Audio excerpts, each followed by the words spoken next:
Dynamic TV presenter, event host and media trainer Rebecca McLaughlin-Eastham shines on the global stage with more than 20 years of experience leading US, Middle East and European TV networks, including Bloomberg Television and CNBC. A former anchor, lead writer and executive producer of Euronews' flagship regional magazine program, Rebecca has also written extensively for leading global publications from Vogue magazine and the national newspaper to the South China Morning Post and the Wall Street Journal.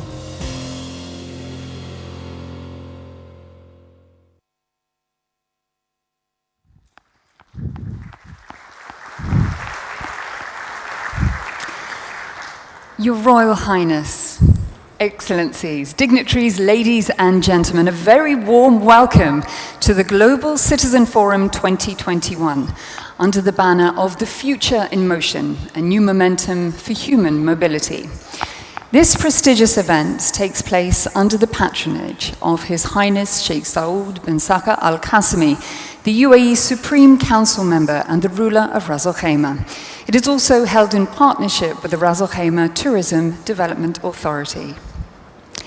This two-day symposium has brought together heads of state, past and present, thought leaders, world-class artists, all brought together to engage, to inspire, and to enact change for good. Our overarching ambition is to break down the barriers of global governance, democratize technology, and unlock the potential of human mobility and migration. With that in mind, we have a fantastic and diverse and dynamic range of speakers and panel discussions, and will address some of the world's most pressing concerns, touching upon mobility, sustainability, and culture, as we truly seek to generate renewed momentum in human mobility and unlock the full potential of global citizenship. We are committed to building the framework for a sustainable planet and advocating culture for social change. So let us come together as global citizens with a universal understanding of the interconnectedness of the local and the global as we collaborate to explore new frontiers for humanity and universal solutions to today and tomorrow's problems. And so it just remains for me to welcome you once again and to really encourage you to interact and connect with all of the eminent government officials, economists, creatives, pioneers, visionaries, luminaries. I could go on. And we're all gathered here in the stunning surroundings of Ras Al Khaimah. And so, without further ado, let's get down to business. Let's truly get our forum underway, and it is my great pleasure to invite to the podium Armand Artin. He is the founder of the Global Citizen Forum. Please give him a very warm welcome.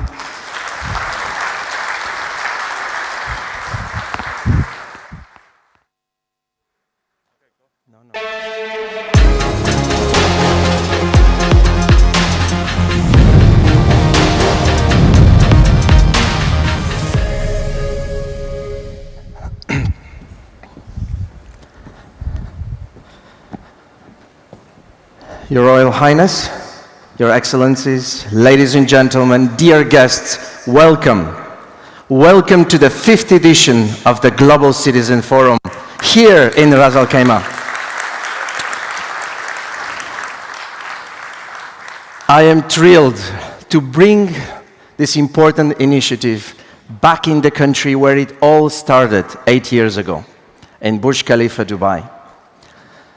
Over the years, this community has taken the conversation of global citizenship around the world, from Dubai to Toronto, from Monaco to Montenegro, from Davos to Unga in New York. And I want to thank all the fellow global citizens that were with us on this journey. I want to welcome all the new faces that made it here despite the turbulent times. Thank you. I think you will agree with me. We live in turbulent times, unprecedented. Some might say, well, the world has seen worse, Armand. Worse pandemics, worse wars. But, dear friends, we have reached a crucial and irreversible crossroad of our human evolution. We must take some important decisions together in the next days, not only for us, but for the next generations. The fact that we're all here, present right now, beside all the obstacles of new variant of COVID around the world, geopolitical conflicts in the region, it is a statement to human nature itself. You cannot stop human mobility. Our desire to travel, to gather together, to be here, to exchange with each other, it's stronger than anything. It's resilient to any natural obstacles. It's like water carving its ways through the stones. You can't stop it. Our desire to resettle in a pursuit of a better life is irreversible. Now, many of you might know my personal story and the one of my family as a migrant one. My grandparents fled the Armenian genocide at the beginning of the century. My parents were born in an Eastern communist bloc of Europe, and my Bulgarian passport at birth provided very few options to travel. Actually, as a child, traveling was a humiliating and degrading experience of visa rejections and lineups. But my father had a better dream for us. He wanted it to provide us with more access, with opportunity for better education, better life. So we immigrated in Canada in the 90s, and this country provided everything and more. It opened me the eyes to experience the world and the power of mobility, to be able to travel, meet anywhere around the world at any time with anybody. And understanding this power of mobility was the importance for me to build my company, Art and Capital, to build this forum, this community, in order to spread the message and importance of global citizenship. My family's journey through generations and continents have ignited in me that desire to share that power of mobility with all of you. I want to see a world that is more open, where people can travel and flow more easily. I want to see a world where our nationality at birth does not limit, define, or control us. I don't want borders to be obstacles of our dreams. None of us gets to choose where we're born. You were born here, I was born there. It's a pure luck that some of us can experience the magic of mobility, and they experience a very different version of the world. But for most of us, 75% of the population on this planet, they are not that lucky. And they do have dreams, just like me and you. When we look at Earth from space, we see it as a one. We don't see borders, lines, or divisions. And you don't need to be a billionaire or an astronaut shooting through the atmosphere to realize that. You need to be here at the Global Citizen Forum in Ras Al Khaimah. Just look around yourself. We have nearly 450 people in this room, coming from 47 countries. Thank you. Speaking 28 languages, believing in every form of religion, and having every skin tone possible. This is who we are. We're global citizens.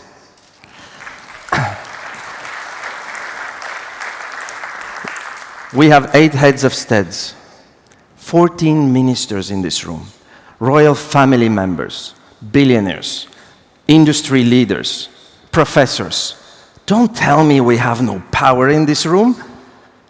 This crowd has the power to fuel change.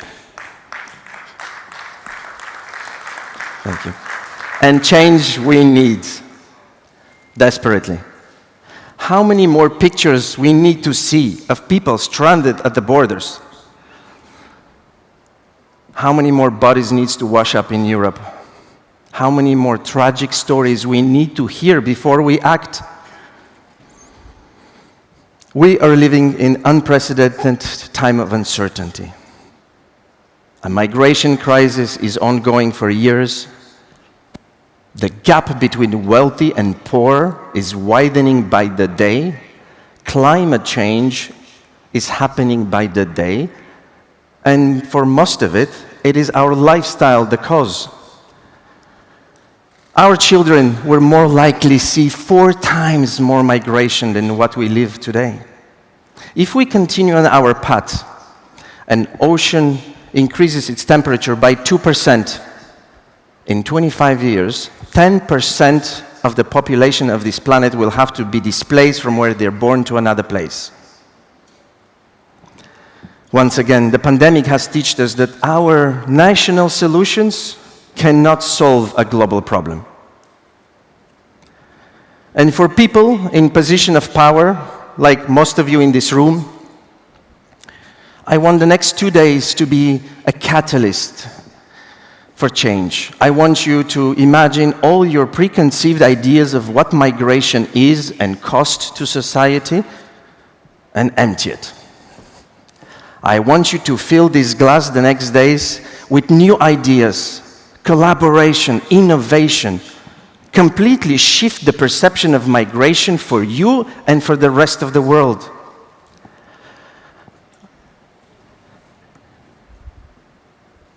We have carefully created these panels and have invited you in order to ignite change. Change is needed. Change in the way we do business, change in the way we govern governments, change in our everyday life. From what we eat, to what we drive, to where we go, and how we get there. And let's not forget that all of us in this room are migrants. We just have some forgotten. We'll remind the connection between all these elements in the next days. And I want to thank Your Royal Highness for your hospitality, Ras Al Khaimah Tourism Authority for hosting us in these beautiful settings. And I hope the next 2 days you will spread the message of hope around the world. Let's the magic begin. Thank you.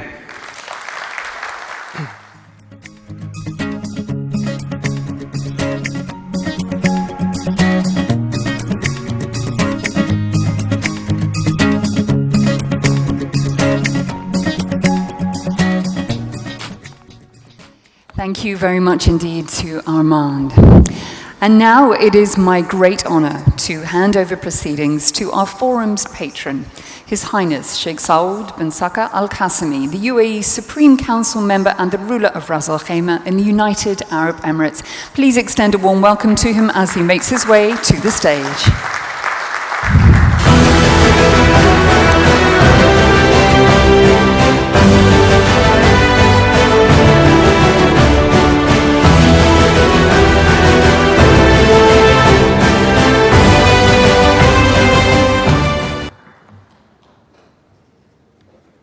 Good morning. Distinguished guests, ladies and gentlemen, it's my greatest delight to welcome you here in the Emirates today,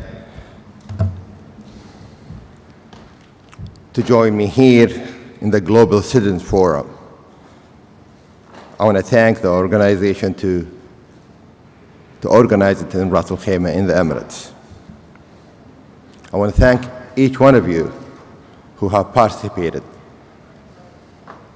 to make a point to come here, to make a point that we are just one family, that we are one global citizen.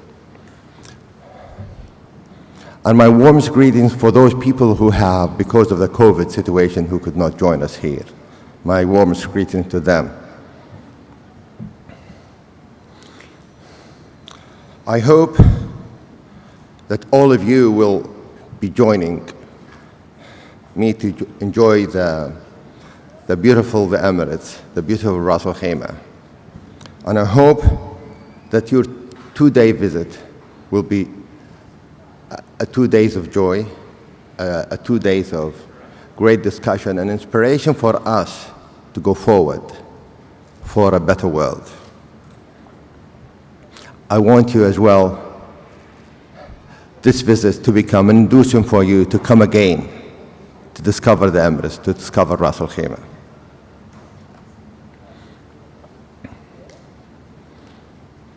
We meet today in a special time for us, the Emiratis.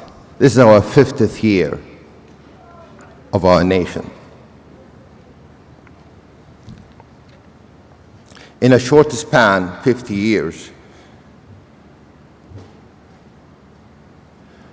this country had witnessed dramatic change from what it was to where it has become. Yet, of course, our people here lived in this land, what you call today Ras Al Khaimah, for thousands of years.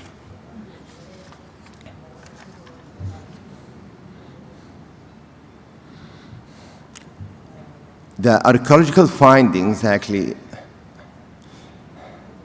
would date to 7,000 years, including the Bronze Age and what we call the Nar culture, which stayed for centuries actually, 6 centuries almost.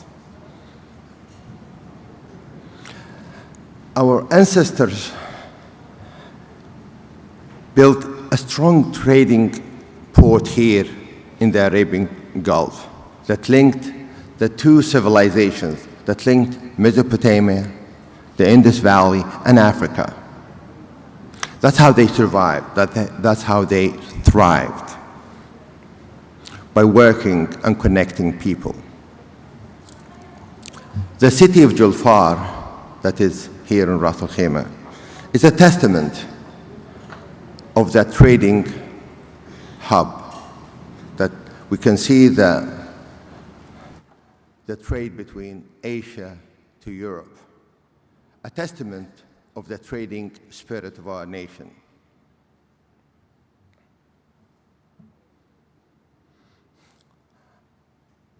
That history of ours have always been an open economy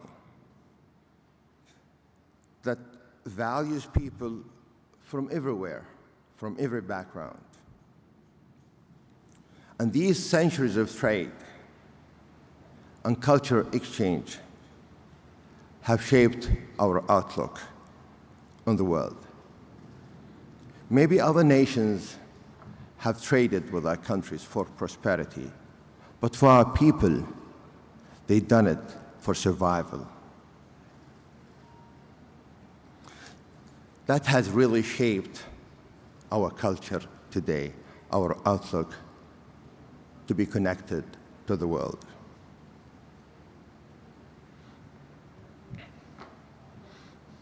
Our rich history and international connections underline our commitment, our reputation as a key destination for global citizens.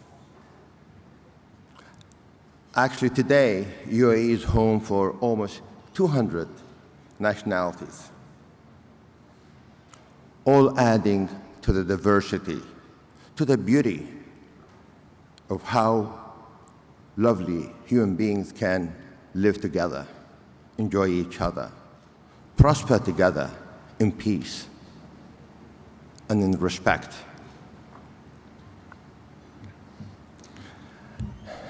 Distinguished guests, as you all know, the past 24 months has been challenging times. None of us were prepared. The COVID-19 left no country spared, affected each one of us, and always put us on a new challenge with a new variant. It put us to go through untested waters. But faced with this crisis, as humanity, as human beings, showed us extraordinary ingenuity and effort and resilience to survive and overcome it. Here in UAE, we were swift to react, and thorough widespread vaccination, robust safety measures, and investment in our healthcare system, that we emerged as one of the best performing tourism markets in the world. Together, all of us have acted in unison to overcome this challenge. During this time, we attracted many digital nomads who took the opportunity to relocate to our peaceful emirate and take advantage of the family-focused lifestyle we offer, to take advantage of the welcome that we show to everywhere. Everyone has a home here. Everyone is welcome here. Internationally, at no time in our history has mankind joined hand in hand to fight one common enemy. The well-being of every human being was at stake. We all had to face the same challenge. That indeed is the spirit of global citizenship. We are one home, yet in a bigger planet. But all of us are one family. All of us have to face the same challenge. And together,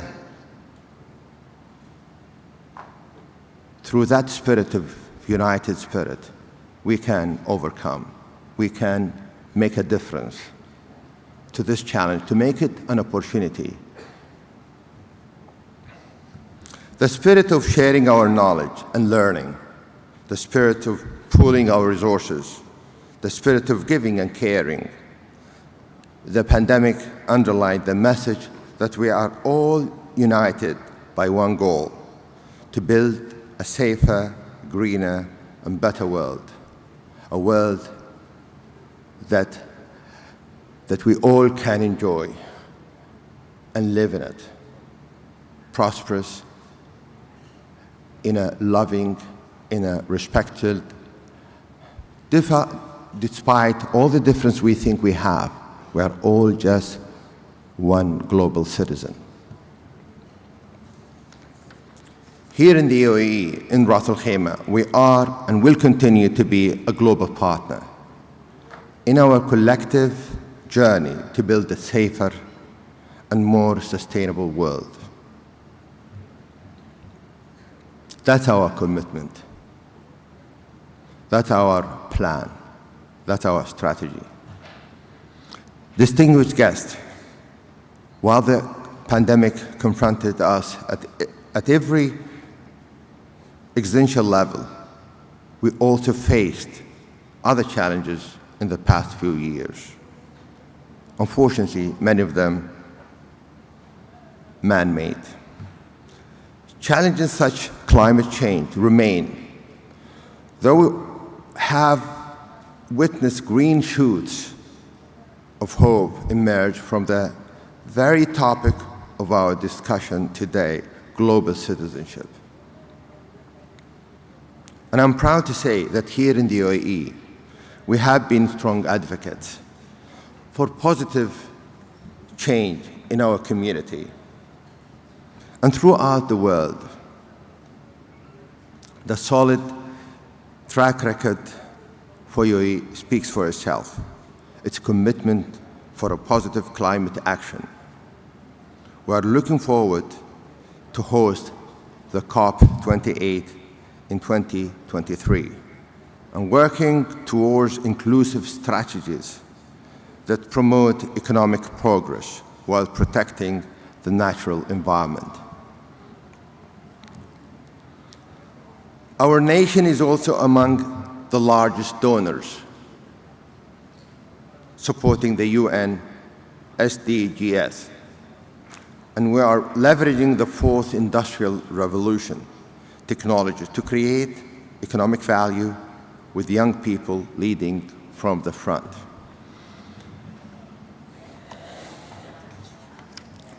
Here in Ras Al Khaimah, we have placed sustainability at the heart of our development approach. Our energy efficiency and renewable strategy 2040 will ensure that we play our part in reducing our carbon footprint and create sustainable approach to both economic and social development. Indeed, at this very summit, many of our government entities are signing a pledge to commit to measures that will put sustainability at the forefront of every action they take. And this dovetails with our recently launched Sustainable Tourism Destination Strategy, which sets out Ras Al Khaimah's vision to become the regional leader in sustainable tourism by 2025. From setting out this initiative and through all the challenges the world has faced over the past years, the biggest learning I can see is that by uniting around the common good, we can unlock the power of global citizenship and all that it embodies. Just a reminder, in the 1950s, we here in the UAE was one of the poorest countries on earth. The Second World War has played havoc on our lives, as we depended on trade for food, for income, on everything. That was cut off. This combined with the collapse of the pearl industry,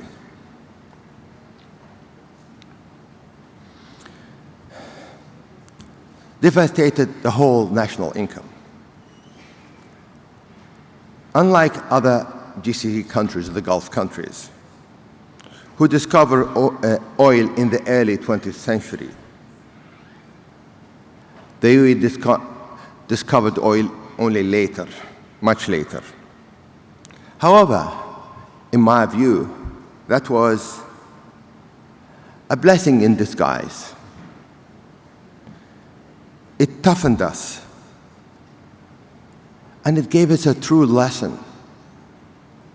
The true wealth of nations is its people. When the Federation started, this was a totally different country.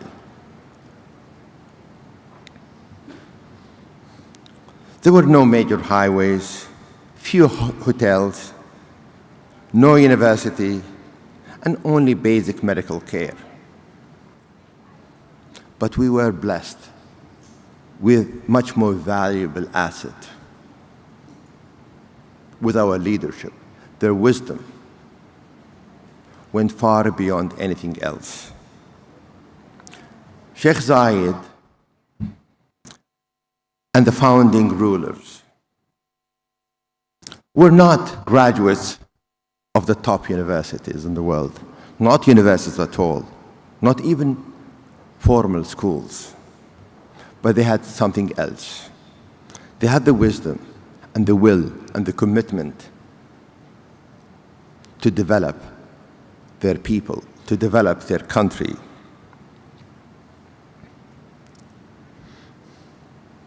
They understood the pain of poverty and ignorance. And they want to create hope and deliver a dream. All of a sudden, under their leadership, the UAE became an oasis of progress, an oasis of hope, an oasis for men and women, for Emirati and non-Emirati, all together. It was a journey of hope, of a progress, of building. Ignorance was replaced by knowledge.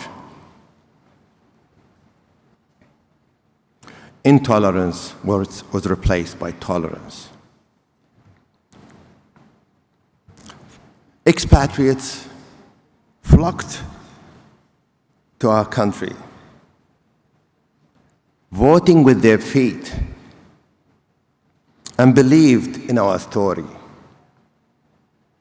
choosing to live here with their families, choosing to make their dreams come true. They loved the many opportunities that they were offered. And as they developed themselves, they developed our country. Today, 10 million people, Emiratis and non-Emiratis, are sharing this country, regardless of their faith, regardless of their ethnic background. They're celebrating the peace, the safety, the progress. It's a great example how we can, as human beings, can actually live together, can actually make a difference for a better world.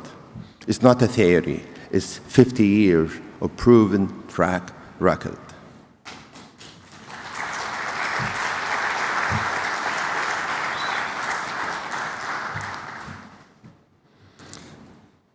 "50 years a great proof that we, as part of the 7 billion on this great, lovely planet,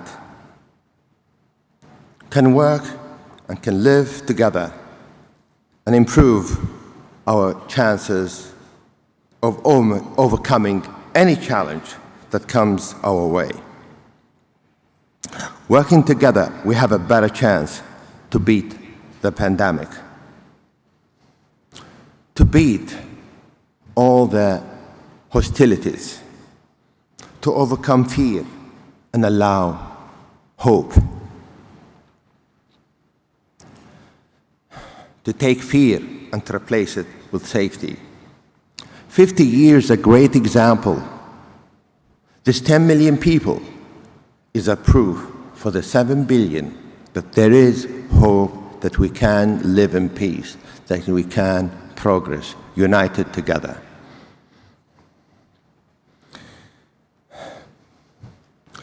Working together, we can build a better road for all of us to reach for a better tomorrow. The choices that we make today will define what we achieve tomorrow. The steps we take today will define the potential we can achieve together. The choice is ours, not someone else. We can make a difference. The steps we take today will define the kind of tomorrow we will have. Let's double our work.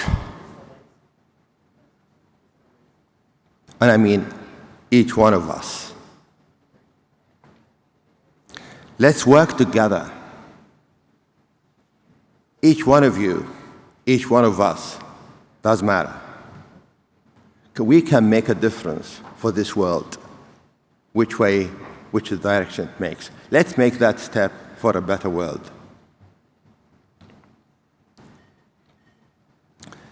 The pandemic, the global warming, all the wars that upsets us, that make us sad.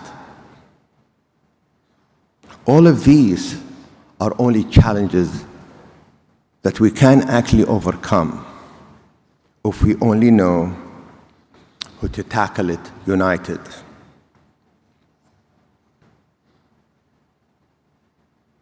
If we only can work together with passion, relentless effort, we can make a better world. It's my sincere belief that the greatest asset that any country has is its people. And the greatest asset the world has are its people. When we see problems through the eyes of others, we realize that we can work together for a single world, single goal, the collective good of humanity. We need to see through the eyes of others so that we can make a difference.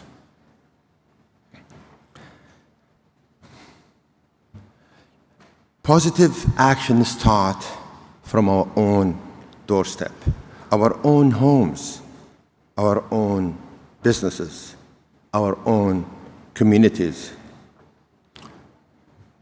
We must act locally. Each one of us makes a difference.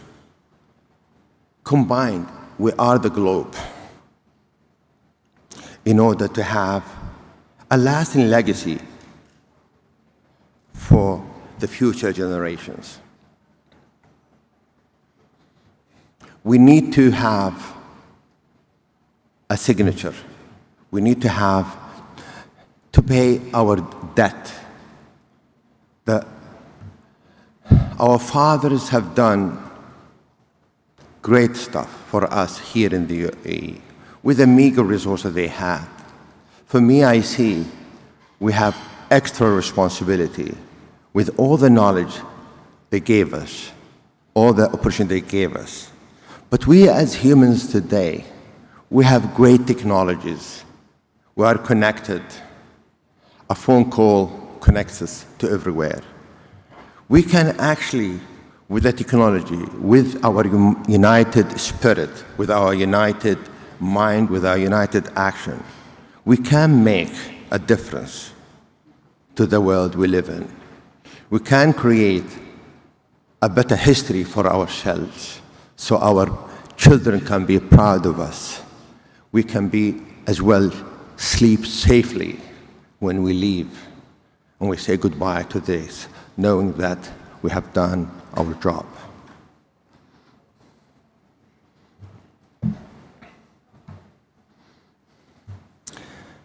Distinguished guests, the pillars of global citizenship are engraved in everything we do in UAE. This is a result of our history. We need to survive, and to survive, we need to work together with people. We have to trade with people. We have to learn how to live with others. It was our survival strategy. We didn't have resources that other countries did. So in a way, it was a blessing. It's a blessing for us today to take it even further. We used to be connected with a smaller world, the Gulf, India, Africa mostly. Today, all of you come from all the different continents. So we have this cultural commitment that we have accumulated over the years.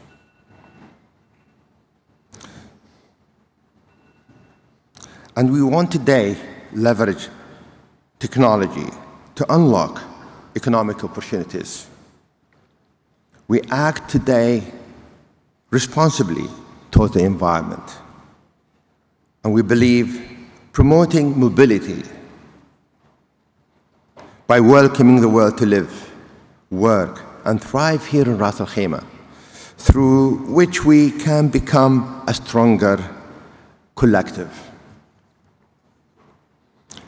This forum, I believe, offers a great opportunity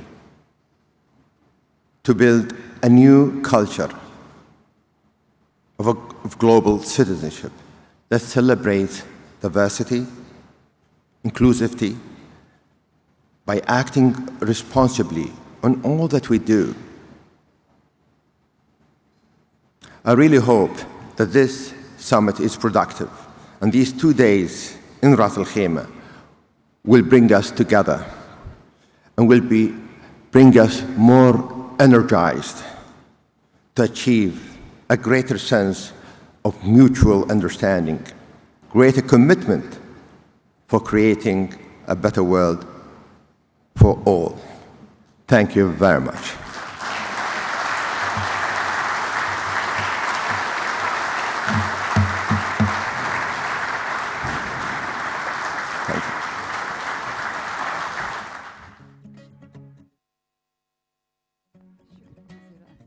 Royal Highness.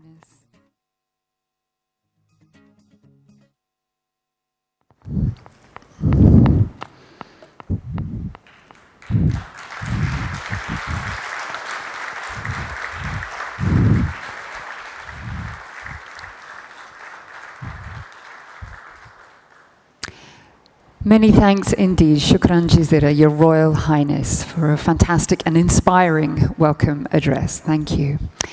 I now invite you all to watch a short video on the topic of co-elevation in action, featuring Keith Farazi. He is the founder and chairman of Farazi Greenlight. Thank you.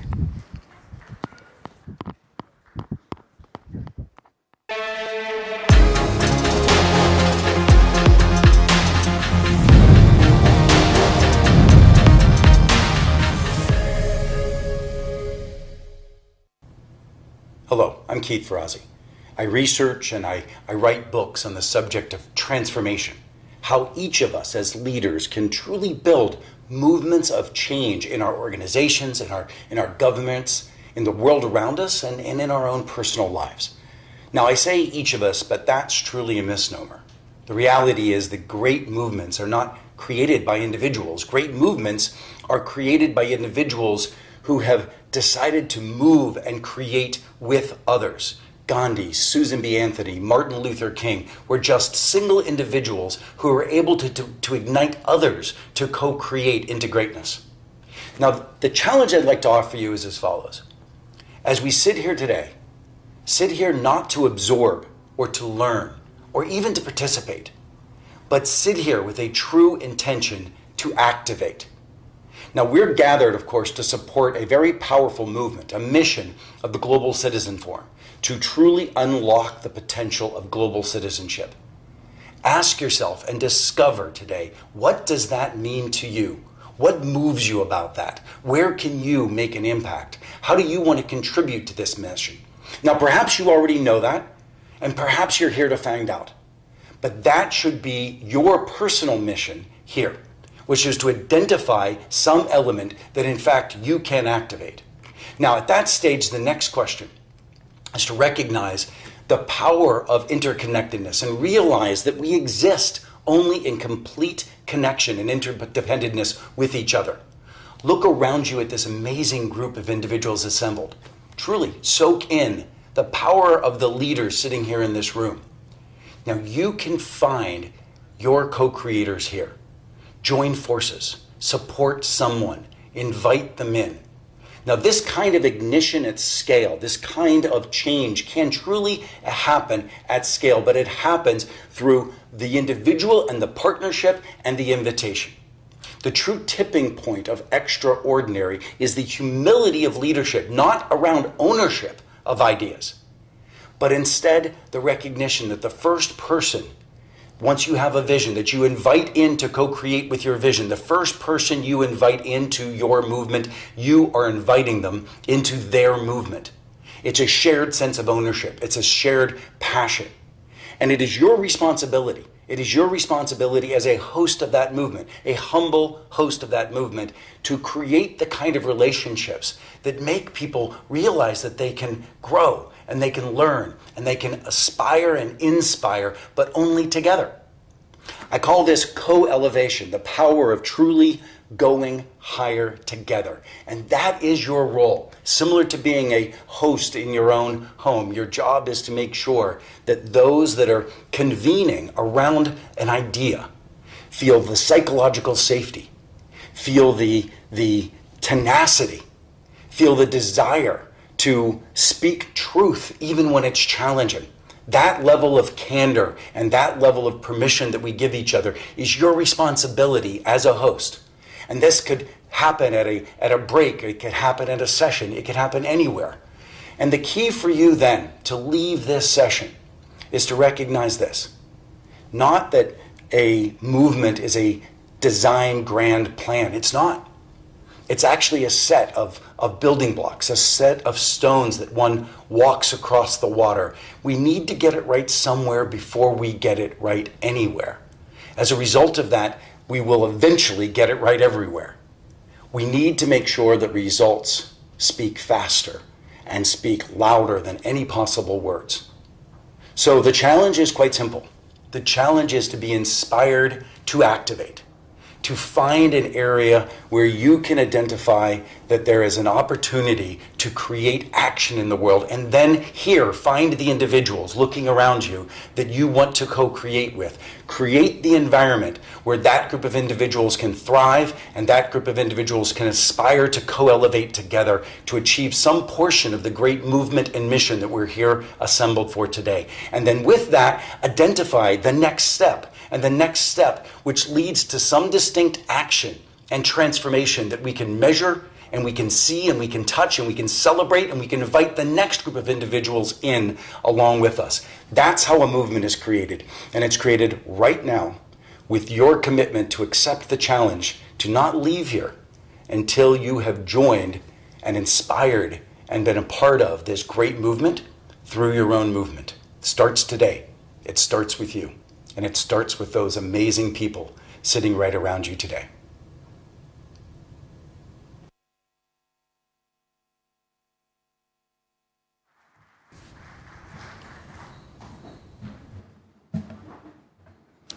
Thank you so much. And now, in a slight change to proceedings, I'm delighted to announce a very important step in Ras Al Khaimah's sustainability future. So far at the forum, as we know, we've been exploring the theme of future in motion, and this wonderful destination on the sea is doing exactly that. Earlier this year, the Ras Al Khaimah Tourism Development Authority announced its plans to become the first sustainable destination by 2025. And here to tell us more about it is His Excellency Raki Phillips, the CEO of the Ras Al Khaimah Tourism Development Authority.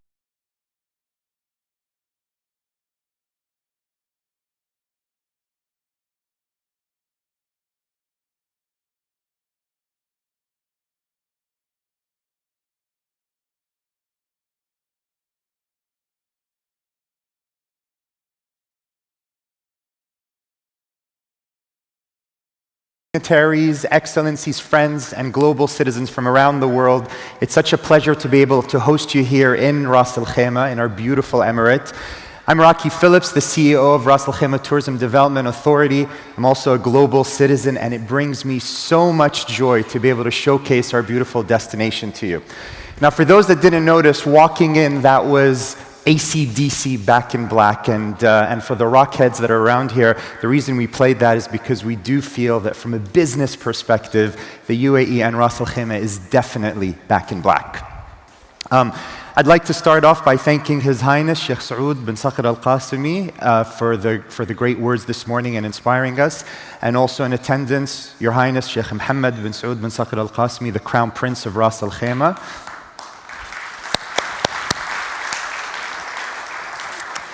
I'm also really excited that today we'll see all these brilliant minds come together, great thought process, lots of people to talk to, and inspiration across the board.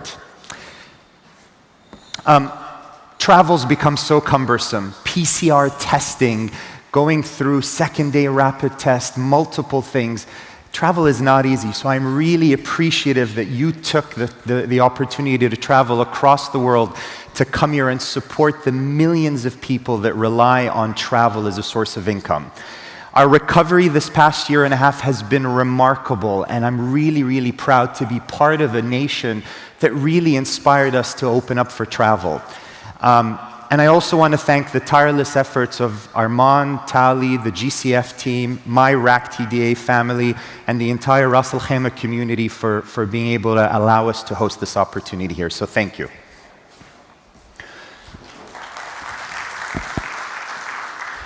The summit the next couple of days is really going to bring some inspirational stories, some people here that have really taken things to the next direction.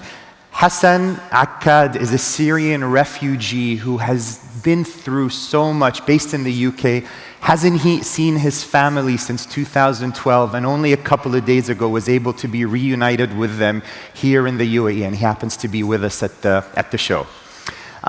And also to those that subscribe to Masterclass, I'm really looking forward to Chris Voss, who is a master FBI negotiator. I'm hoping I can learn a few things so I can get out of doing dishes when I get back home. So Chris, I hope you spare us some great insight.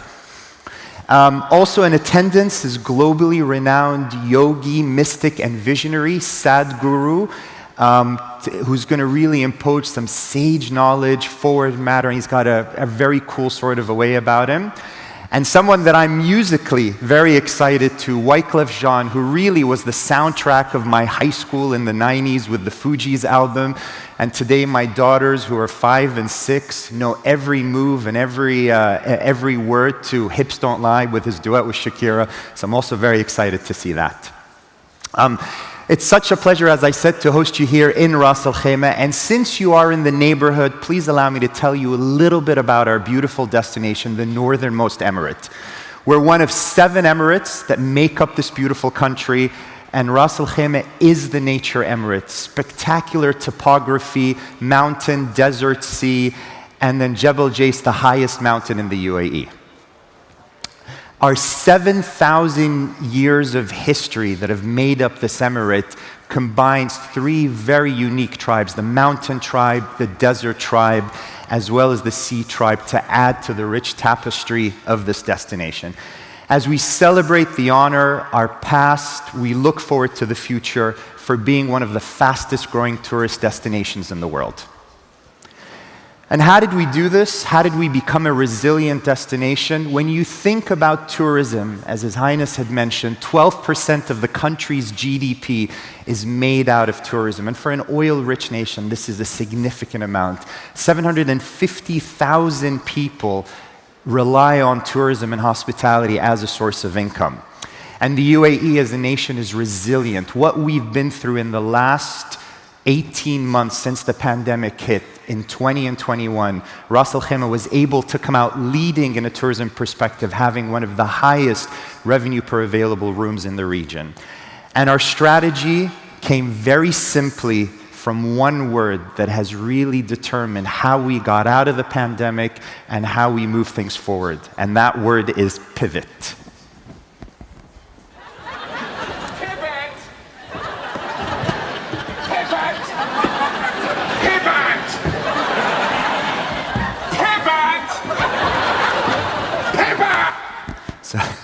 So for those that are kooky Friends fans as I am, this is an incredible scene, and really the joke is you pivot in order to be able to adapt to the changes.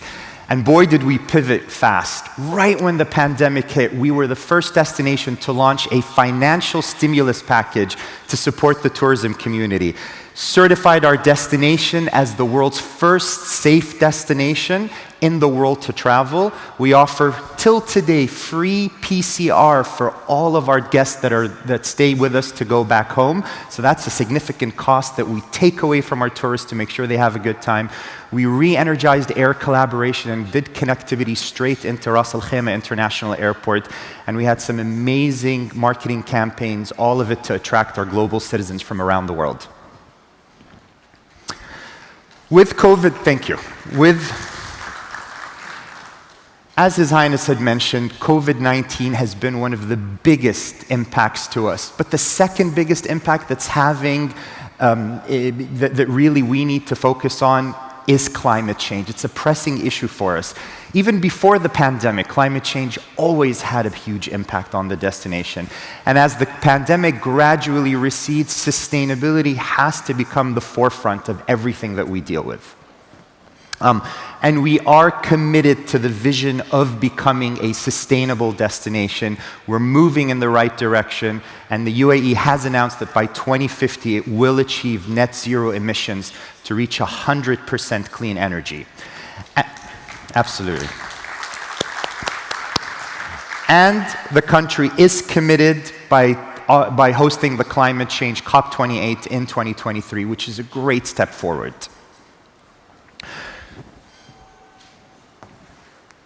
We also announced the ambitious goal of being the first tourism sustainable destination in 2025, and I'm very proud that later today, me and some of the other heads of the other authorities in Ras Al Khaimah will be signing that pledge together. And I would encourage more destinations to take that initiative and really make sustainability part of their focus and part of their Exanon every day. But sustainability is more than just a buzzword. Previously, I've been in the industry for over 20 years, and we always talked about greener operations, really looking at reducing weight, single-use plastic, eliminating straws. But it's not limited to just that. It's also the natural surroundings around us. And true sustainability is economic, cultural sustainability, and mental well-being for all of the employees. Earlier this year, CNN had announced that this year is cited to be a mental health and is the new pandemic. And it's so important with everything that everyone had gone through that we took this here locally in Ras Al Khaimah and made it a part of everything that we do to focus on our employees and focus on our team members.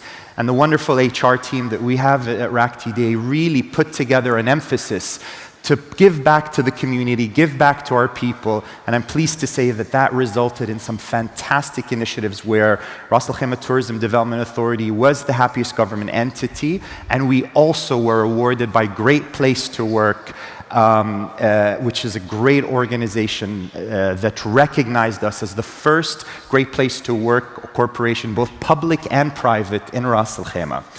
But I'm also pleased to announce that we have gender parity in my leadership team, fantastic women that sit across the table to make the decisions from multiple countries, Nigeria, Lebanon, UAE, and Canada, as well as they add to the beautiful team of 25 different nationalities that we work with. We're also the 11th best place for women in the GCC out of 2,000 companies. And by taking this people-centric approach, we were able to come out stronger, more resilient, and much happier.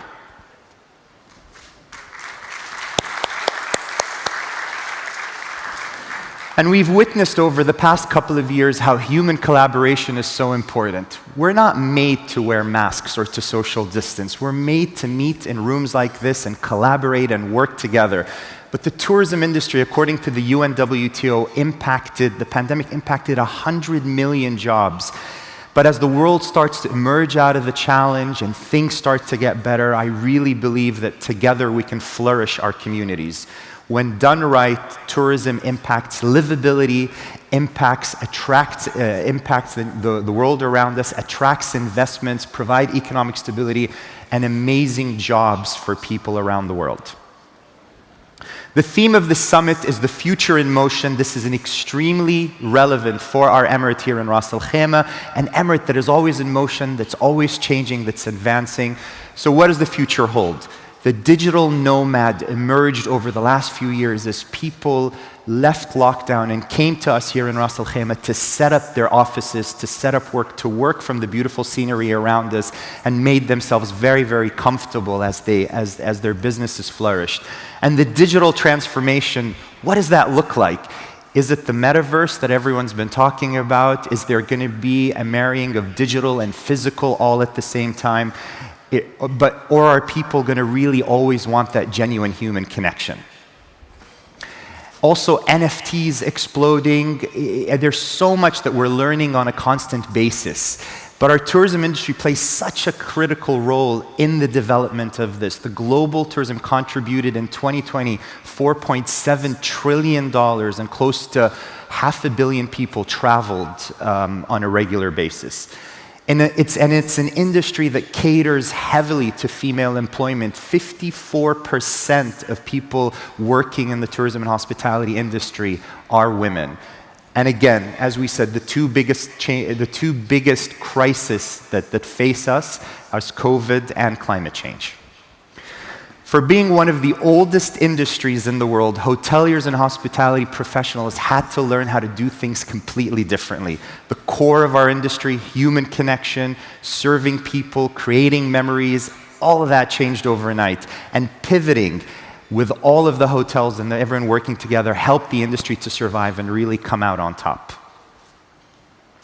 So in conclusion, ladies and gentlemen, looking around the room today, I feel enthusiastic, I feel hopeful for the dialogue that we'll be able to have at the summit today.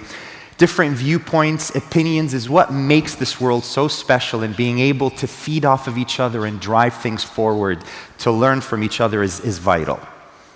I hope we can all walk away with meaningful connections, outcomes over the next 2 days, and I hope you can all squeeze a little bit of time to enjoy our beautiful emirate of Ras Al Khaimah, maybe go down the longest zip line on the world up on Jebel Jais or swim in the beautiful ocean.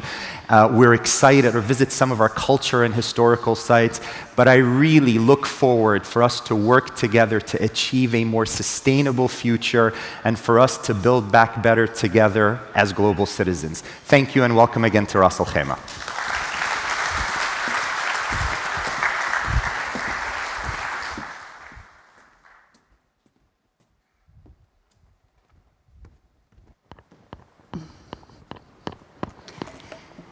Thank you so much to His Excellency Raki Phillips. Up next, and to deliver his thoughts on the role and the importance of partnerships in achieving our goals and really provide us with a solid outlook for 2030, I would very much like to invite to come forward Matteo Renzi, one of the most prominent figures on the European and global stage. He is, of course, the former Prime Minister of Italy. Prime Minister, you're very welcome. Thank you. Grazie. Thank you. Good morning. Good morning, everyone. Royal Highness, it's really a pleasure to be here with you. It's not easy. It's not easy my job because imagine the future from today to 2030 is not easy in every single dossier. And it's particularly difficult in politics, in the global partnership. There was a Danish guy who won the Nobel Prize for Physics exactly 1 century ago, Niels Bohr. And he used to say, it's difficult to do some prediction. It's particularly difficult to do some prediction about the future. And he won the Nobel Prize. So for a politician, you can imagine it's very, very, very difficult to imagine how type of partnership we will have in the next years. My opinion is we will have a great difference between the people who believe in the role of global citizen and the people who believe in sovereignism. That is the difference. The man who believe, the man and the woman who believe in the global citizen have a vision. The man who believe in the sovereignism believe in a division. That is the difference. And that is not easy, particularly today. In politics, believing the sovereignism is very easy. We can create walls in the planet, but also in the mind. And you think the other is a potential enemy. If you believe in the global citizen, you know there will have a lot of tensions in the future, but we belong to the same planet. Let me be very clear about that. If we think about the next 10 years, okay, we can imagine some changes. For example, according to the experience, we can believe we will have, from today to 2030, probably one new president of the United States, from today to 2030. If we follow the history, we can suppose to have one new president of European Union Commission. If we follow the past, we will have 9 new prime ministers in Italy from today to 2030, because usually we change a prime minister every year. Everyone in Italy could become prime minister, and I'm the symbol of that. But independently from that, the real question will be we have to be ready to open the mind to new world. Royal Highness, I speak very frankly with you, and we are a good team. If 30 years ago, when I was a student in high school, someone in Italy, in my city, Florence, told me, in the next 30 years, Emirates will be better than Italy in tourism, I look at him, it's impossible. We are Italy. We are the best in tourism. Not. Today, thanks to a great job you and your colleagues did in the last years, you create a place for tourism here who is not only competitive with Italian system, but unfortunately for us, good for you, is better than us in a lot of sectors. A different type of tourism, yes, but that is exactly a symbol of a radical change in the vision and in the mind. That happened also in the topics more delicate and difficult. Just one example, Armand, remember the terrible question about migration. When I was Prime Minister in 2015, a lot of people died at the boarding of Europe, particularly in the sea, in Mediterranean.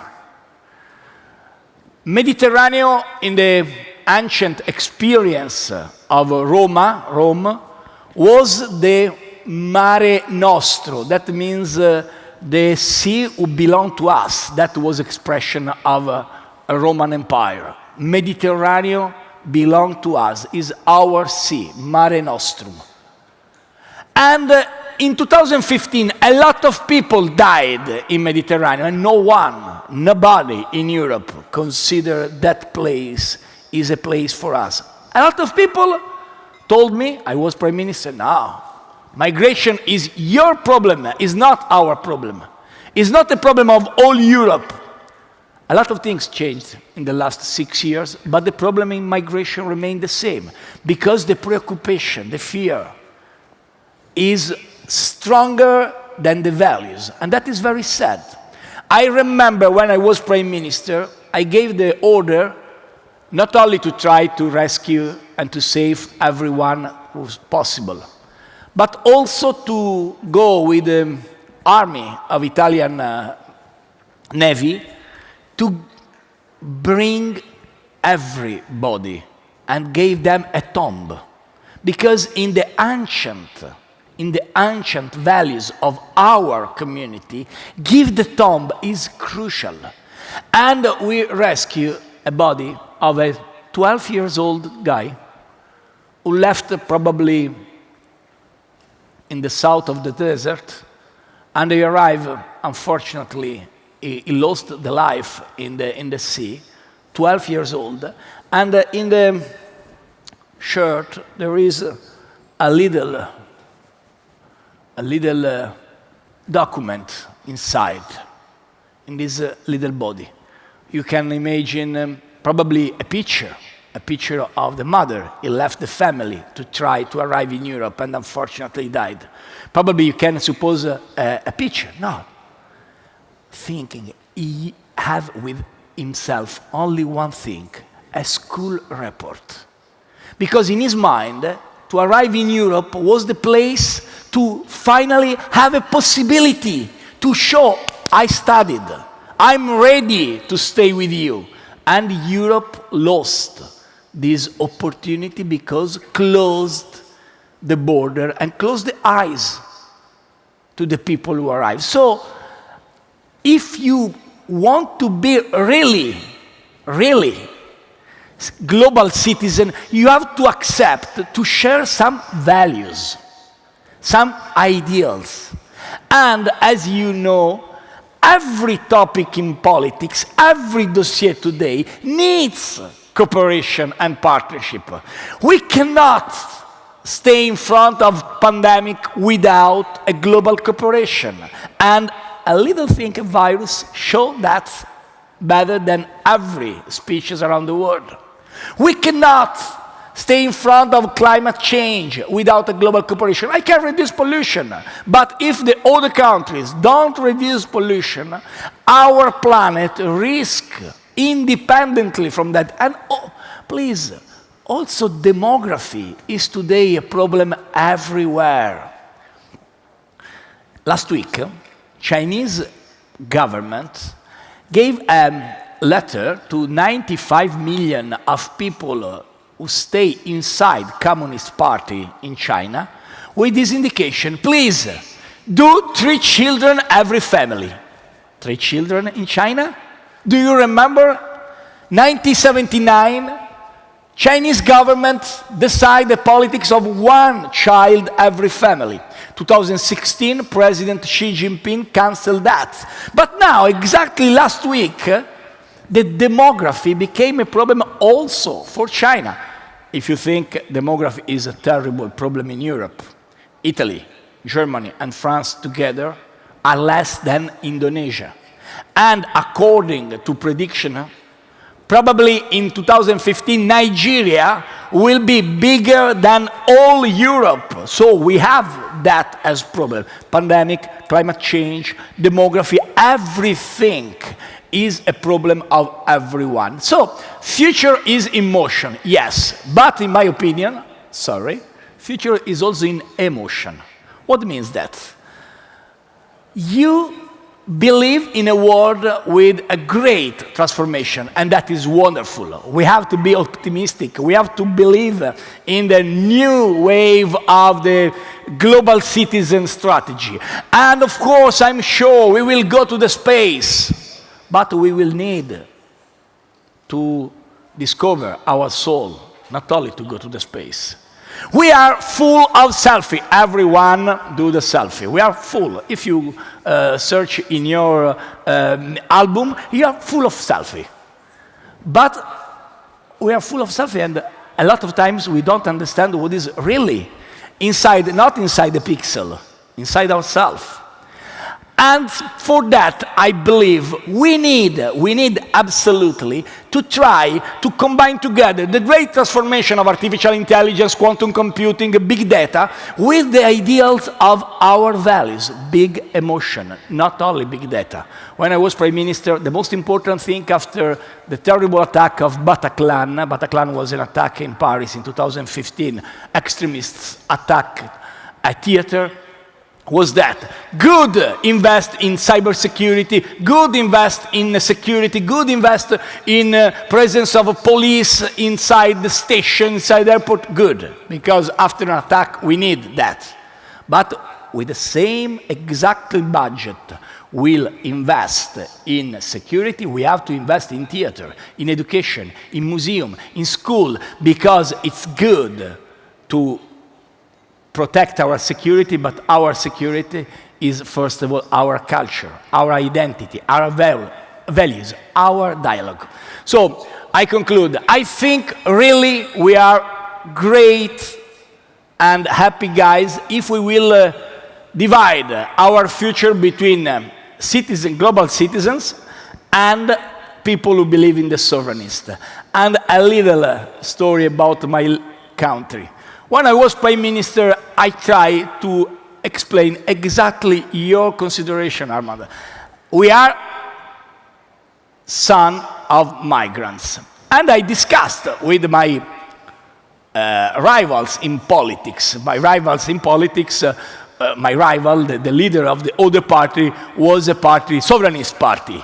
No, you continue with migrants. No, we are son of migrants. We, Italy, we came from a great history, and a lot of people visited every country around the world and worked every place, in every place. And I show a very little numbers. I search in the Ellis Island Museum. Ellis Island, you know, is the island in front of New York City, and is the place of migration for Italian people, because a lot of people arrived with the boats in front of America, and Ellis Island now is the museum of Italian migration. And I search the names of the people who arrived, because in Ellis Island there is a list of every single name who arrived in New York City from Italy. And I searched the names of my rivals. My rival is named Salvini. And I searched Renzi, my name, and Salvini to check how many Salvini arrived in New York City and how many Renzi. And it was very good for me to discover 248 Salvini arrived in New York. I showed that in a TV program, but then I think, okay, yes, we are both sons of migrants. But the real challenge, if we believe in the global citizen, is that we are not only son of migrants, we are father of migrants.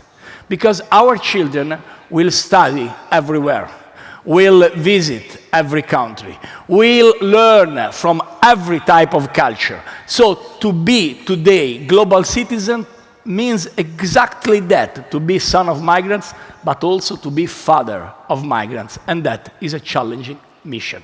Thank you so much.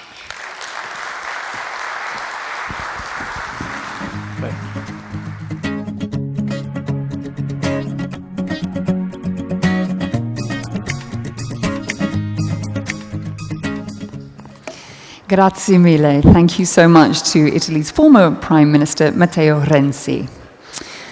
A slight change of pace now as we hear from a celebrated award-winning poet, activist, and UNHCR ambassador, Emi Mahmoud.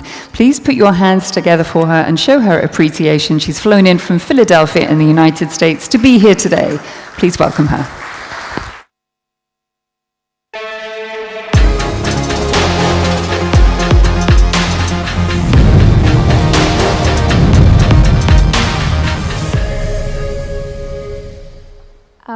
Hello, everyone. Can you hear me? Excellent. I'm going to start with a poem titled after this talk. This poem is called People Like Us, and it's about where I'm from, which is Darfur. That's where I'm originally from, Darfur, Sudan. Memories of my childhood live between the roots of sand around my ankles and the desert heat in my lungs.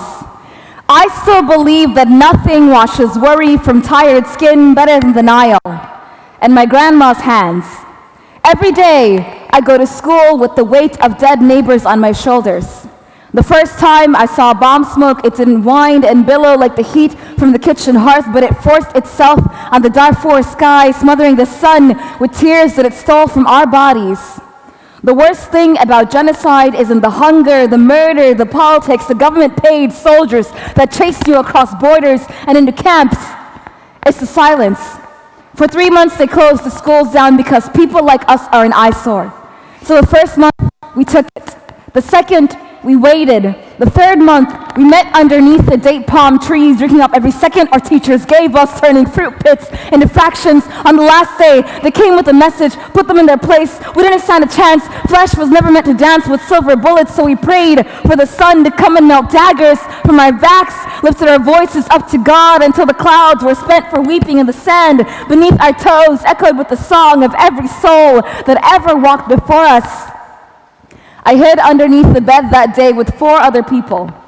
12 years later, and I can't help but wonder where my cousins hid when the soldiers torched the houses, threw the bodies in the wells, so if the weapons didn't get you, the poison would, and sometimes they didn't want to use bullets because it would cost them more than we did. What does it matter? I've seen 16 ways to stop a heart when you build nations on someone's bones. What sense does it make to break them? In one day, when I was choked on rifle smoke, my father washed the blood from his face. My uncles carried half the bodies to the hospital and the rest to the grave, and we watched. For every funeral we planned, there were 60 we couldn't have. The sand in the Sahara tastes a lot like powdered bone, and when the soldiers came, our blood on their ankles, I remember their laces, scarlet footprints on the floor. I remember waking to the sound of hushed voices in the night, etched with the kind of sorrow that turns even the loudest dreams to ash. Our parents came home with broken collarbones and the taste of fear carved into their skin, and it was impossible to believe in anything. Fear is the coldest thing in the desert, and it burns you, bows you down to half your height, and owns you. And no one hears you, because what could grow in the desert anyway? Thank you. Thank you so much, guys.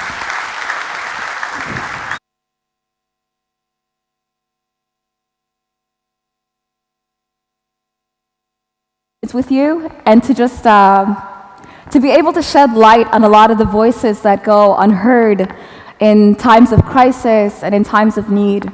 It's not that people like us or people on the ground are not raising their voices. It's that the world sometimes cannot be convinced to listen. This next poem, I wrote it a couple of years ago after the start of the Sudan Revolution. It's called Blue for Sudan, or Beyond the Screen. And I hope you find it meaningful. It's my second to last poem. And I really hope that as you hear this and as you continue to hear everything in the next 2 days of this conference at Global Citizen, that you'll think about how it is that we can bring more vulnerable people into the room and put them at the forefront of change, because that's how we create lasting change. And I'm saying that as somebody who is very much alive because of that lasting change. This is Beyond the Screen, or Blue for Sudan. Thank you. My plane lands in El Fasher, and I'm instantly catapulted 20 years backward in time. Dirt roads and nameless streets, my earliest memories, almost perfectly preserved. My younger cousin tells me to smile. The dog filter over our hijabs makes this easier to do. I tell her how magical it is to feel like we've grown up together, even though I've only known her for a couple of years. The phone between us changes what it means to family as we parse through the wreckage of what once was and try to write anew, to see the world through one another's eyes. A few weeks later, the revolution begins, and the same VPN I downloaded to get filters in the Sahara with my cousin is the only thing connecting me to the world outside. They say our lives will never be the same because of technology. I say technology will never be the same because of us. I'm drawing water from a reservoir to help my great-aunt with the laundry one day. I'm tracking network interruptions across the city the next. You can't know how crucial a viable network is until you've spent an entire generation in isolation. You can't know how important an electric grid is until you've marched on a moonless night. You can't know how powerful a water pump is until you've closed down a hospital to dig a well. You can't take an entire country offline and have no one notice. In an attempt to crush the popular uprising, the military issues a media blackout, shutting the internet down across the entire country. Weeks turn into months, and still Blue for Sudan trends worldwide, and still the revolution is not only televised but also posted, shared, reshared.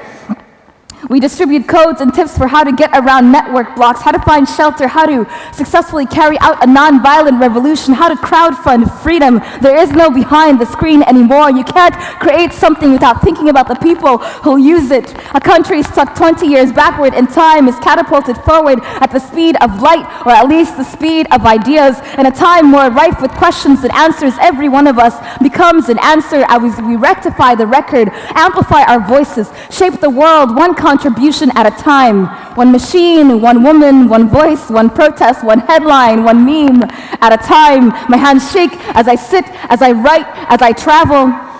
As we lurch forward, one advancement at a time, each becoming closer to our own self-actualization. I think the world becomes itself every time one of us finds ourselves. I think the world becomes itself each time one of us finds fulfillment. I found myself on a screen for the first time in the year 2006. When I saw my great-grandparents' house on the computer thousands of miles away, as we took a break from the pain of genocide to memorize the shape of our city just in case it didn't last another day.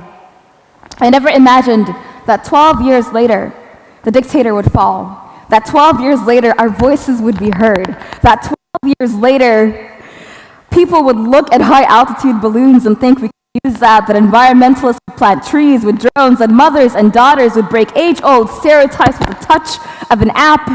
I never imagined that 12 years later I would be standing in that same house next to the young woman who shares my face, my family tree, and a million pictures between when we meet and when we see each other next.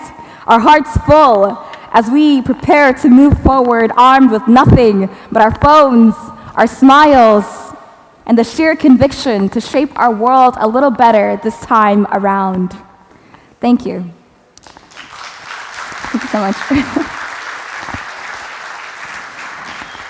And now for my final poem, I'm gonna stand over there, is that okay? Yeah, cool. I'm gonna share a poem called Mama. I wrote this about my mom. My mother, Ummi, like she's just everything to me. So inshallah, I hope that every young woman or any woman or anyone who hears this will feel empowered and understand why it is that where I'm from, Sudan, or even the region, Middle East, North Africa, just why it is we value our mothers so much.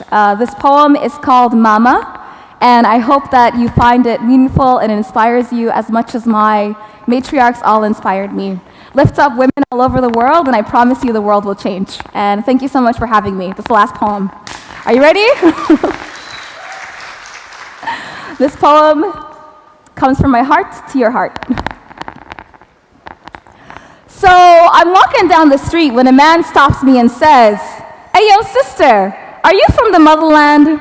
Because my skin is a shade too dark not to come from foreign soil. Because this garment on my head screams Africa. Because my body is a beacon calling everyone to come flock to the motherland." I'm like, "Yeah, I'm from Sudan. Why?" He said, "Yes, you is, because you got a little bit of flavor in you. Don't get me wrong. I'm just admiring what your mama gave you. Let me tell you something about my mama. She can reduce a man to tattered flesh without her words. The whole time, you won't be able to stop cradling her eyes. Because my mama is a woman, flawless and formidable, and the same step woman walks into a war zone and has warriors cowering at her feet. My mama holds all of us in her face, in her body, in her blood, and blood is no good once you let it loose, so she always holds us close, keeping us safe from caving in. When I was 7, my mama cradled bullets in the billows of her robes. That same night, she came home and taught me how to get gunpowder out of cotton with a bar of soap. Years later, when the soldiers held her at gunpoint and asked her who she was, she said, "I am a woman. I am a daughter of Adam. Ana bani Adama. Who the hell are you?" And the last time we went home, we watched our village burn. Soldiers pouring blood from civilian skulls as if they too could turn water into wine. The woman who raised me turned and said, "Don't be scared. I'm your mother, I'm here, I won't let them through." My mama gave me conviction. Women like her inherit bruised wrists, tired eyes, and a titanium-plated spine, the daughters of widows wearing the wings of amputees that carry countries between their shoulder blades. Now, I'm not saying that dating is a first world problem, but these trifling guys seem to be. The kind who'll quote Rumi but not know what he sacrificed for war. Who'll fawn over Lupita but turn their racial filters on, who take their politics with a latte when I take mine with tear gas. Every guy I meet wants my introduction to the dark side, wants me to open up this obsidian skin and let him read every tearful page, because what survivor hasn't had her struggle made spectacle? Don't talk about the motherland unless you know that being from Africa means waking up an afterthought in this country. Don't talk about my flavor unless you know that my flavor is insurrection, it is rebellion, it is resistance. My flavor is a burden, it is grit, and it is compromise, and you don't know compromise till you've rebuilt your home for the 3rd time without bricks, without mortar, without any other option. I turned to the man and said, "My mother and I don't walk the streets alone back home anymore. Back home, there are no streets to walk anymore." Thank you, everyone. Thank you. Thank you so much. Thank you. Thank you.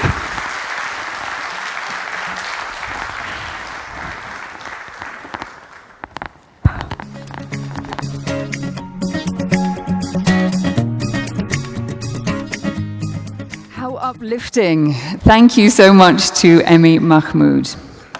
Now, Your Royal Highness, Excellencies, ladies and gentlemen, I'm delighted to say that it's time for our first panel discussion, for which I will be your moderator.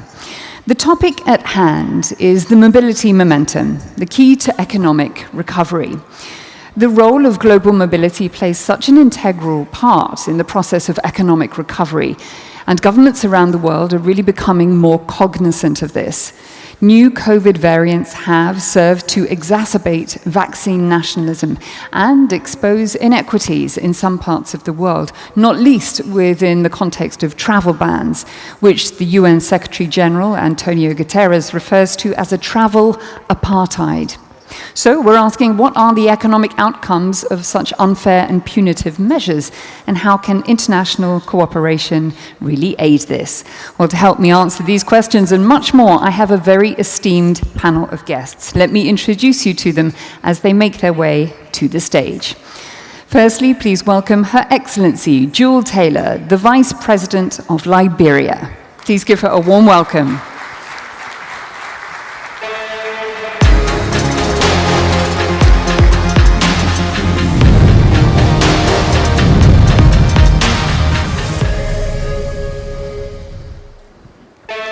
warm welcome to you, Your Excellency.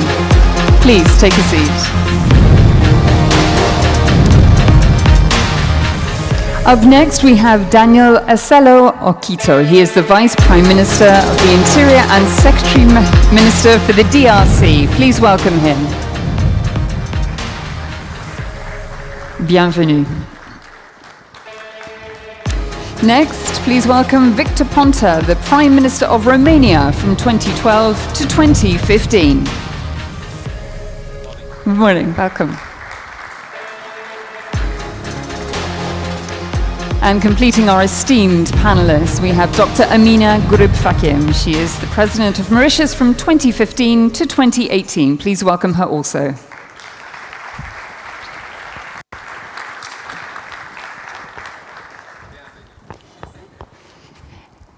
Ministers, Excellencies, ladies and gentlemen, a very warm welcome, bienvenue. It's lovely to have you here. An important topic to drill down into, and one that is important to address within the context of our global forum. Let me come to, and of course we have an esteemed translator on stage, because my French is possibly not up to par, but bienvenue, merci énormément. So let me start with a question to Your Excellency Jewel Taylor, if I may. Your Excellency, talk to me about the Liberian perspective on the role that global mobility really plays into an economic recovery. I want to say good morning and thank you to His Excellency, to His Majesty, I'm so sorry, for inviting us and to the Global Forum leaders for having us here this morning. We're really pleased to be here. Global mobility is important for the interconnectivity of our countries and our peoples. However, COVID has shown to all of us that that connectivity, that global citizenship, that global partnership, cooperation can be shortened, can be canceled just by a simple virus that is able to be transferred from one part of our world to the next. Liberia is no different because we are part of the global world. On the African continent, we did get the COVID virus. Thankfully, our numbers are very, very, very low. We have a 2% infection rate. But the fact that we are part of the global community has also hampered all of our own activities. We now have a global world where everything depends on everyone else. And so if one part of that global circle is interrupted, it affects everyone as far as you can imagine down to the African coast. And so this forum of global partnership, learning new rules, learning how to deal with the issues of COVID, working together in partnership to ensure that each one is able to help someone else. If we don't live in a way where our lives on the African continent affect the lives of people as far here as the UAE or as far as Australia, the fact is that a simple virus can be transmitted from one part of the world to the next. The global partnership we're seeking across the African continent is one which helps us to build our own systems, ensure that we're able to have on our continent what we need, so that we wouldn't be at the whims and caprices of the international systems that look at countries in terms of greater countries and lesser countries, or those who have more access and those who don't. The forum we're in today provides an opportunity to look at all areas of interaction and begin a new phase of interrelationships where we now depend on one another. I think Africa has a part to play in what happens on our continent. We must be more innovative. We must begin to ensure that what we need is on our continent, is being produced, whether it's vaccines or pharmaceuticals, are available at our levels, so we don't have to wait and be weighed in the balance for people to decide whether we need more vaccines or not. And I think those would just be my opening comments. Thank you. Thank you so much, Your Excellency. Allow me to come to you next, Daniel, representing the DRC. In terms of how mindful heads of state governments are when it comes to the importance of mobility, what would you say? How does it play into the economic recovery of countries, but also continents? Monsieur, c'est à vous. So, Excellency will read his speech, and I will translate it. With pleasure. Thank you. He has his notes. Thank you. Excellence, le roi qui nous reçoit en ces lieux, Excellence, Madame la vice-présidente de la République, Excellence, Messieurs les ministres qui se trouveraient dans cette salle, Excellence, l'organisateur, tous les organisateurs de ce forum, j'ai la joie de vous remercier et de vous adresser toutes les salutations du gouvernement de la République démocratique du Congo et de son peuple. Your Highness, dear Excellencies, dear President, dear Prime Minister and Honorary Prime Minister, thank you for letting me join you. Thank you for the warm welcome. Thank you to all the organizers, and a big warm hello from my country and my president.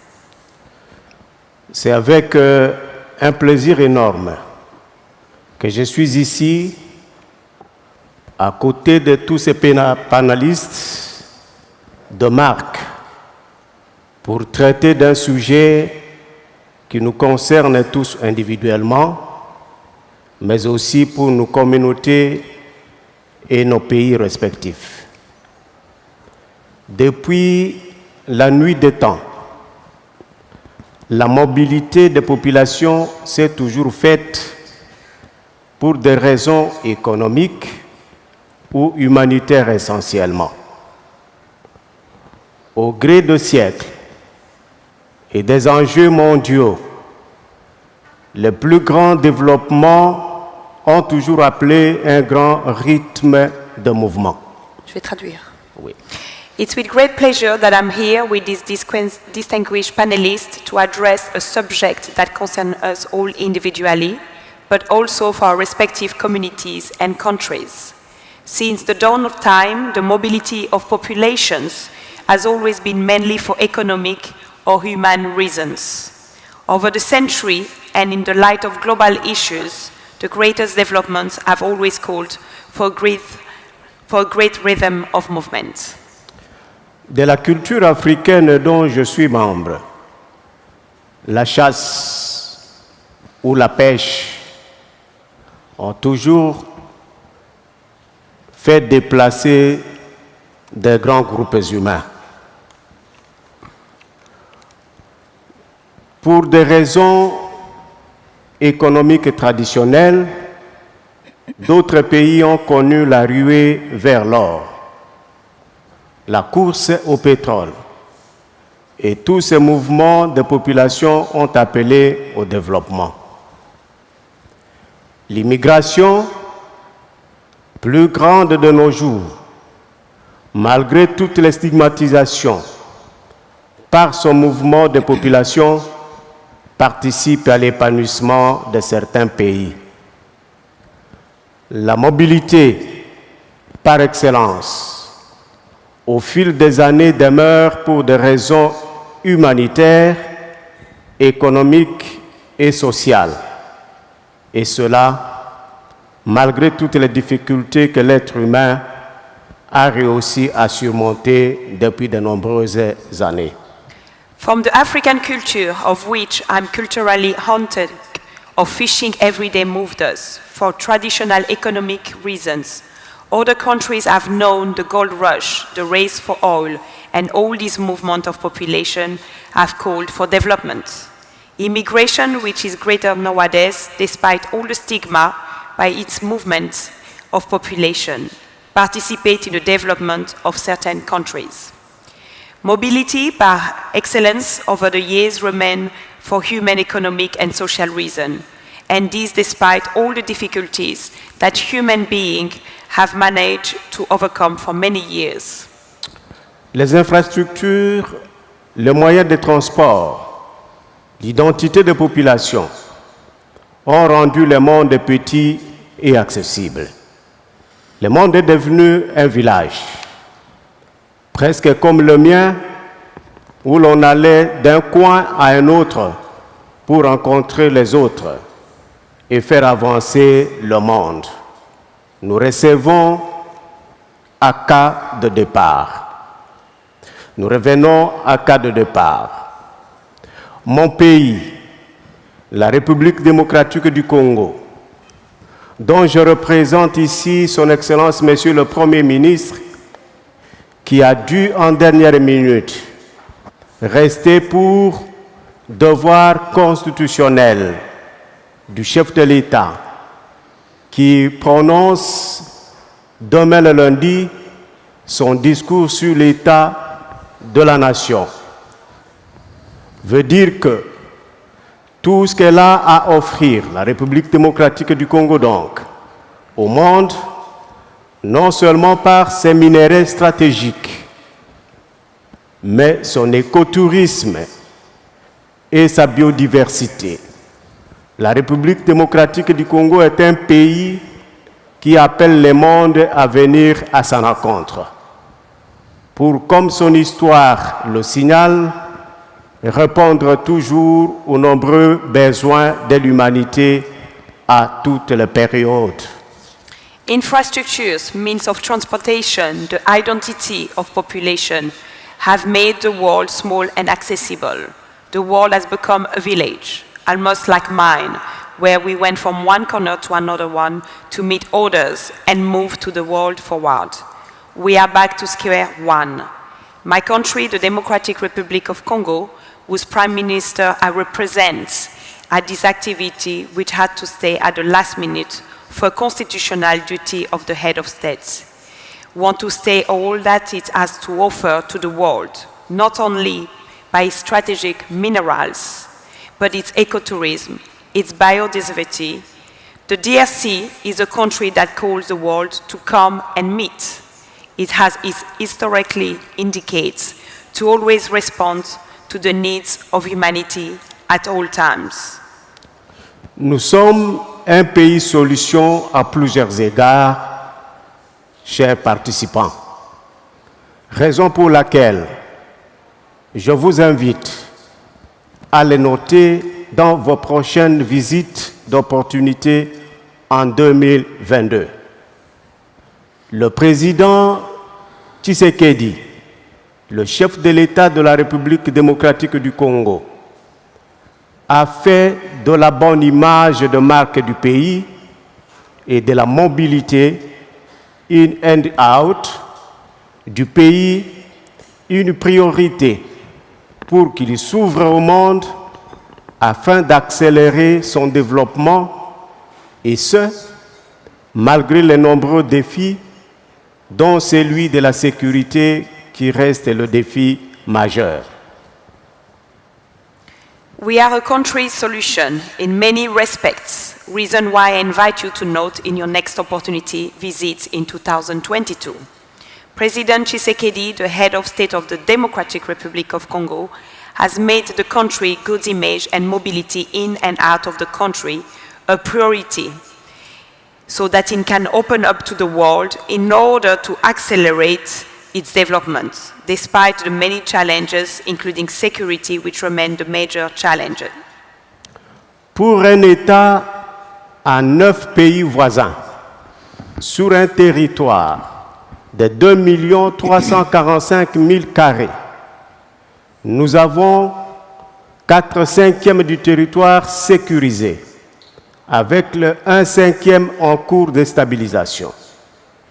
Un autre défi majeur, depuis de nombreuses années, est celui de l'opportunité qu'il y a de fournir à nos concitoyens des cartes d'identité pour circuler plus aisément, mais aussi prioritaire parce que permettant d'identifier nos populations et mettre ainsi un terme à de crises multiformes afin que dans un futur proche, des touristes plus présents, tels que dans d'autres coins du monde, inondent la République démocratique du Congo.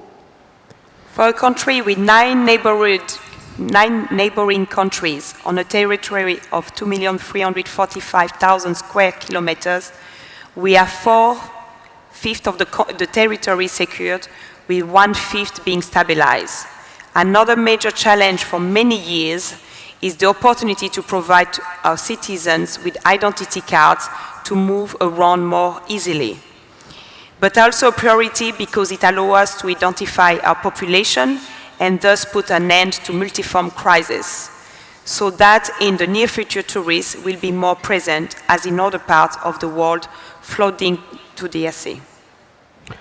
Des villes touristiques comme Dubaï, Ras Al Khaimah, Paris, Nairobi, qui vivent énormément de tourisme, peuvent-elles continuer à vivre sans touristes, sans la mobilité des personnes? Impossible.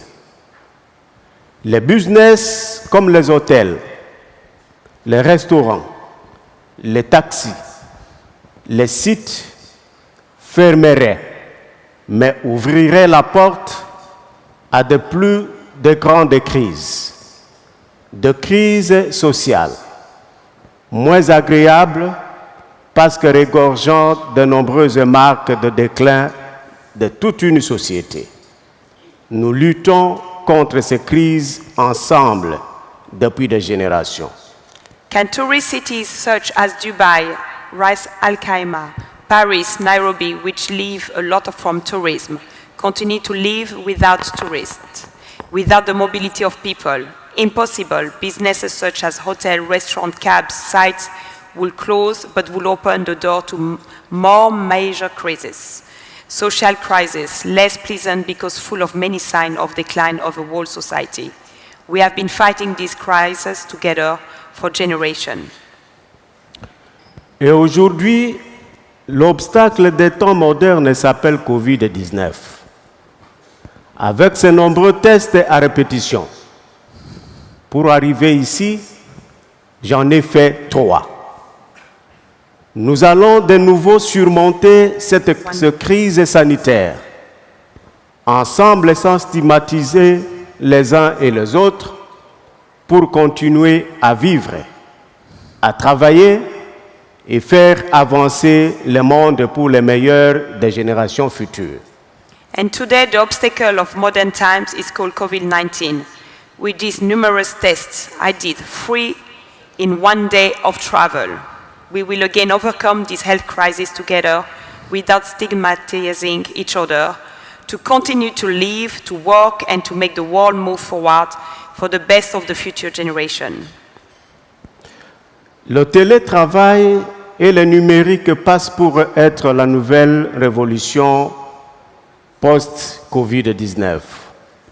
Et certainement, ça l'est, mais que cela ne nous empêche pas de rester humains, de nous mouvoir vers les uns et les autres pour accomplir des choses. N'est-ce pas agréable de se retrouver ici, pour les uns concrétiser des longs mois de discussion sans sûrement s'être vus, et pour ceux qui, durant ces 2 jours, grâce au Global Citizen Forum, signeront des contrats pour dire merci à la mobilité, et que c'est bien là la preuve que l'économie mondiale revit.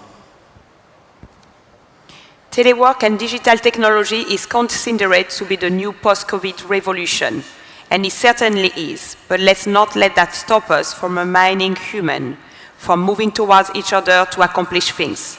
Isn't it nice to be here to concretize long months of discussion without having seen each other? And for those who, during these 2 days, thanks to the Global Citizen Forum, will sign contracts, will be able to thank you to the mobility, and that is the proof that the economy is alive again. pour la République démocratique du Congo et son peuple. Ni Covid-19, ni la différence de nos langues ou de nos cultures ne peuvent constituer un obstacle à l'économie et à nos rencontres. Merci beaucoup. Thank you. Thank you so much. Merci énormément. C'est notre plaisir que vous êtes ici aujourd'hui. Merci énormément. Let me come to you, Minister Ponta. JP Morgan predicts that 2022 will be the year of massive recovery right across the world. Are they right from the Romanian perspective? What do you think, and how will mobility play into that? Good morning. Greatest economy recovery, inshallah. We don't know. I would like to say good morning to all the participants. I know how to be the most popular speaker, being the shortest one. So I will just say that I'm very, very excited to be here. Speaking this morning with my good friend, Prime Minister Matteo Renzi, we both agreed that the best position now in Europe is to be former Prime Minister, because we have time to travel, to meet people, to listen to the people, to know what is new in the world. And I'm very frank to say that when you come from Europe to Ras Al Khaimah, United Arab Emirates, you feel Europe is getting old and is not investing in future as much as we should. But we did something great in Europe. This is the European Union and the freedom of movement of people. And 27 nations, countries with no borders, I think this is the greatest achievement of Europe, and I would love, I'm not so naive to believe, but I would love to see a world where this model will be extended. I was 18 years old when the communist regime fell, and the first thing I did, I went to have a passport and to travel. I think the greatest gift and investment in our children in Europe is the fact that they may travel, they may study, they may work without borders. And seeing COVID helping some politicians in Europe to rebuild borders, to rebuild walls, I think this is the greatest danger, and I don't believe in an economy recovery in Europe without being open, without working together, without receiving what is new in the world. And I know the enemy and I know the solution, and I'll finish my speech. The enemy is, look, when I will travel back to Europe, I need a PCR test. If I travel from Europe, I don't need a PCR test. I don't think there is more COVID in Ras Al Khaimah than in any country in Europe. It's just bureaucracy. People who want to justify their money. By the way, good salaries in Europe for bureaucrats. And they invent new borders, new requirements, which are against the economy recovery, are against the principles that Europe should promote. The other enemy are the politicians, populists, who think that closing Europe makes them popular. But in fact, Europe, the only chance of Europe is to be open. Solution. Technology, digitalization. I went this morning on the website of United Arab Emirates. I downloaded the PCR test from last night. I will show it at the border, and I say, I don't need PCR anymore. I just have technology to fight you bureaucrats and politicians. So we know the danger, we know the solution, and I'm absolutely positive that just working together, we can have a great 2022. Thank you very much. Thank you so much. Thank you. Yes, we are huge fans of technology in the United Arab Emirates, not least in Ras Al Khaimah as well. Smart cities are the way forward. Yes. We're very blessed to have the technology at our disposal. Dr. Amina, fantastic to see you. Thank you for also joining us. Do you agree that mobility and unlocking it is really the key to regenerating our economies from a Mauritian point of view? Where do you stand? Thank you. Thank you first. Thank you. I recognize here the presence of His Highness, the ruler of Ras Al Khaimah, and also thank you, Mr. Arton, for associating me with this very important event. And having this kind of conversation, I think, comes at the right time. And I listened very carefully to both presentations this morning, and I think what His Highness had said and what Mr. Artin has said, I think are testimony to what a vibrant economy can be when you include in diversity. And I think what the COVID has done, it has shown us in a very, very meaningful way how we are all interconnected. I mean, this interconnectedness with the world, with each other, but more importantly with nature. I think this is the message that COVID has taught us. Now, to come to the issue of integration, to come to the issue of mobility, my country, this country I'm in, they have shown that the economy, the culture, everything is strengthened when we include, when you factor in diversity, when you factor in mobility of people. My country is a prime example, Mauritius. We started exactly, I mean, not the same level, of course, but the parallel is there. What UAE has done over 50 years, what we have done over 50 years plus, I mean, they are testimony to what we are as a people. And again, to come back to the issue of diversity, I think Africa has really seized this message very well because as from this year, the free trade agreement, which captures an internal market of 1.4 billion people on the African continent, will again be testimony to this. While Europe has been successful with over 60% of movement of goods, people, and services, right now what we have is an integration for increasing the output in Africa, which remains at 18-20%. So I think the COVID, in a way, in a very, very nasty way, has shown us the limitation of what we can, what we are as a people. So if we have to do away with all this nativistic, this xenophobic approach to migration, and we have to change the way we look at migrants, because there are economic migrants, there is going to be increasingly refugee migrants, there is going to be increasingly climate migrants as well. And this is something which we have to anticipate as leaders, as rulers as well, that we're going to see movement of people more and so for the next 20, 30 years, because it is anticipated that over 20% of this world population will be migrating across the world because of the impact of climate change. So we have to brace ourselves, but we also have to recognize the diversity, the richness that migration brings to our economies, to our cultures, and of course to the well-being of our people. Thank you so much. Thank you to Her Excellency. We respected the time, huh? We did. Am I looking at the time? Time doesn't faze me. The sands of time are running away, but we have time for a closing statement. Your Excellency Taylor, let me come to you. In terms of everything that we've heard from our revered panel of guests, if we talk about the elephant in the room, which would be new variants, do we go there? What do we think it throws up in terms of mobility challenges, and how, again, would that impact the COVID recovery? I think we must begin to realize that we have to live with this. And people don't want to agree that it's something we have to live with. If we agree that it's going to be COVID or a variation of a COVID pandemic at any one point or the other in time, then we can put in place the real measures. The issue I see with COVID is that even though it's a scary pandemic, the fact is it can be prevented if you are vaccinated, if people are tested, if systems are put in place to detect those who might have the disease and those who don't, then it provides us with a better environment. Coming here, I took a test leaving Liberia. I had another one done entering Ghana.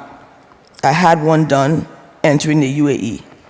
By the time I've gotten to the destination that I was coming to, I've been vaccinated already, and I don't have any COVID or a variant of it.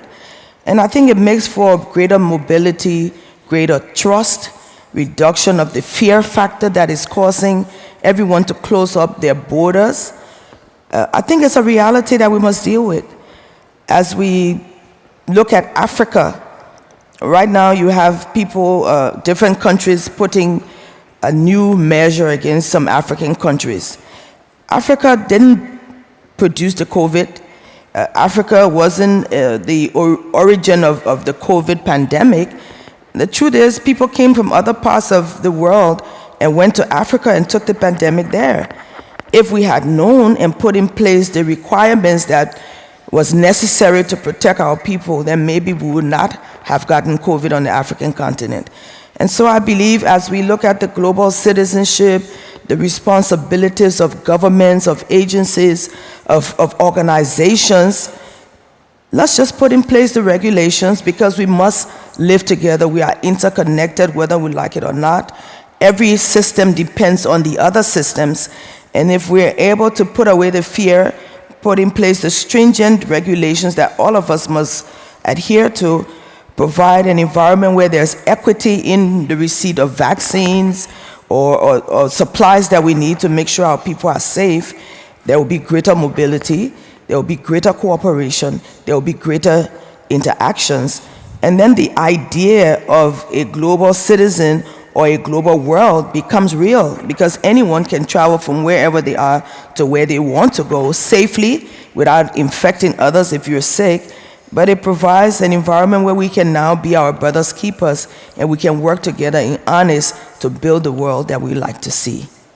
What a beautiful sentiment to end our panel discussion. Thank you so much to all of my guests, my esteemed panelists. Please remain where you are. And ladies and gentlemen, Your Royal Highness, as we head towards a coffee break, please put your hands together for the attendance of His Royal Highness here today. Stand up.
okay, there's no one here. Grateful to Armand for being here. You need to talk a little bit louder. I'm so happy to be in this room with all you beautiful people. So I would say, like 30%, about 30%, and you'll be perfect. 30% more.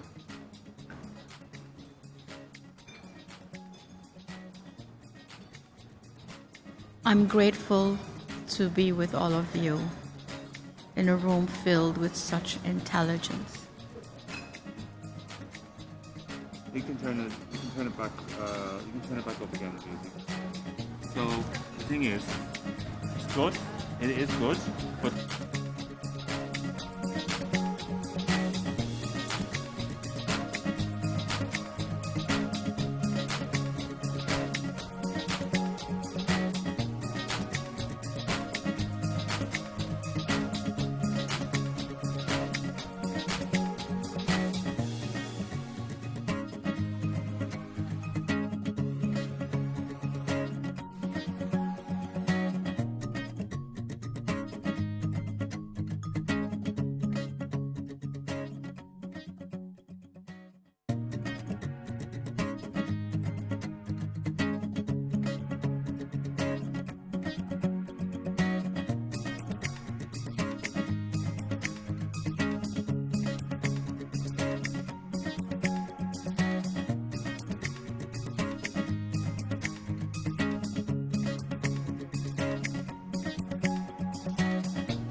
Hello again, everybody. I hope you had a wonderful coffee break.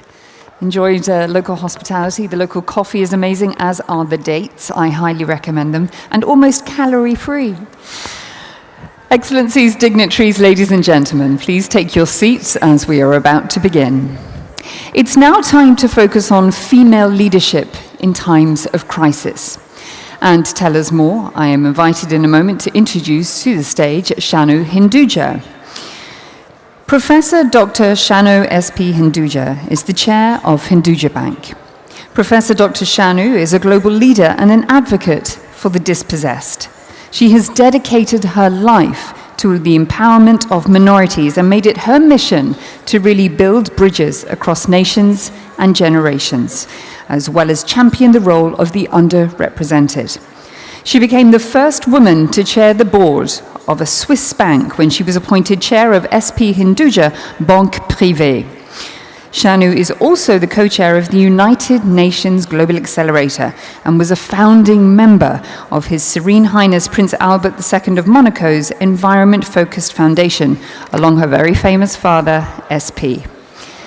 In 2020, Shanu was appointed Professor of Leadership at the University of Bolton's Institute of Management, with the seed of her doctorate being born from her last visit right here in the United Arab Emirates to Ras Al Khaimah, an emirate, of course, recognized for prioritizing a sustainable world, putting it right at the heart of its development strategy.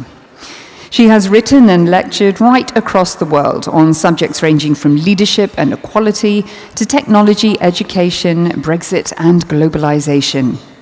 As a respected speaker on the world stage on the most pressing issues, she has captured the attention of world leaders in the United Nations General Assembly and the World Economic Forum. So please make her feel very welcome as she comes to the stage. I give you Shanu. Welcome.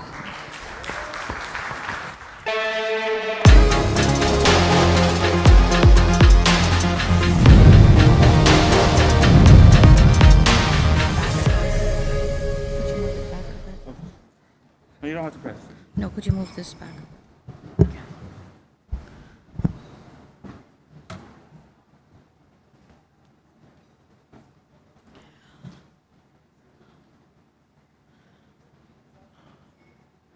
Your Excellencies, honored guests,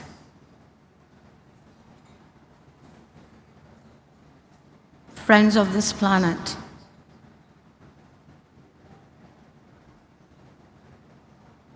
my words will not justify the love that I'm receiving in this room. Thank you for taking time to be here with me today.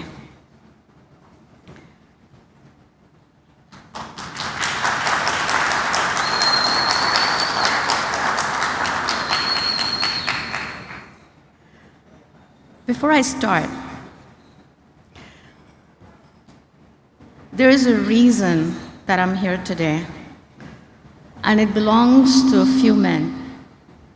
I've had many men in my life, starting from my grandfather to my father to my son. I think we all have that. But then there are some special ones who are sent to us, men and women, who decide to show us the light to new opportunities. And one such man sits in the audience. Hi, Patrick, the best friend to this planet and myself. And Armand, your true words touched me so deeply that I had to take that flight. And after reaching here, I think Milos sealed the deal. It's really a true pleasure for me to return to Ras Al Khaimah for the Global Citizens Forum and to speak alongside such friends and such distinguished people. As I look out across this room, I'm awed by the achievements of the leaders sitting in front of me or watching us later. Achievements in economics, policy, culture, humanitarianism. These good deeds shine in the dark. And your event is shining even brighter to remove this darkness. But unfortunately, beyond this room, shadows gather and they grow. There is war and there's suffering. There's famine and strife, forcing people out of their homes and separating families. The world is crying out for a new kind of leadership, one that empowers individuals and communities to come together to face the challenges of the time. And Arman, you are that true leader that's also brought us here together for the challenges that the world is facing. So thank you for that.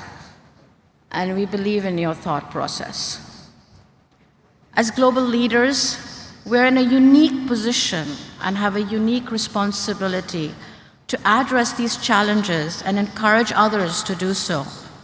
From climate change to refugee crisis, or even our children leaving for university. All this matters. I'm asking you, sat here today, to set an example. I'm asking you to be the source of light and to share that light with your communities. For as long as humans have cultivated plants, we have brought the choicest flowers into our homes and nurtured them there.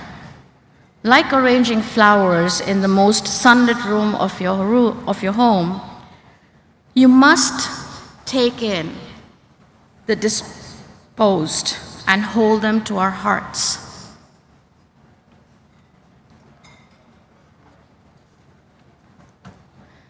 We take tulips grown in the Netherlands and orchids from the rainforest of Southeast Asia and help them to find a place in our homes.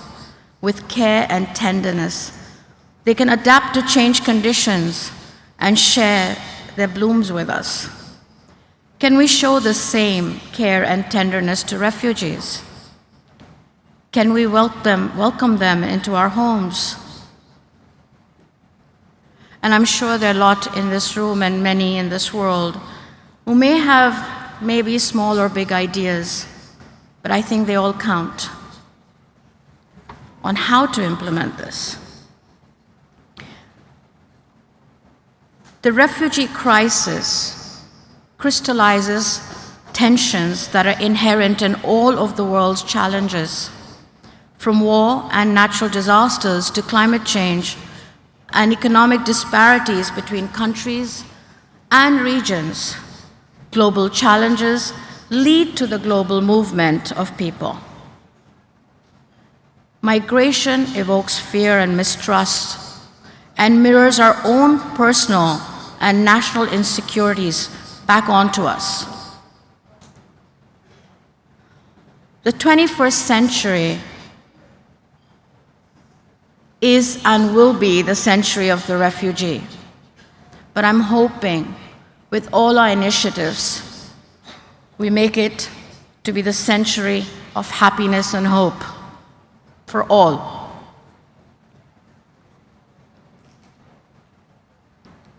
But many of us are immigrants. Not many may know, but my ancestors come from the Indus Valley civilization, which today is by the Sindh River. I was born in a different country. I was raised in the United Kingdom.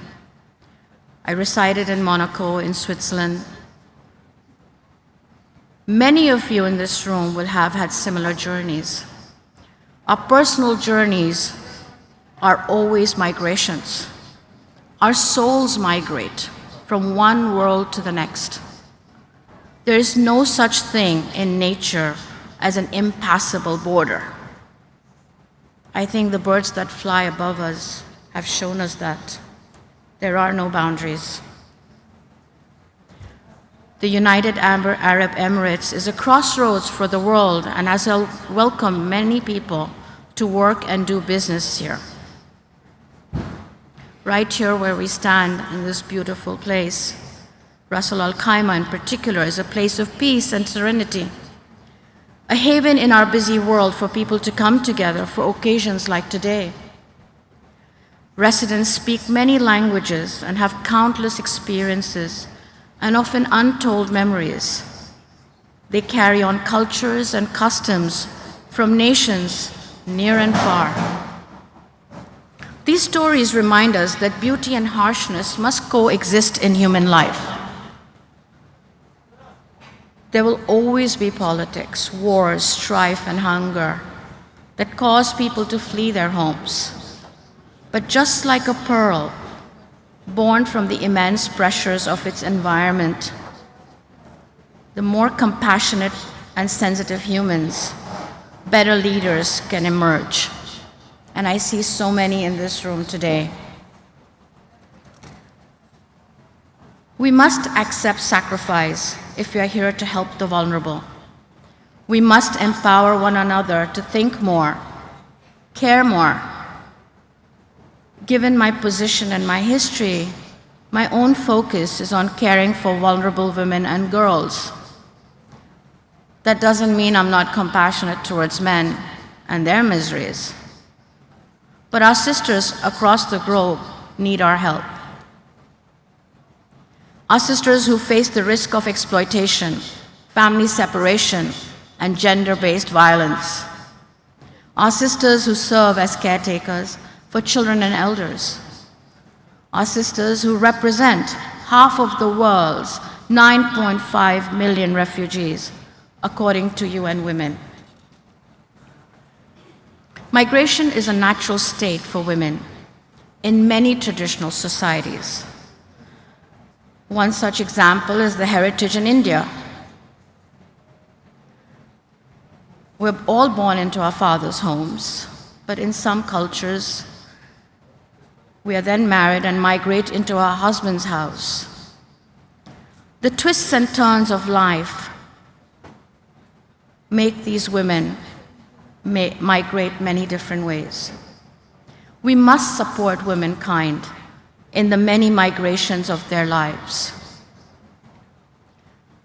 Because by helping our sisters, we also help our brothers and our fathers. We must encourage our communities to come together, using our voices to support one another. Together, our collective voice can inspire change. The right to a good education, the money to start a business, equality in the eyes of the law, reforms that end the cycle of abuse, an ecosystem of support that brings light to the darkness. How can we do this? How can we empower our sisters, empower our communities? We each have our roles in finance, in politics, in the arts. We must address ourselves and become better, more compassionate leaders, performing actions that nourish our spirit and invoke well-being for all. We can become attuned to the karmic cycle. To do so, we must water our own compassion. Because who are we without empathy? We're all human. I don't think I need to emphasize that. But I would like to see a world that isn't filled with detention camps under the blazing sun, too hot to breathe, but instead is filled with water and shelter, a sanctuary at a stranger's house for those who need it most. Look what happens when we start accepting refugees into our society. I think we're better for it. We're smarter, stronger, more human. I wouldn't be standing here in front of you if my grandfather wasn't accepted as a refugee in India to build a strong economic community. I come from a race known as the Sindhis from the River Sindh. and the love and compassion that we received in our host country has made it possible for us to have economic growth and be good guests to our hosts. Refugees witness new beginnings, border crossings, acts and arts of racism and discrimination, and homesickness. I sometimes wonder when I feel homesick when I'm living in Geneva, which land am I really homesick for? And I've realized that it is this entire planet, because the soil is the same. It's just the act of nature that helps us to cultivate different plants and flowers and trees. But we all belong right in the center, anchored on this planet. It's not just a moral obligation for us to protect each other, it's a human one. It's our responsibility to empower our communities, to learn from their journeys and new beginnings, and meet the century of the refugees with empathy and clarity of vision. We need to welcome the most vulnerable into our hearts and our homes. We need to hear their stories, stories that are universal in their hope and bravery, and blossoming with the song like each of us. We need to keep listening together, to shine a light through the darkness. I'm calling for us all to share our water, our light, our homes, and our hearts with those most in need. Please join me. Let's open our doors and live this light that we all have within us. And let's spread it so strong and wide that no matter in which way we can help, we are out there helping.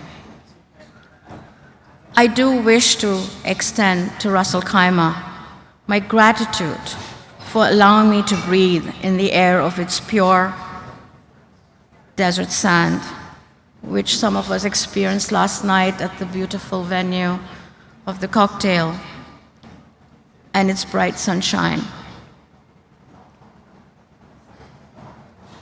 Thank you, Arman and Nadine.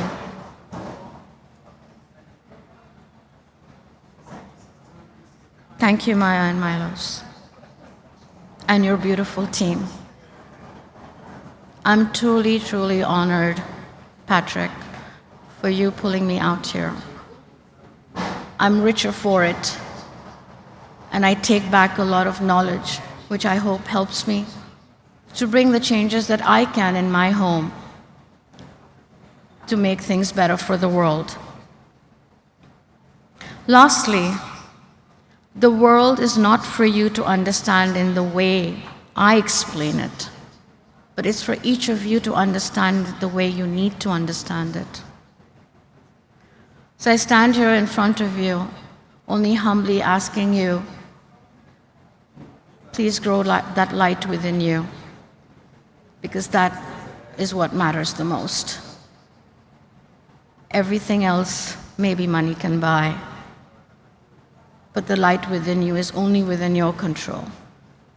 Once again, thank you to each and every one of you sitting here and maybe further out in the world for having me here today. God bless. Thank you.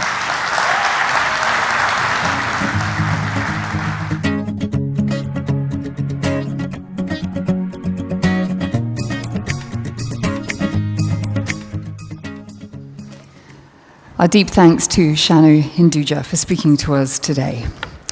Up next, a riveting panel discussion which will drill down into cross-border collaboration.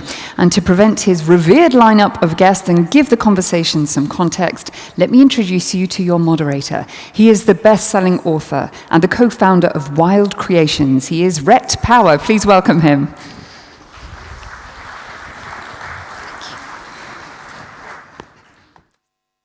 You were all Royal Highness. Thank you, distinguished guest. My name is Rhett Power.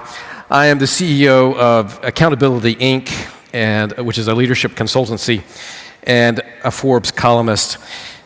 As a global citizen, we share an interconnectedness, and we're here today to learn a little bit more about that. And I want to introduce my distinguished panel. First, the Honorable Edmund Bartlett. He's the Minister of Tourism for Jamaica.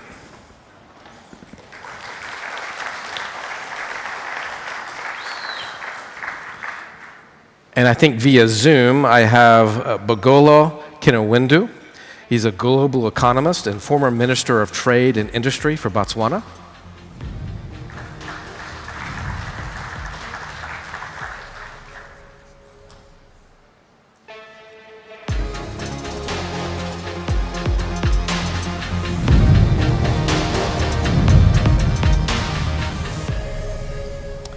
And I have the Honorable Moses Shine Barrow, MP for Mesopotamia and the House of Representatives of Belize.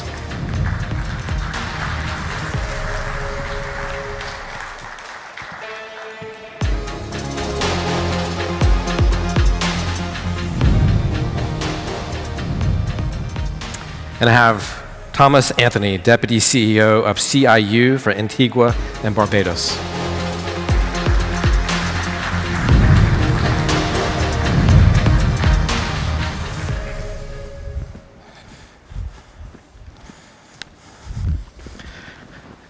Gentlemen, welcome. Thank you. So, as we were talking backstage, we had some interesting conversation, and I wanted to ask you in the first question, and I'll start with you, Minister Bartlett. How can countries that are seemingly sitting on the peripheral, smaller countries, in other words, how can they be a real part of the political agenda and really serve their people? How can they get the attention of the larger countries? So we have started with the hard question. First, the truth is that COVID and this pandemic has created something that I believe the smaller countries, in a funny kind of way, have been waiting for. An opportunity for the world to recognize that we are all on the same platform. That this pandemic, which is potentially, and still is, the most existential global event since Anthropocene Earth, has created an equalization that has not been seen in centuries. So small is no longer insignificant, and large is no longer too big to miss. The fact is, ideas and the whole issue of creating an opportunity for change and for a positive impact is now replacing all the traditional sense of I'm bigger than you. So that who discovered a variant recently was an African country, and an African doctor that wasn't from the metropole. And suddenly, instead of the world saying, all right, fine, what a great thing you have done, the bigger ones have started to stigmatize and to categorize. And in fact, in the end, even isolating, but later discovering that this is good, that science and scholarship from a smaller country has created a global arrangement. And that's what we're about. And so ideas is what's going to make the difference for us as small countries. In my own country, in Jamaica, we established the first ever Global Tourism Resilience and Crisis Management Center at our university there, 2 years before the pandemic. The purpose of which was to begin to sensitize the world to disruptions, the impact that they have, and how the need for us to be able to identify distractions, to mitigate, to manage, to recover, and then to grow. And suddenly, Jamaica became a point of reference, a small country with 2.9 million people, and we are now establishing a center in Canada and the United States, and we're doing in Africa and other places. And that's the only way small countries can make a statement: ideas. I close by saying, invest in ideas. That's the future of the world.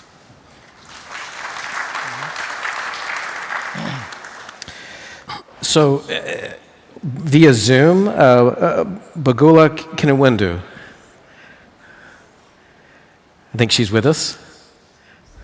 I think she's over there. Ah. Can you hear me? Yes, we can hear you. All right. Okay, I think we have some technical things to figure out. I'm going to give the floor to you. Well, I believe, to answer that question as frankly as I did backstage, there has to be a paradigm shift in these developing nations, particularly in the Caribbean, where I believe the politicians are not focusing and prioritizing correctly. I think in most cases you see the politicians taking over as the wealth extractors. The colonial masters have left, and you have these politicians taking over as neo-colonial wealth extractors, so they don't have the time to focus on going outside and lobbying and engaging the developed nations to support. Once that focus changes from self-enrichment and extracting the wealth in their country for themselves, not extracting it to share it, but to enrich themselves, I think that they could be effective in lobbying the developed nations to do what is morally right. And one of the key ways that I think is overlooked is the diaspora. For instance, the Caribbean, Jamaica, Belize, we have a vast majority of our population goes to the United States, for instance, to the UK. We need to find a way, and they are voters, so we need to engage them to write their congressmen, write their senators, and say, you need to pay attention to the problems of Belize and the problems of Jamaica and the other smaller nations. So I think it's a matter of focus. But if you're focused on the wrong things, then you can't get the attention of the developed nations. I imagine that's not a very popular political view. But it is practical and realistic, and I think the only way, the only way for us to have a paradigm shift is for someone to come along and speak the truth. And I don't want to be a career politician. I am a global citizen, and I am a global servant, and I am concerned about humanity and not politics. That's refreshing, I must say. Thomas. So I'm sure most of us are familiar with the game Spot the Odd One. Well, my fellow panelists are all distinguished members and former members of parliaments in their respective countries, and then there's me. But on the question that you ask, I think from a small island perspective, it's about the old adage of there's strength in numbers. And so I think that countries on the periphery must collaborate, cooperate, and coordinate. Coordinate in the sense of the nomination and voting for individuals to be on the respective subcommittees, committees, working groups of these institutions, so that our views and our voices are heard and form part of the policy of these institutions as they look back to service us. So I wanted to give our guest on Zoom, Bagolo, are you back with us? I certainly can hear you now. Fantastic. Right. Thank you very much, and I am pleased to be joining you through Zoom, even though I was hoping that I would have been there, but because of the Omicron scare that the minister so adequately mentioned, I'm grounded, and I'm in South Africa at the moment. I think what has already been mentioned actually quite touches quite well on what I wanted to say, which is one,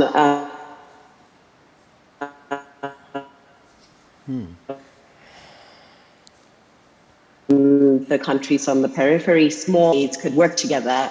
It's necessary for them to work together, particularly when it comes to the spaces in multilateral cooperation, because that space in itself provides a very niche opportunity for small states to build on a comparative advantage and to use their skills, their positions to really work through smart power.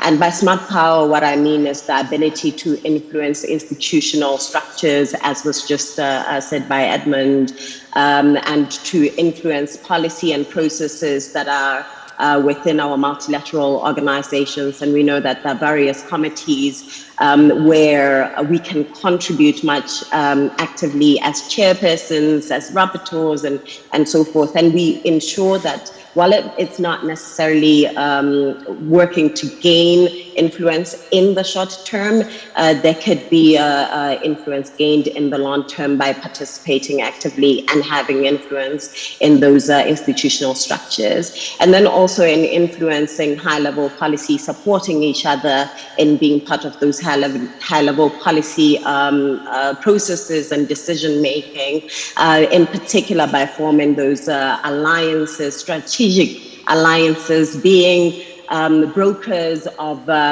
deals that other major and big countries cannot broker themselves. And it's important that even as we negotiate, that we continue to have collective and common positions, the likes of the ACP. I just want to talk a little bit about the ACP because, it brings along African, Caribbean, and Pacific states. And in one of the speeches from the Honorable Mia Amor Murthy, she actually said that there is an opportunity for African, Caribbean, and Pacific countries to also redefine their role and place in geopolitics through the ACP by virtue of the revised Georgetown Agreement. And what I liked from that speech in particular is that she mentioned that we can forge an international organization that is best suited to us and our collective futures, and the members of the ACP must function on our own terms and not the terms set by others.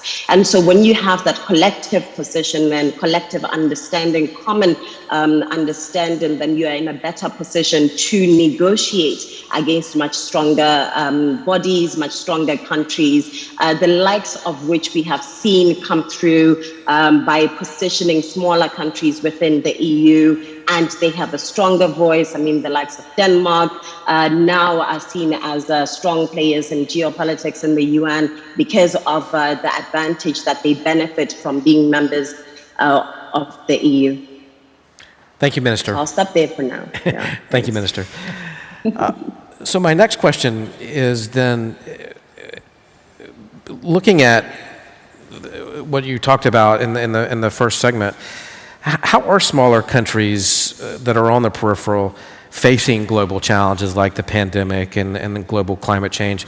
We were talking about backstage a little bit about tourism in Jamaica, and so, Minister, if you can address that and how you're facing as a country these global challenges that have a much bigger impact on smaller countries. Well, perhaps if we try to look at how smaller countries are faring in this, we perhaps have to come back to what cross-border activities offer by way of an opportunity.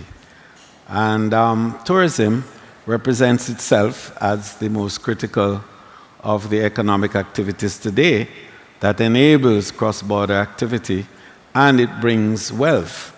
As we know, the greatest agent for the transfer of wealth from the rich to the poor is tourism. Because as a plane flies, it brings wealth and is converted immediately. And as a cruise ship comes into the port, a similar thing happens. And it gets into the pockets of the ordinary man, which is very important, because 80% of the values of the experiences of tourism are driven by the small and medium players, the little people. The unfortunate reality there is that only 20% of the returns from tourism go to that smaller group. And there needs to be a rebalancing of that situation. So what small countries in the world offer is the destination for these experiences. And the pent-up demand that COVID has provided is driving movement from the larger countries into these smaller destinations where the conversion can take place of the wealth movement. So small countries like Jamaica and the Maldives and other countries that are highly tourism dependent find that this is the moment when we can help to reset and rebalance that situation. The good news is that the traffic has been moving in our area. And in our case in Jamaica, we have had a recovery of some 70% of the 2019 figures, primarily because of our proximity to the richest market in the world, the United States, and the fact that cross-border activities in a lot of cases have been influenced by closures and attitude towards management of the COVID virus in different places. So we have managed to find an infection level in Jamaica that's low.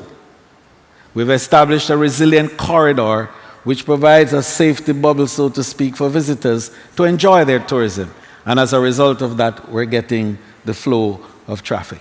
The last point I want to make on that is that it enabled smaller countries like ours that have been able to bring that level of management of COVID to the attention of the larger countries to get a higher ADR.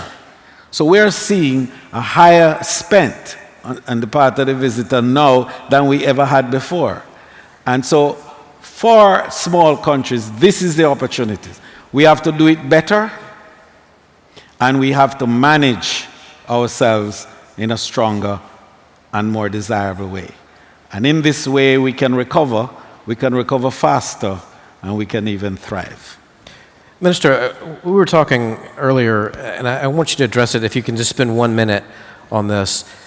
You talked about how the pandemic was an opportunity, since we're fighting this globally, we're fighting this as one human race, that this is the real opportunity for us to capture that energy and that collaboration.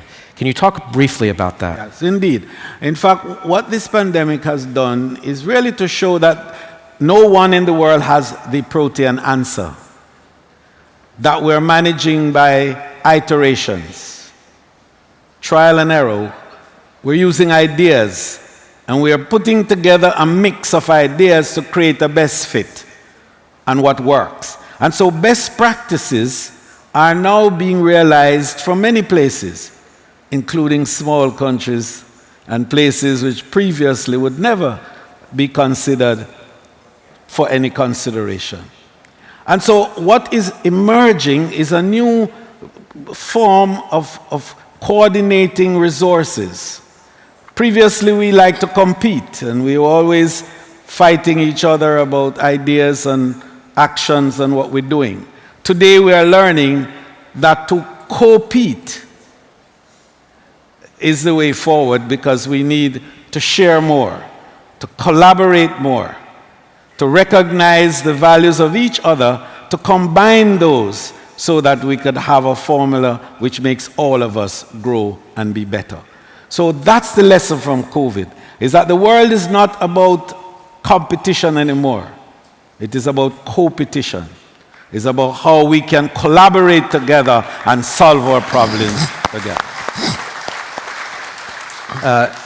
Minister Kinyuwindu, what do you think about the smaller countries and how they have responded to challenges like the pandemic and climate change? Well, I think when we look at, our responses for small countries have been largely challenged by the fiscal position that they found themselves in prior to the crises. And what that has done is it has made most small states very vulnerable to fiscal shocks that arose because of the COVID economic related crisis. And so they have had to, unfortunately, find themselves in a position of having to choose, and this was early this year and last year, having to choose between providing livelihoods and having a very out of control debt situation. And this has been completely unfortunate because, one, there has been vaccine inequity that we absolutely have to talk about. And if there is vaccine inequity and we are having to pay a lot more than many countries are paying, and then we have to wait a lot longer to receive consignments. This in itself is creating a slower recovery and a slower management of COVID in smaller countries because, the top 10 economies have hoarded vaccines. So this in itself needs to first be dealt with so that we do not find ourselves in a prolonged crisis and having ourselves in economic scarring situation. But while that is said, as the minister adequately said earlier, some countries like Botswana have had this scientific technology. We are able to have gene sequencing, and we are able to really detect the different variants that are coming up and also handle COVID on a health side. So we are seeing a little bit of growth. We're seeing some technologies come up. We're seeing capabilities in small countries because they've had to become a lot more self-reliant because of the position that the global geopolitics really have put ourselves in. And I just want to also bring in the issue of finance, because we cannot really talk about COVID recovery when we're not talking about access to finance. They've also been challenged because even with SDR reallocation, most small states did not get adequate allocation that can help them really get out of the COVID crises, economic crises that they find themselves in. So it's really, we're going to have to wait and see how countries have responded much more medium to long term following all of these three things that I have mentioned. Thank you, Mr. So I hate to ask you guys to be brief, but Shine. Well, I'm certainly delighted to say that Belize has responded fairly well in not compromising her commitment to being conscious of climate change and taking the necessary steps to preserve what we have.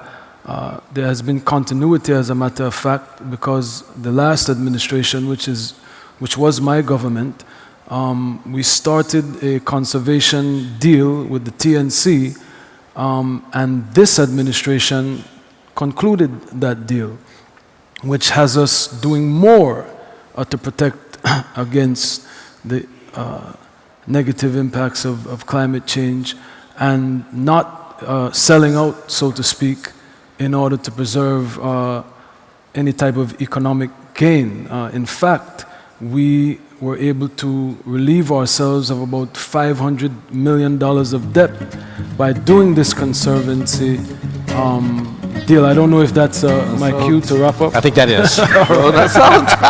That's it. Thank you.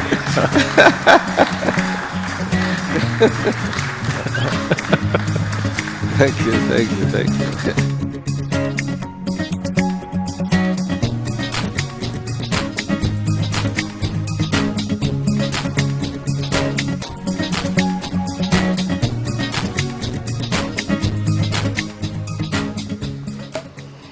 Thank you very much, Excellencies and gentlemen. After that brief musical interlude, it is now time for a masterclass. So I do hope that you're sitting comfortably because you're in for a treat. Ladies and gentlemen, I give you the former FBI hostage negotiator and the best-selling author of a book you must read if you haven't already, Never Split the Difference, says the CEO of Black Swan Group, Christopher Voss. Please welcome him. Thank you.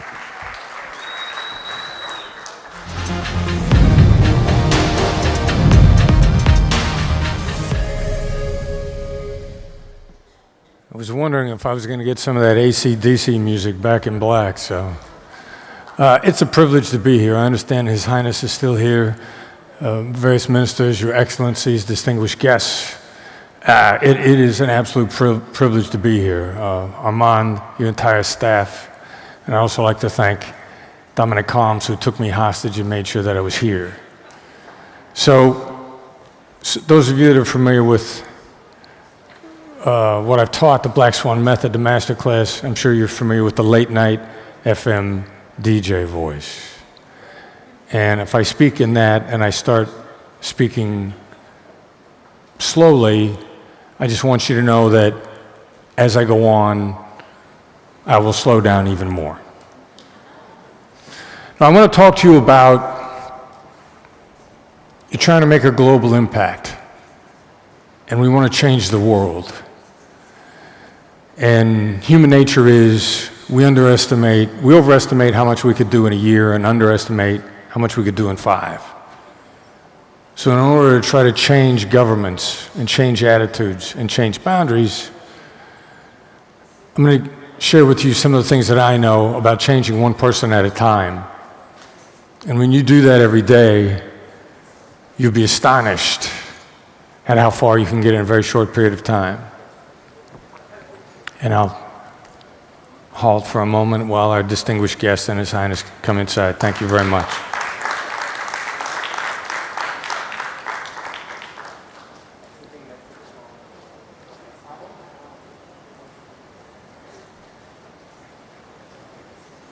And I am honored that you have come back. Thank you very much.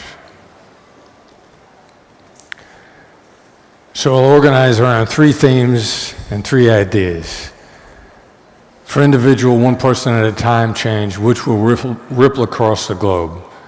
And I'll say hashtag think empathy, hashtag speak empathy, hashtag live empathy. And empathy is very different from what's commonly talked about and what never split the difference really means. Now, how do you make an impact right away? Well, I'll tell the story. I'm becoming a person, but you're saying to yourself, I already am a person. But how to become a person quickly? So, one night in the United States, I walk into a bar with 4 hostage negotiators. And forgive me, many of my stories somehow start with me walking into a bar, but it's not a theme of my life. And I also realize that if you say 4 hostage negotiators walk into a bar, that sounds like a joke. You know, it sounds like an American joke where they say a priest, a rabbi, and an imam walk into a bar. And then, of course, you say, well, an imam would never walk into a bar with a priest and a rabbi. But anyway, 4 hostage negotiators walk into a bar. And they are with me, and it's packed, it's lively, it's celebratory. There's nowhere to sit. And I look around, and I see an empty seat over by the bar. And I walk over and I get ready to sit down, and just before I sit in the seat, the person sitting next to it says, don't even think about it. So, I'm a hostage negotiator. I'm going to talk to him. So I say, why is that? And please forgive the language when I tell you what his response was. When I say, why is that? He says, because I'll kick your ass. And I say, I don't need that. I'm Chris. And as soon as I go from being a random stranger to Chris, as soon as I go from being an adversary, a member of another government, a border guard, a government bureaucrat, as soon as I become Chris, everything changes. And he stops, and he can't move, because a person with no name he was getting ready to attack. And as soon as I simply had a name, he felt differently about me. He couldn't hurt me. And as soon as he froze, the other hostage negotiators came up, they put their arms around him, said, "Hey, how are you? Let us buy you a drink. You know, let's talk to you, let's find out what's going on." And it turns out he's a former military veteran, and his experience in being in the military has shattered his life. He can't hold a job, he doesn't have a relationship. In following what he thought was a patriotic endeavor on behalf of his government, it destroyed him. And his only recourse when he was someplace where he thought the world was celebrating was to try to fight his way out. When I said it was Chris, suddenly we were different. Just that one small thing.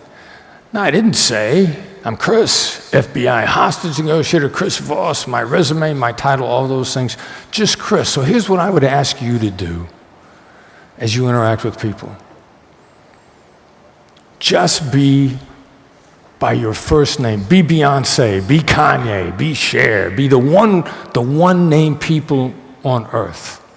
As soon as you become Chris, as soon as you become just who you are, instantly the other person, regardless of the circumstances, sees you as a person. That's how you become a person quickly, just with your first name. I'm on a subway train in New York City a number of years ago. And it's early in the morning, and there are people that are working class people, which is very much like myself. I consider myself working class. And I see this African American female come in. She's clearly a working class person. It's been a difficult day for her. She's under stress, and she sits down and she forces her way into a chair next to another African American man and elbows her way in and says, "Excuse me, move over." And he's another person just like her, who's just trying to work and trying to have a better life. And she sits down and she begins to elbow him and begins to push him. And I can see him getting more and more aggravated. And under no circumstances is this going to turn out well for him, even though she's the aggressor. And I can see him becoming more and more angry. I'm on the other side of the train. I walk over and I say, "I'm sorry, I'm Chris." And he looks up at me and he shouts, "Chris, I'm not trying to meet you, Chris. I'm not trying to meet you, Chris." Now understand, despite his protests, he did. By just using my name, by simply stating my name, it changed how he felt. And then I said, "Look, I just don't want to see anything bad happen to you. I'll mind my own business," and I walked away.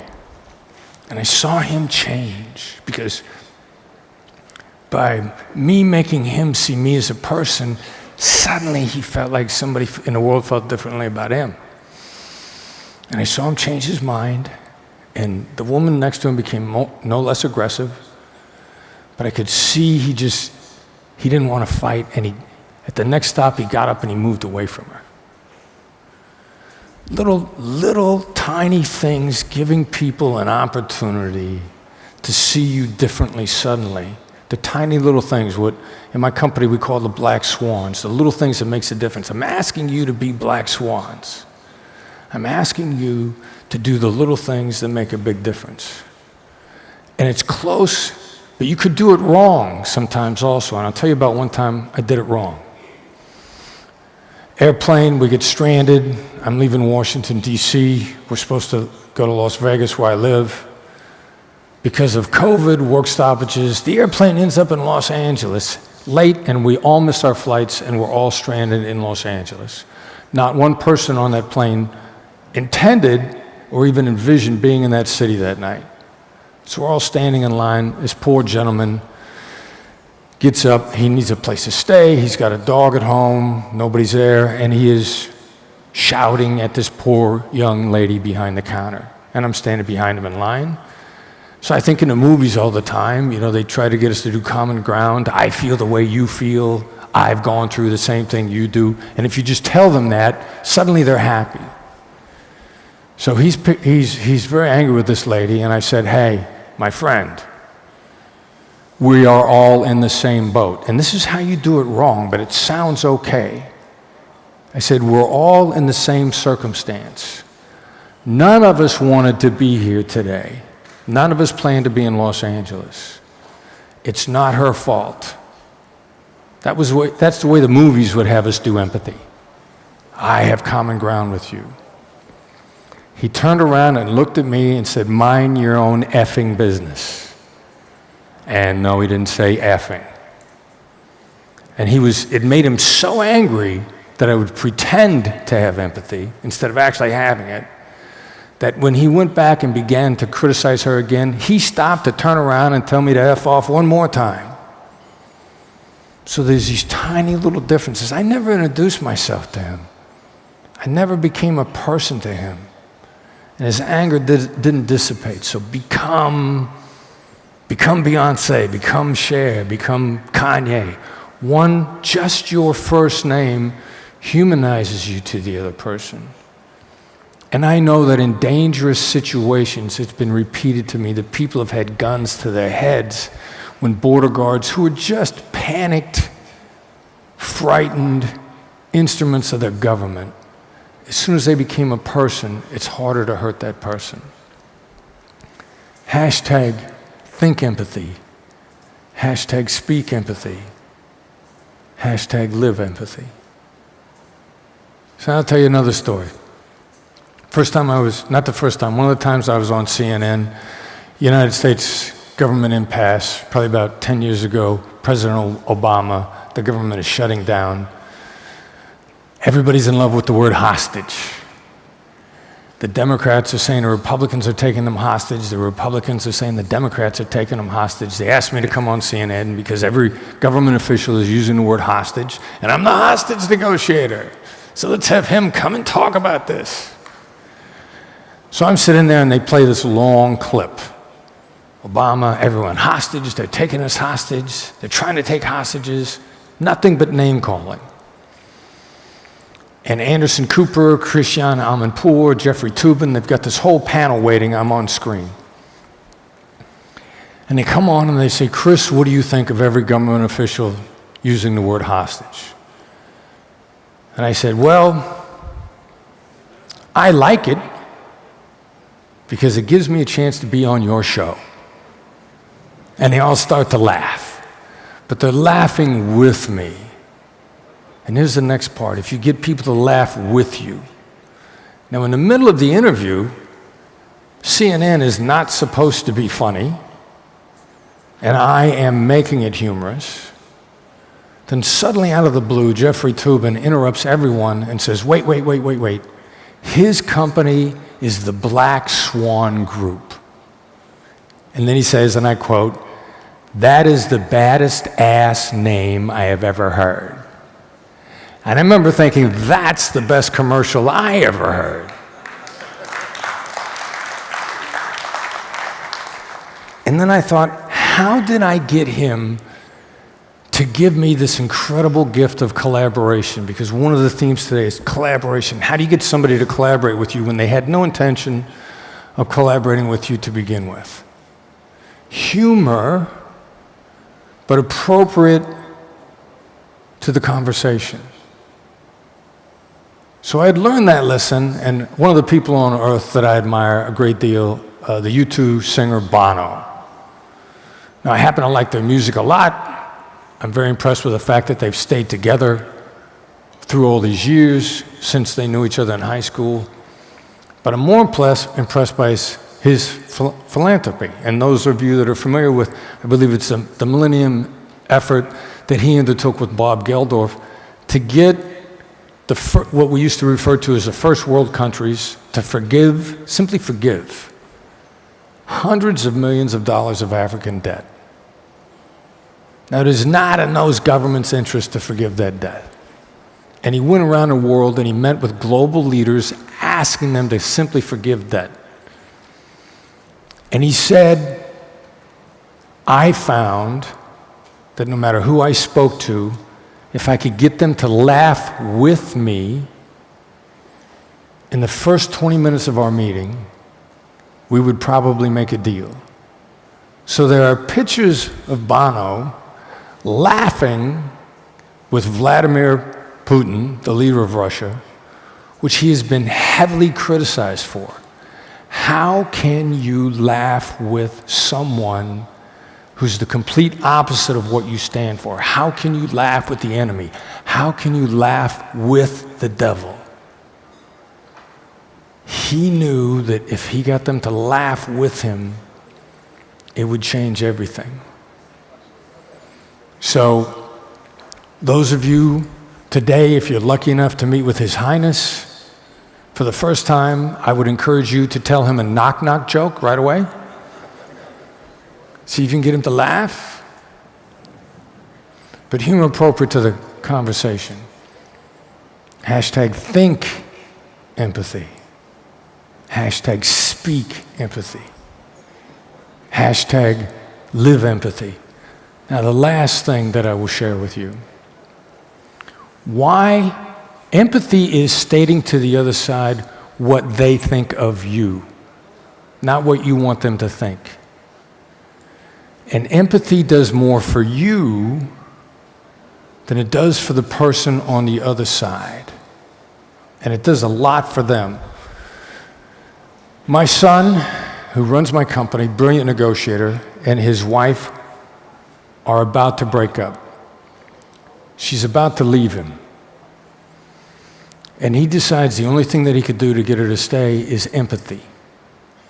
And the way we teach it is, say everything they don't like about you. Not what they like about you, what they don't like about you, why they're angry with you.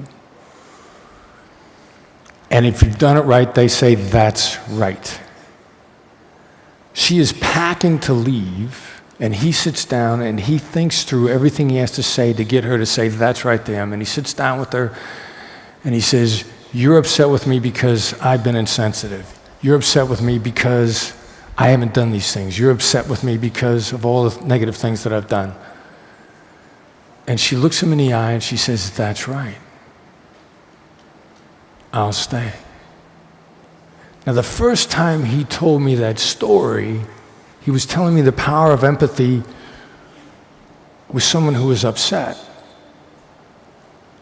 And I said to him, do you know how much it did for you in that moment? To begin to look at the other side and say to them, here's what you want me to understand. You don't have to say that you agree. And you don't have to contradict it. Here's what you're unhappy with about me. They want you to know how they see you, and you'll be astonished at how their attitude will change towards you once they feel seen by you. In one instance in the Philippines with a terrorist group on a kidnapping that I negotiated, where the hostage walked away, which means the terrorists got nothing. When it was over, the terrorist called the negotiator that I coached and said, I would deal with you again. I was respected by you. Understand these are people that if they met on the battlefield, it would be a deadly encounter. But in a conversation, the person who lost called the victor and said, I felt respected by you and I would talk to you again. Here's what I would ask of you.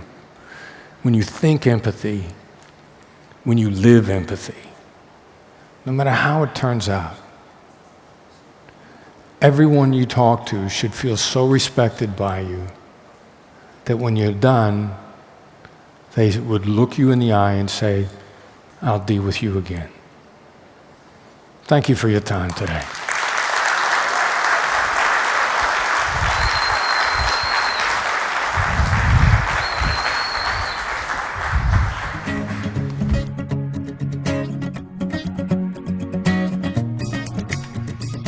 Your Highness, Excellencies, dignitaries, ladies and gentlemen, wow, what an inspiring speech. Our thanks to Christopher Voss for being with us all the way from Las Vegas today, ladies and gentlemen.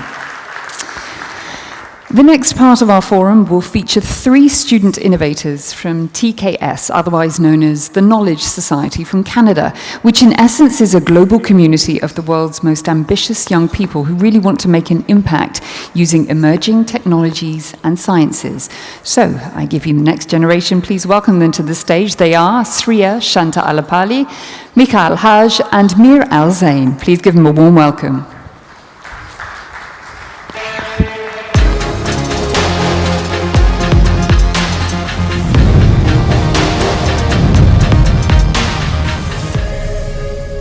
What is up, Global Citizen Forum? Before we get started, I want to shout out to Tali because we're here because of her. We met her at Web Summit, and that's what brings us here.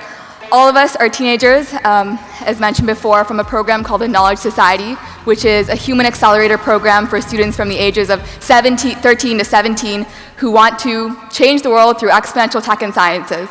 So we're really excited to share the problems that we're most excited about tackling, where we want to reduce suffering in the world, and where we think the world is moving forward and how we want to be progressing along with that. Awesome. Okay. So I'll get started. My name is Shriya. I'm 17 years old. Over the last year, I was born, by the way, during the generation where students in middle school and high school had access to a smartphone, and so we carried around to school. And I was really interested in understanding what it would take to build the next ubiquitously adopted interface. So everybody here likely, I'm pretty sure, has a smartphone in their pocket or on the table, or maybe you're even texting while I'm talking. And I'm excited to understand what it would take to build the next ubiquitously adopted interface. And right now, companies like Facebook and Google are all betting on the technology of extended reality to be able to become an alternative to the current smartphone. And I see gaps as it relates to why that's going to happen, because extended reality like VR or AR lack the detection of depth, density, and user intent, which make these devices really unnatural to interact with. And so last year I worked on building something called a brain-controlled augmented reality web browser. And what I was trying to do is solve the gaps as it relates to this naturalness that XR wasn't able to get across using brain-computer interface technology, which allow us to understand our brains better by interfacing it with computers. However, when I think about where I really want to be reducing suffering in the world today, it's as it relates to economic barriers for different marginalized communities that haven't been able to move past the barriers that they currently have to be able to earn for themselves. And so I'm going to be talking about how the current economy that we have is changing to potentially support these marginalized communities. The computer is a bicycle for the mind, says Steve Jobs. When we think about what a bicycle is, it's a tool that allows us to get from point A to point B. It allows us to do an action faster. It allows us to do more with less. Similarly, computers allow the exact same thing. They allow us to gain access to information and knowledge in an easier way, allow us to do more with less.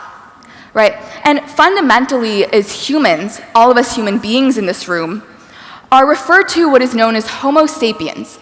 Sapiens is a Latin word for the beings of knowledge. And so as it relates to how we interact with the tools that we've created, if we really are knowledge workers, I'd assume that as it relates to the tools that we're building, what we want to do is optimize for understanding more things, learning, gaining more knowledge, right? And if we go back to this example of the bicycle, from a utilitarian use case perspective, if we're beings of knowledge, we want to know how to get from point A to point B and then go about doing so and executing that action. But another way to use bicycles is to have a ton of fun. If you see this little GIF I have on the screen, it's these people on bicycles, they're on a tennis court, and they're playing hockey at the same time, and they're having the time of their lives, having fun, playing games with each other. And I'd argue that if we really were beings of knowledge, I don't actually think we are. I think we are Homo ludens. We are beings of play. After we move past just surviving, what we want to do is play. We want to have fun. A sense of community and culture comes from playing games. We can think back to times like playing hide and seek, or playing tag. And for me, what I used to do is after I'd watch a movie with my friends, we'd create alternative endings to the scenes that we saw and act them out. And playing games brought a lot of fulfillment to us. It was something that we enjoyed. And so as this relates to the tools that we're using, I think we'd rather be having fun with them than just gaining more knowledge or learning more things. So let's go back to the computer. According to a statistic from 2020, players have collectively spent more than 25 billion hours playing Call of Duty, which is a very popular video game franchise. It's a shooting game. So people are spending billions of hours trying to get fictional wins in this fictional world just for fun. And to put this into even more perspective, we have about 155,000 registered nurses that come into the world every year that graduate from clinical training. And collectively, these 155,000 registered nurses have spent about 77.5 million hours of clinical training. We are spending millions of years playing Call of Duty, whereas millions of hours in clinical training. I think with the tools that we're building, we want to have more fun with them than we do just learn from them. But the thing is that as we get older, the value of what play is diminishes. It's a trade-off, because as we stop playing, we can start earning. We can become productive in the economy.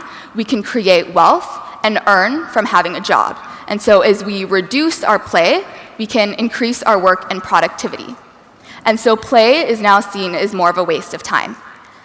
As it relates to economic potential today, an individual's returns on the value that they're adding to the economy typically come from 4 factors.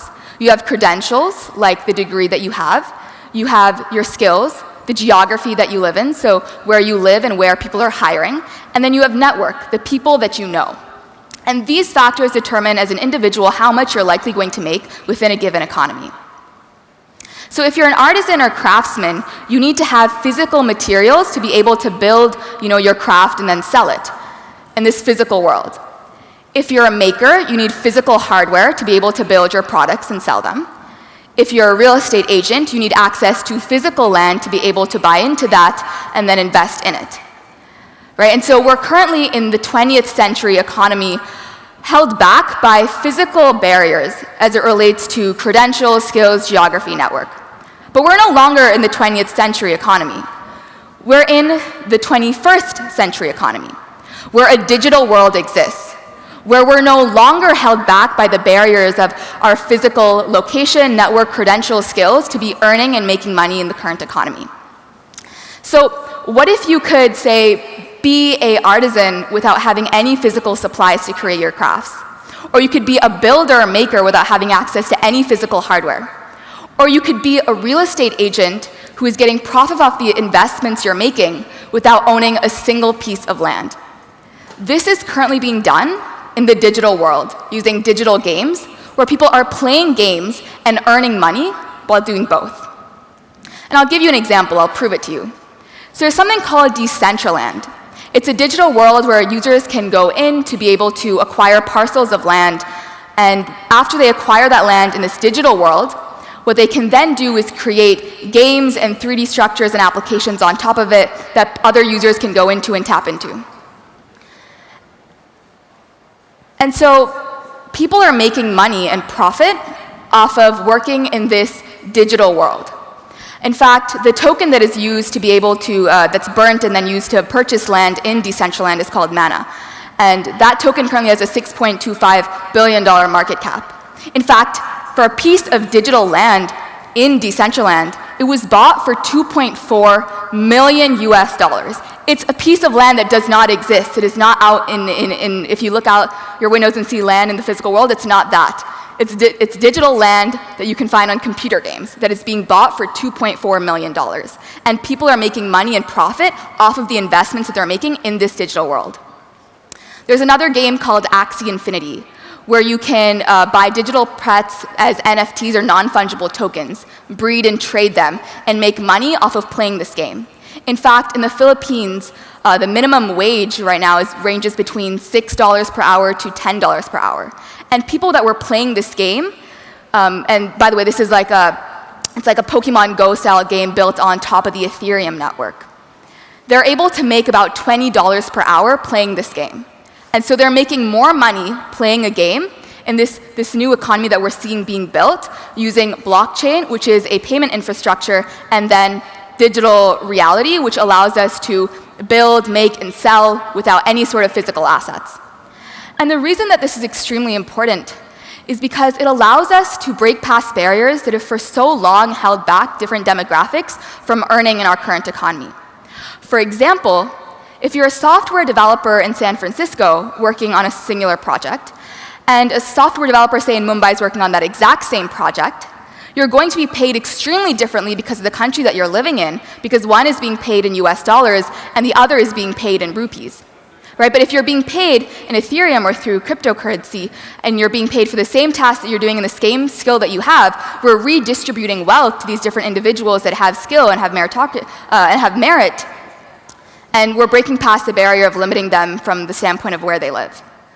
Another example is through the Knowledge Society last year, I worked on a challenge with the United Nations, where we got this prompt on how to increase female employment in the digital economy.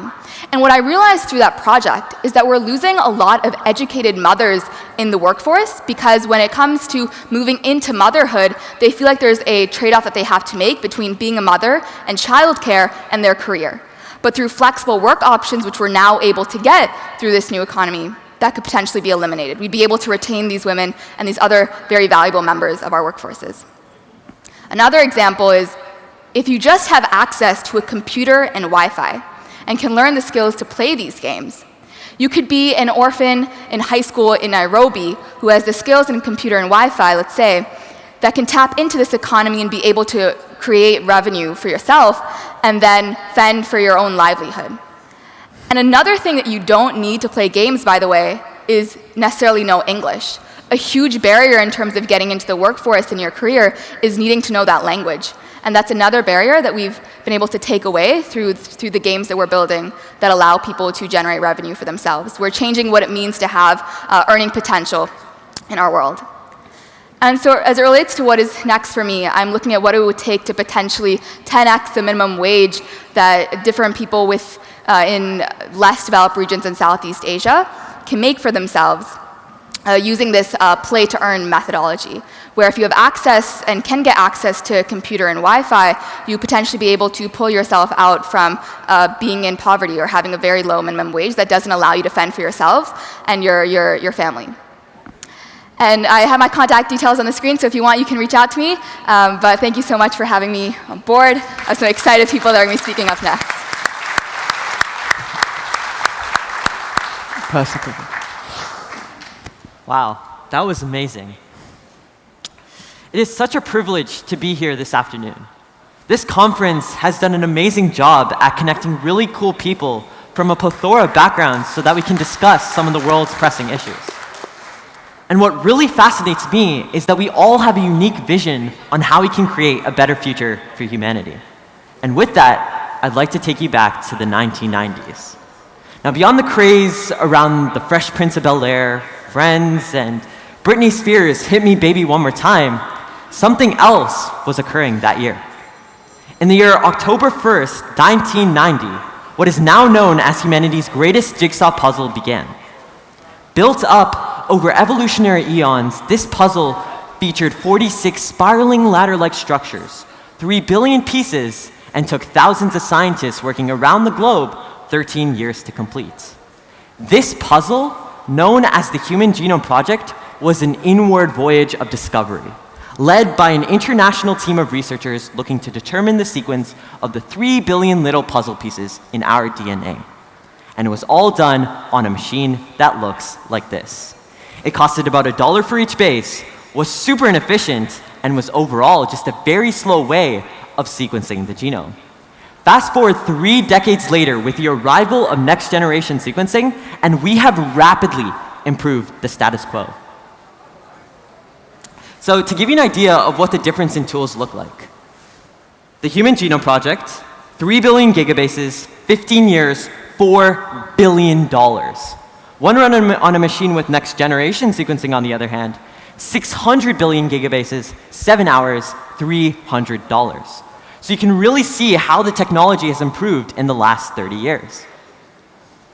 And so as a neuroscience enthusiast, learning about how we sequence the 3 billion little puzzle pieces in our human genome, it makes me wonder when we will start making strides in building the next jigsaw puzzle of our time, the jigsaw puzzle of our brain.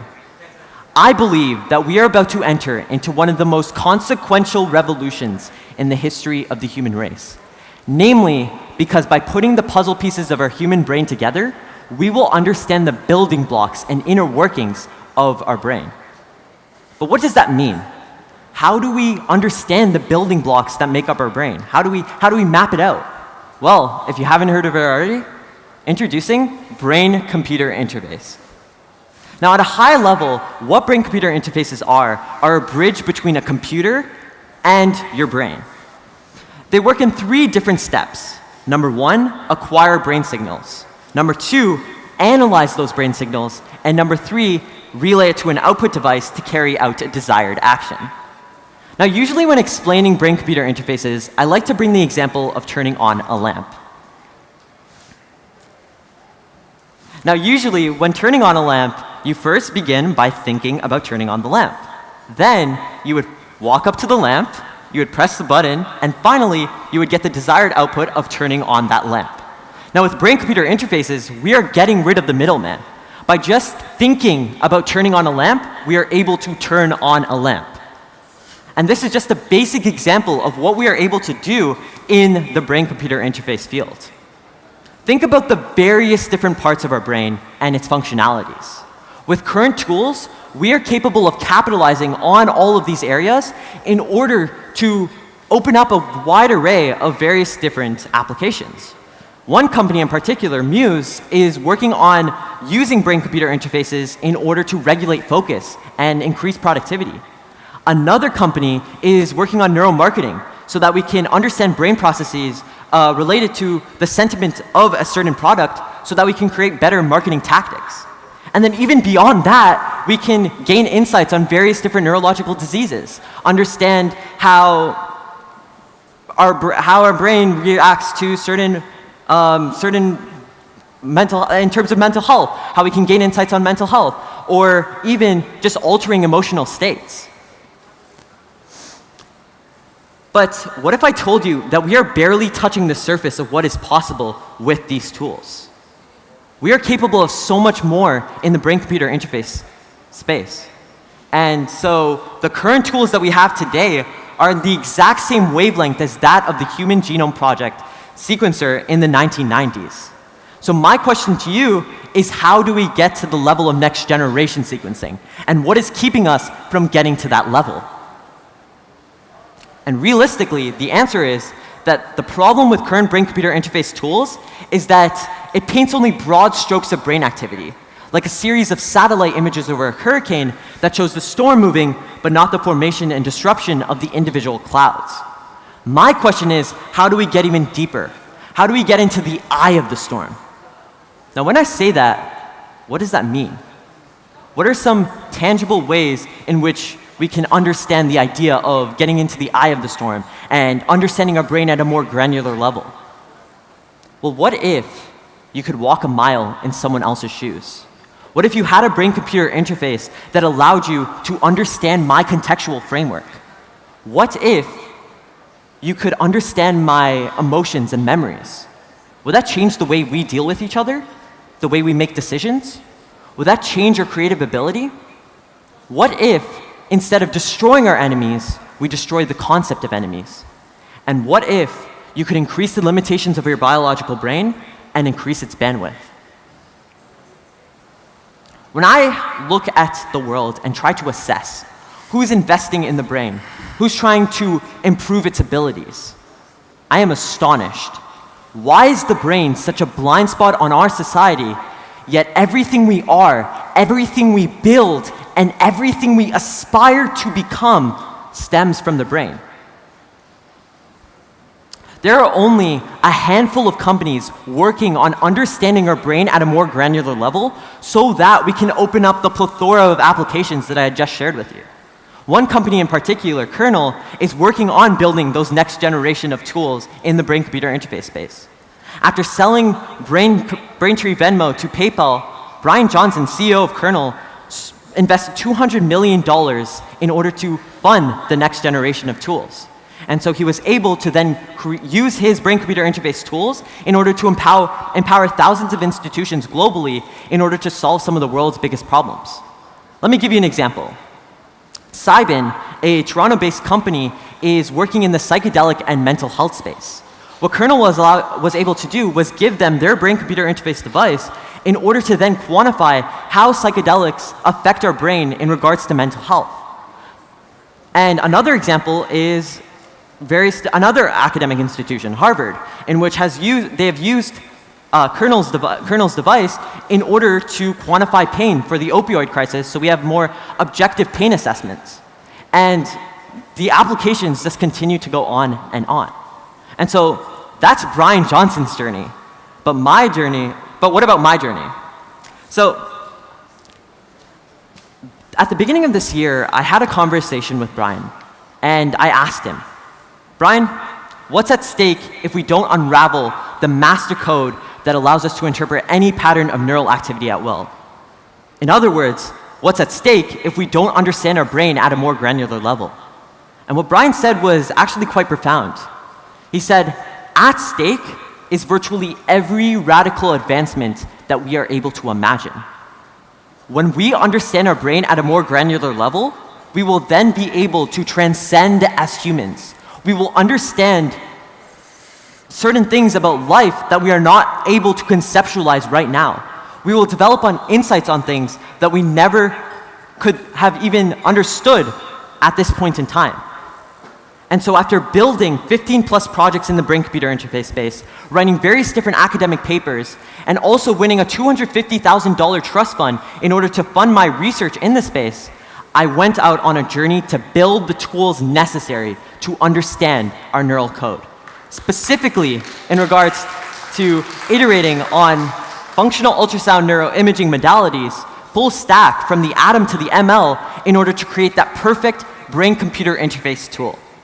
And so although I'd love to talk more about this, and please do reach out to me if you have any questions, I'd like to finish off this presentation with one final thought. This technology is coming, and it is coming fast. We have a bunch of policymakers and thought leaders in this very room. So how can we embrace this technology in order to embark on the next jigsaw puzzle of our time? The jigsaw puzzle of our brain. Thank you.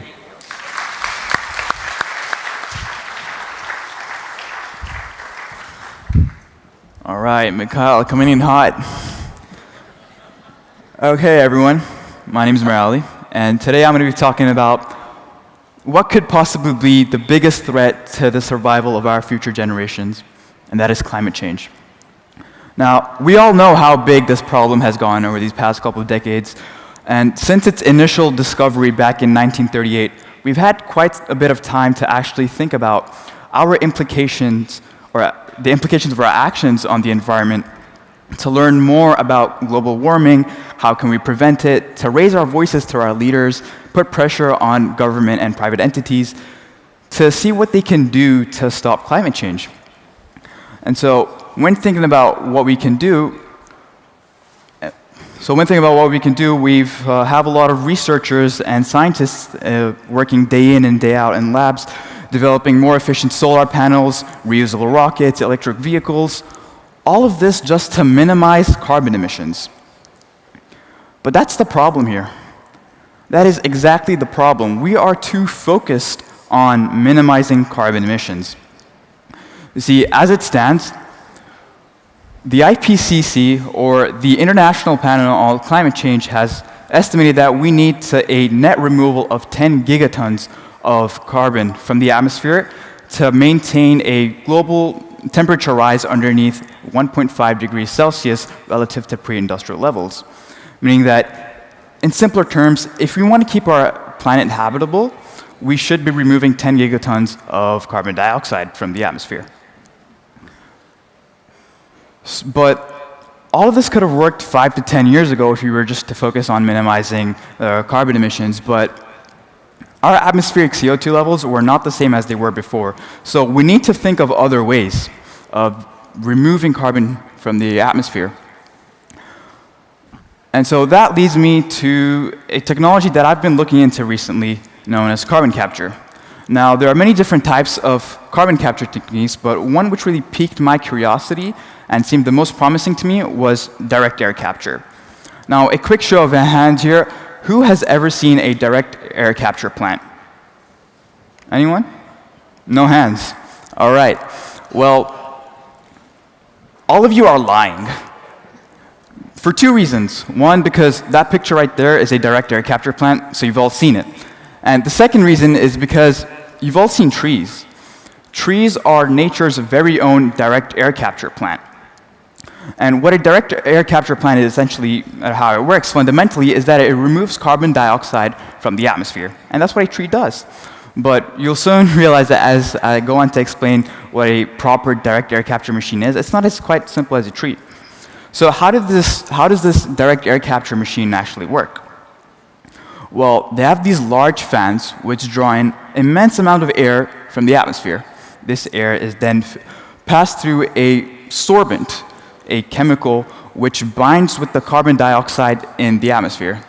This sorbent is then heated to release and separate the carbon dioxide from the sorbent, and then that stream of CO2 is then stored for usage or just putting it back into the earth to sequester it. But you might be thinking now, so if carbon capture exists and if it's working, then what's the problem here? Why have we not been able to make a change? And what's stopping us? Well, there are two main reasons for that. The first reason is that in 2020, global investment into climate technology was over $500 billion. $300 billion of which went into sustainable energy, yet only $1 billion, or less than 1% of all of that, went into carbon capture. Now that is crazy because, you see, minimizing carbon emissions won't really help us anymore. We need to do more than that. We need to actually remove the carbon from our atmosphere. But the imbalance in investments is just a serious misallocation of funds. But the second reason why we haven't been able to move the needle with direct air capture is because this process is very, very expensive. And the reason being is that it has a very high energy requirement. You see, because although we have dangerous amounts of carbon dioxide in the atmosphere, its concentration is only about 0.04% in the atmosphere. It is very dilute. And as it turns out, once you've actually captured or binded the CO2 to our sorbents, which I was talking about previously, to separate that CO2 from that sorbent, it takes a lot of thermal energy. And so when you look at the energy requirements of a direct air capture plant, 85% of all that thermal energy, or of all that energy, is just for thermal processes. And so what can we do here? So that's where my team and I come in, where we have been working on a solution in which we can completely remove these thermal processes to make direct air capture much more cheaper, affordable, and easily scalable. So what we've been working on is this special type of electrode in which, while electrons are passing through it, it is attracting CO2, and I'll go on to explain how this works. So while we're charging this electrode, we're inducing a carbon dioxide affinity for it, so the carbon dioxide in the atmosphere readily reacts and sticks to this electrode. And once we've binded this CO2, we can actually discharge this electrode to then release the carbon dioxide so that we can capture it and store it. Now, this works because this solution is powered by the electrochemical reactions which happen on the surface of these electrodes. And this is through the covering and coating of the polyanthraconin-based polymers composed of carbon nanotubes, which help the inducing of carbon dioxide and reversing that affinity to then release it as well. So now that we've sort of reduced costs, because we've reduced the thermal processes, those longer are not there, we don't need to really focus on the thermos and the money that goes into heating up the sorbents to remove it. What does this mean economically? Well, conventionally, it takes around $400 per ton of CO2 to be captured with traditional direct air capture methods. But with our method, we can expect up to 70% reduction in costs, meaning that it's only going to take us about $72 per ton of CO2 to be captured, which is a huge, huge difference. And now that it's at this price point, we are now able to actually make a profit out of direct air capture. So not only is it economically viable, but it's also very easily scalable because of our technology, where just scaling just means we're just adding another electrode. So what does this mean? We have to realize that minimizing carbon emissions, we can't solely rely on that anymore. We have to now turn to carbon capture and realize that this is our first step to achieving a world in which our planet is healthy, sustainable, and greener. Thank you so much.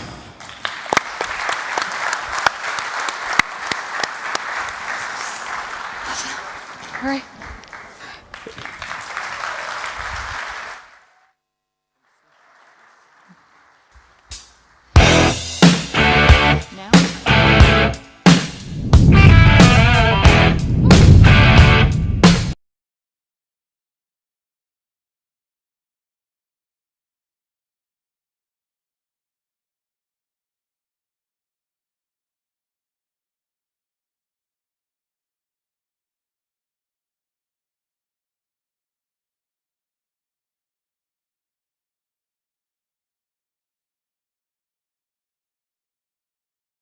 Sustainability future.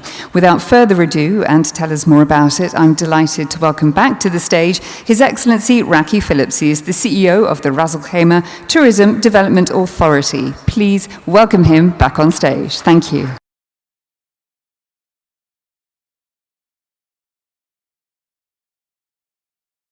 It's a pleasure to be here. As I said earlier, we are very, very excited to be doing a sustainability pledge here. I'd like to invite my fellow colleagues and partners in the Ras Al Khaimah community who will be coming up for us to sign this really exciting pledge to really set up the future of the Emirate positively and ensure that we are building something for a better future. As you can see, the teenagers that we're here, they've got visions that maybe us as the elder statesmen haven't even thought about. So our goal is that we focus on that, and that's why today we're announcing our destination-wide sustainability pledge. It's a bit of a mouthful, but we're very excited about it.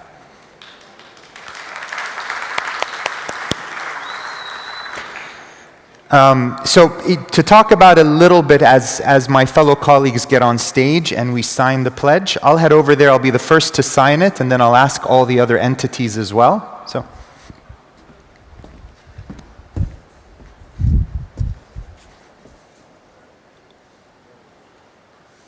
Digital pen, digital screen. That was the first one. Good. Thank you. Gentlemen. And we have people from all across Ras Al Khaimah, from all of the Emirates that are there, from our media office, our cultural and heritage, our different development. So thank you, Hiba. The beauty of this sustainability pledge is it's not just about the environment. It's also about culture, it's about heritage, it's about the economy, and everything else that falls within it.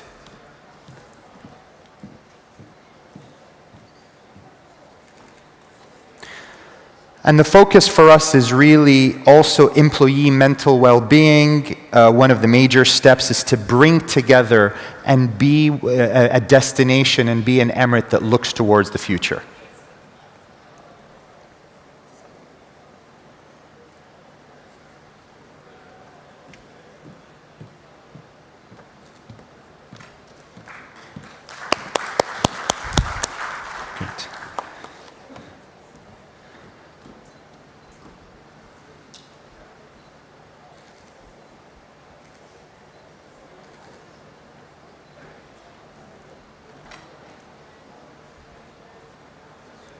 Thank you, Dr. Saif.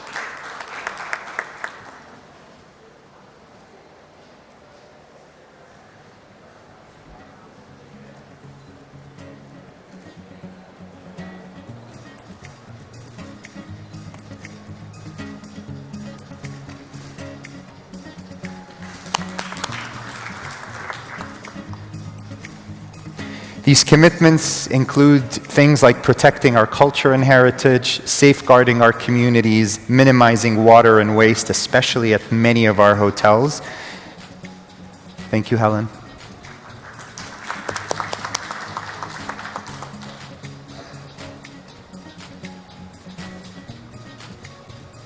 Thank you, Sokrat.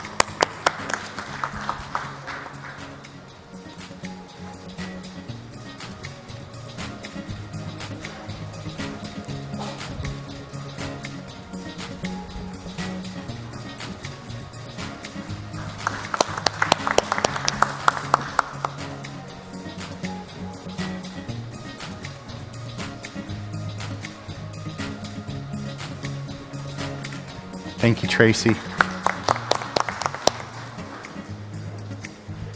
Hello.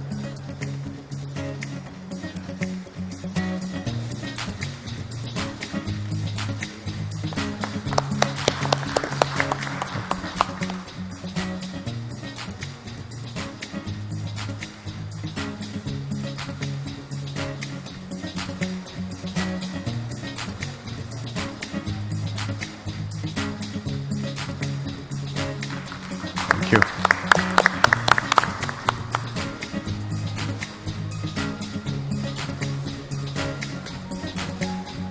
Thank you, Nader.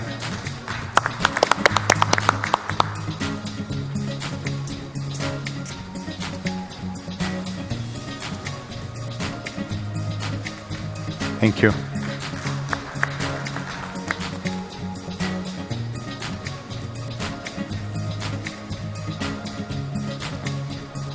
Thank you.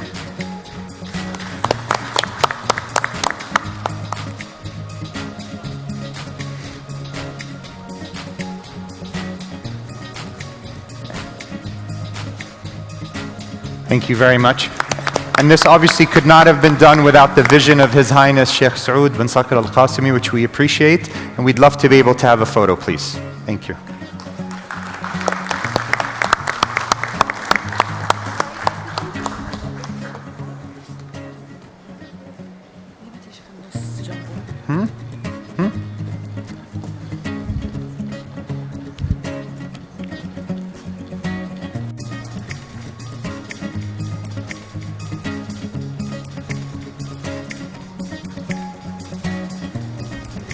Thanks, Ahmed.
Our thanks and our congratulations again to His Highness. Please show your congratulations.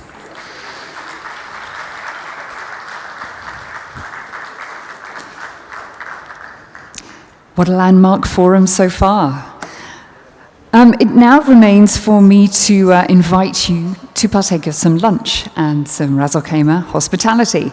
Enjoy, bon appétit, sartène, as they say in this region, and I look forward to seeing you back here in around 45 minutes' time. Enjoy. Thank you.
Hello, everybody.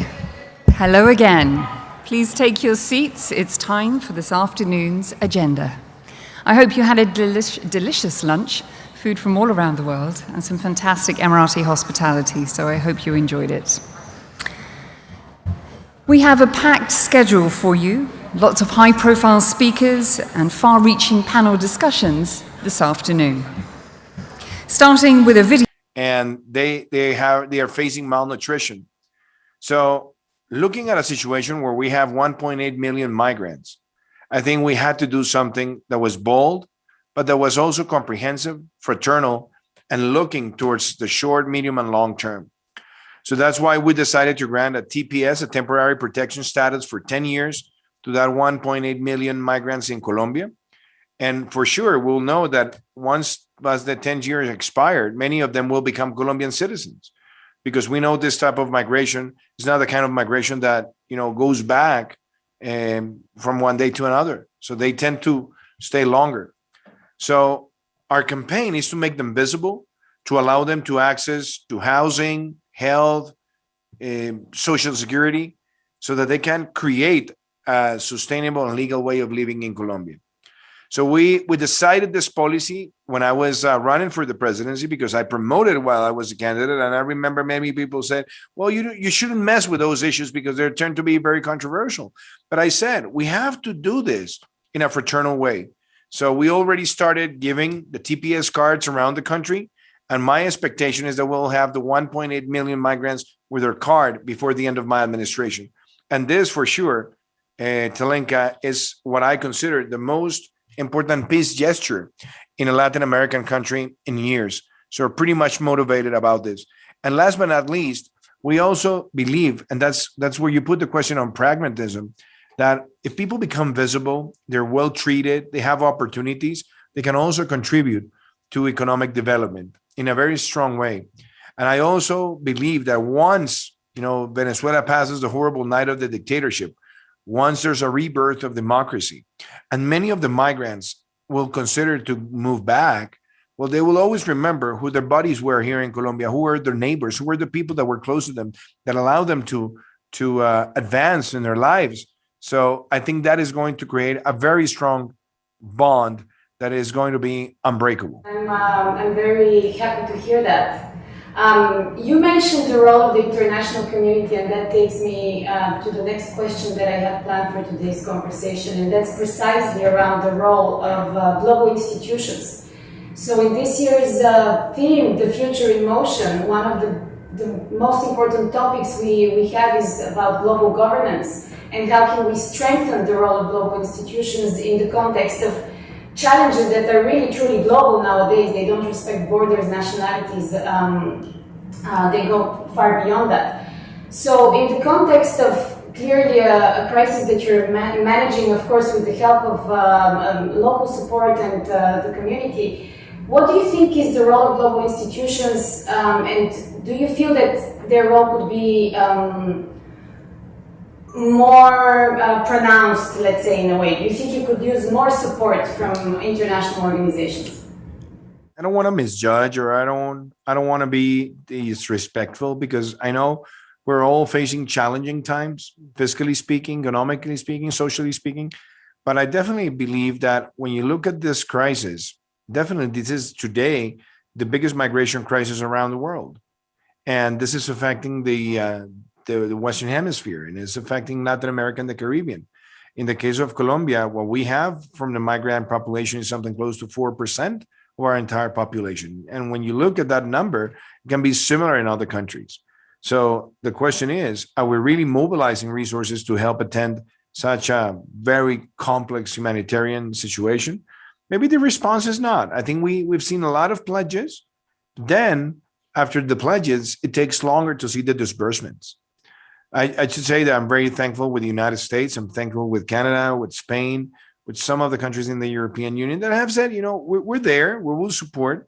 But I strongly believe that having just small programs, small projects approach from different cooperation agencies, in some way, it's really dysfunctional, because you can't have so many tiny projects just for some of the agencies to be able to tell their constituencies what is it that they're doing. So overall, I think that we definitely have to support the general policy. And as I said, we definitely want to see the acceleration of the disbursements. We have invested year over year in the social expenditure to protect the migrant population, something close to $1 billion. And it comes out from our budget, it comes out from our taxpayers, but I think definitely we need to do something more ambitious with the international community. So my call again is that, yes, we've had the donor conferences, but now what we expect is that the disbursements out of the pledges that have been made, they really can come and help us attend those in need from the migration community. Thank you, President Duque. Last question I have for today. We have more than 16 government delegations present at this year's summit, really from every corner of the world, Europe, Africa, Caribbean, Pacific. Through your leadership in the process of really single-handedly weathering this crisis, what would you share as the most valuable lesson, and what would you say has been the biggest challenge? Well, Talenka, I think we have to embrace migration as something that we have an ethical, categorical imperative. We have to act. We have to act with a humanitarian sentiment. We have to act with fraternity, but we also have to be practical. And if you have a positive migration management, that at the end is going to generate benefits for society. So the two sentiments that I regularly see around the world when it comes to migration is that you tend to see a lot of xenophobic sentiments, but you also try to see, you also see policies that in some sort of way, they are looking to the other side, which means they're making invisible the situation. Both can generate major crises and turmoils. So I think the example that we want to set, and I say this humbly, Colombia really wants to show the world that fraternal migration makes a difference. That fraternal migration with a temporary protection status, with a temporary protection status card based on modern technology, is a better way to monitor and allow those families to find opportunities in our soil. But we also acknowledge that migration is not going to stop. And it might get even worse due to climate change. Because today we have seen a lot of migrants from political crisis, dictatorships, the annihilation of independence of powers. We've seen that in countries with internal conflicts, with civil wars. But we're going to start seeing in the next decades people that are affected by the consequences of climate change, and they will like to migrate. We're going to see the rise of ocean levels affecting many islands around the world, and you're going to see a lot of migrants from those places because for them there's no alternative. So either they migrate or they will lose everything. And we're going to see also more effects coming from natural disasters derived from climate change. Like for example, Colombia, for the first time in its history, was affected by a hurricane in Category 5 last year. And if you imagine having those kind of hurricanes in the Caribbean, what can they produce to many communities? So my message is fraternal migration policy, objective, based on technology, allowing people visibility, but at the same time, not only protecting their rights, but exercising on them the request so that they comply always with the Constitution and the law, I think is going to, at the end, become a booster in terms of economic growth. Because if you have the best treatment and you get people to excel based on the knowledge they have and the professions that they have prepared in, I think that can genuinely produce a very positive impact. And we're starting to see this in Colombia. So I don't want to brag, but what I'm saying is Colombia can truthfully become a reference model of fraternal migration policy in a developing country, because we're not a rich country. I mean, I value what Angela Merkel did with the Sudanese crisis, and she gave the opportunity to almost 1 million migrants. But you know, Germany is a country that is maybe what, 4 to 5 times the income per capita of Colombia. We're not a rich country. So you don't have to be rich to have a sound fraternal migration policy. And I think that's also part of the reference model that Colombia wants to leave for the world. President Duque, thank you very much for your time. Thank you very much for being part of this movement and for joining us here today. Thank you so much, Talenka. I look forward for you to visit Colombia, and all the best to all the people that have joined us in this very interesting gathering. Thank you. It has been a great honor, and really, I look forward to see you here. I would love to take you around to see all the migration policy in place in different places of the country. So let's try to find a date for that.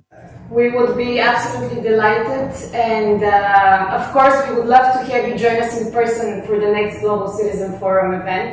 We'll be in touch with your team for that, but we'll certainly take you on the invitation to visit in Colombia. I've never been, so I would love to do that. Thank you very much. Thank you so much, Sandra. Happy National Holiday once again. Bye-bye. Thank you. Bye-bye.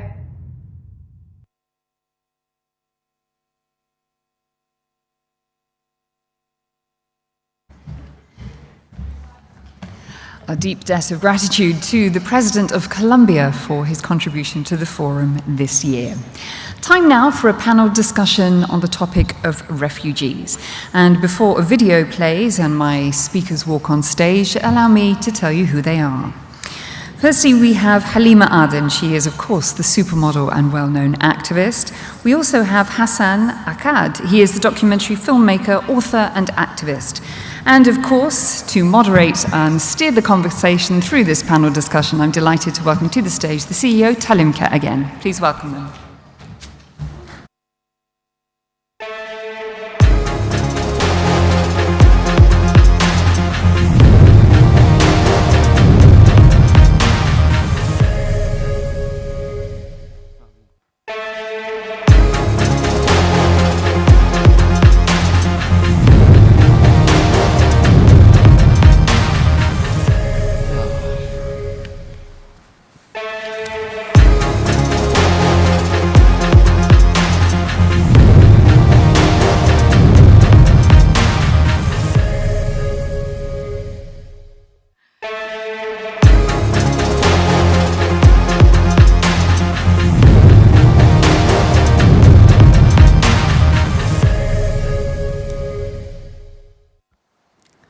I think we can start now.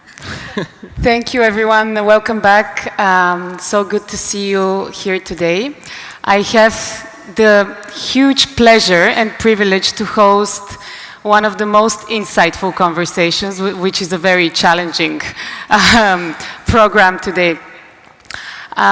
Today's conversation, the Global Citizen Forum as an organization is deeply rooted in the concept of migration, global citizenship. We celebrate the positive impact of migration, but we also stress its failures. And we believe that the refugee crisis is one of the biggest failures in the context of migration we're facing today. It's a very complex issue, it's politically very charged, and I think we find ourselves in a situation where there aren't that many solutions on the table. Today's conversation is not about politics, however. It's about the personal story of two people that have been able to navigate the space of this crisis, to not only navigate it, but to really go against unimaginable odds, to break glass ceilings is not, I don't think it cuts it in the context of what you guys have achieved, but really show us that there is, that borders are just a product of our imagination, and anything is possible. I would like to start with Halima. Before we talk about your success, I want to talk about where you started. And I want to know your stories. Halima, you were born in a refugee camp. Can you tell us more about what was that like? What was your childhood? How did you grow up? What are your memories? And so on.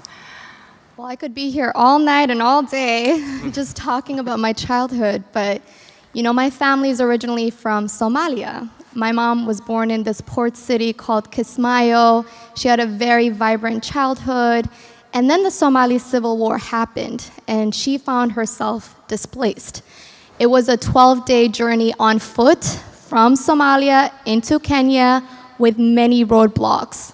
And thank God for me, my story started in Kakuma, where I was born and raised. I spent the first 7 years of my life in one of the largest refugee camps in the world. But I find that people are often shocked when I talk about how amazing my childhood was, despite having bouts of malaria, the food rations, food insecurity, lack of clean water. Those were just some of the challenges that was our everyday life. But to this day, Kakuma refugee camp is 66% women and children. As you can imagine, I had many mamas, and it was a very nurturing environment where I thought I could get away with something because my mom wasn't around. I had like 10 moms. So it really, for me, I'm so appreciative that I had that because it taught me the greatest lessons of humanity at a very young age. It taught me that when we work together as a community, we're able to accomplish amazing things. And despite it being a refugee camp, I had hope. My mother kept that hope alive. And even to this day, I carry those lessons I've learned in Kakuma refugee camp, and I introduce that to everybody I meet. And your journey from the refugee camp, how old were you when you left? 7. 7 years old. And what was that like? You know, we had this big board, and every so often they would come. It was a UN settlement, and so they would come and they would stamp the names of the refugee families and where they were relocated to. And even today, only 1% of refugees get to have an experience like mine. I will never forget the day that our name came up and it said United States of America. And I was crying, believe it or not, because I had friends from all over the world. I had friends from Ethiopia, from South Sudan, from Rwanda. And I understood at 7 years old that I would never get to see my friends again. And I didn't know what lied ahead. And for my mom, it was a symbol of hope. You know, America is known for being the country where people come and live the American dream. It's the land of opportunity. But as a child, nobody tells you that you're a refugee. You do not know what that label is. And so I'm grateful that we got to relocate, but it's also bittersweet because to this day, we are the 1%. Most refugees get to go back to their native countries or they are in the refugee camp. I went back to Kakuma back in 2018, and there are people that still work there from the time I was a baby, and fellow refugees that not only stayed in the camp, but had children in the camp. So we really did win the $1 billion lottery, and it's something that I will never take for granted. Thank you. I would like to turn the conversation to Hassan now, yes. Hassan, you've also had to leave, in this case, your country because of war and insecurity. You were 24 years old when you left Syria. Yep. What was I know you've been through an incredible journey, but tell us more about that. What did you have to go through? What were the walls that you hit? How did you cross them? And how did you end up in the UK where you are today? Sure. Before I tell you about this, I want to tell you about the fact that when I lived back home, when I lived in Syria, I lived a very sheltered life. I was very privileged. I had a great job. I was telling stories for a living. I was an English teacher. We used to go to gigs, we used to party, we used to have such a great time. But then it's crazy how everything changes in a second. And that is something that I wasn't aware of, because Syria, where it is right now, geopolitically speaking, we are on the borders with Iraq, with Lebanon and Palestine, 3 countries which have faced numerous refugee crises, and millions of people have fled. And I never thought that I'm going to be one of them in my life. And then suddenly, Syria became what it is right now, and I had to flee. But similar to the majority of refugees around the world, we didn't want to travel west. It's actually a myth that people want to go to America or go to Europe. The majority of people stay in the region. And actually 9 out of 10 displaced people around the world stay in developing countries. So I then, and I stayed in the region, I lived in numerous countries in the Middle East, but then when I was running out of options, it was 2015, 2016, it was the peak of the European refugee crisis, when I followed the footsteps of millions of other people, and we boarded a dinghy from Turkey to Greece, which sank in the Aegean Sea. And then we had to swim to get to Lesbos, to the Greek island. And I don't know, you remember the film? How many were you, sorry? It was 63 people. 63 Yeah. people. All of you had to swim. No, so it was the men in the water pushing the boat to get to safety, and the others on the boat. And funny enough, I grew up as a teenager watching a film called Eurotrip. And I always wanted as a teenager to have a Eurotrip. Because it looked fun in the film. And then suddenly we had a very different kind of Eurotrip. Because it was, we traveled on lorries, we traveled in trucks, in the back of vans. Why? Because due to a lottery of birth, we don't have a good enough passport to let us travel visa-free. Because I believe that it is all a geographical lottery. Wherever you're born decides the outcome of your life and decides the access that you have to the world. Now, we had really bad passports. So it was, unfortunately, the only option that we had was the people smugglers. So I traveled through 10 European countries all the way to northern France. And from there, I was in a notorious makeshift camp called the Jungle, which is demolished right now. It's no longer there. And then after 2 months of trying to get to England, I managed to get there and claim asylum, and I was granted political asylum. And I want to finish on this note, which is not related to my journey. But it's crazy to me how if you're traveling west, you are an economic migrant, or you're a migrant, or you're a refugee. But if you're traveling east, you're an expat. And it's something that I've always thought about, because people in Britain, in America, in Europe, when they want to go to the Middle East, they're expats, they're professionals. But for us, it is a much more difficult journey, like what you said, Halima, like mine. And I am hoping that, and we're going to have an easier and a fairer system where people go through legal, regular, and safe routes, safe passage to claim asylum and live in the countries. It's very interesting you bring that up. Thank you very much for this, indeed. That's a very interesting point you're raising, and I actually had a similar thought before we got on stage. The concept of being a refugee.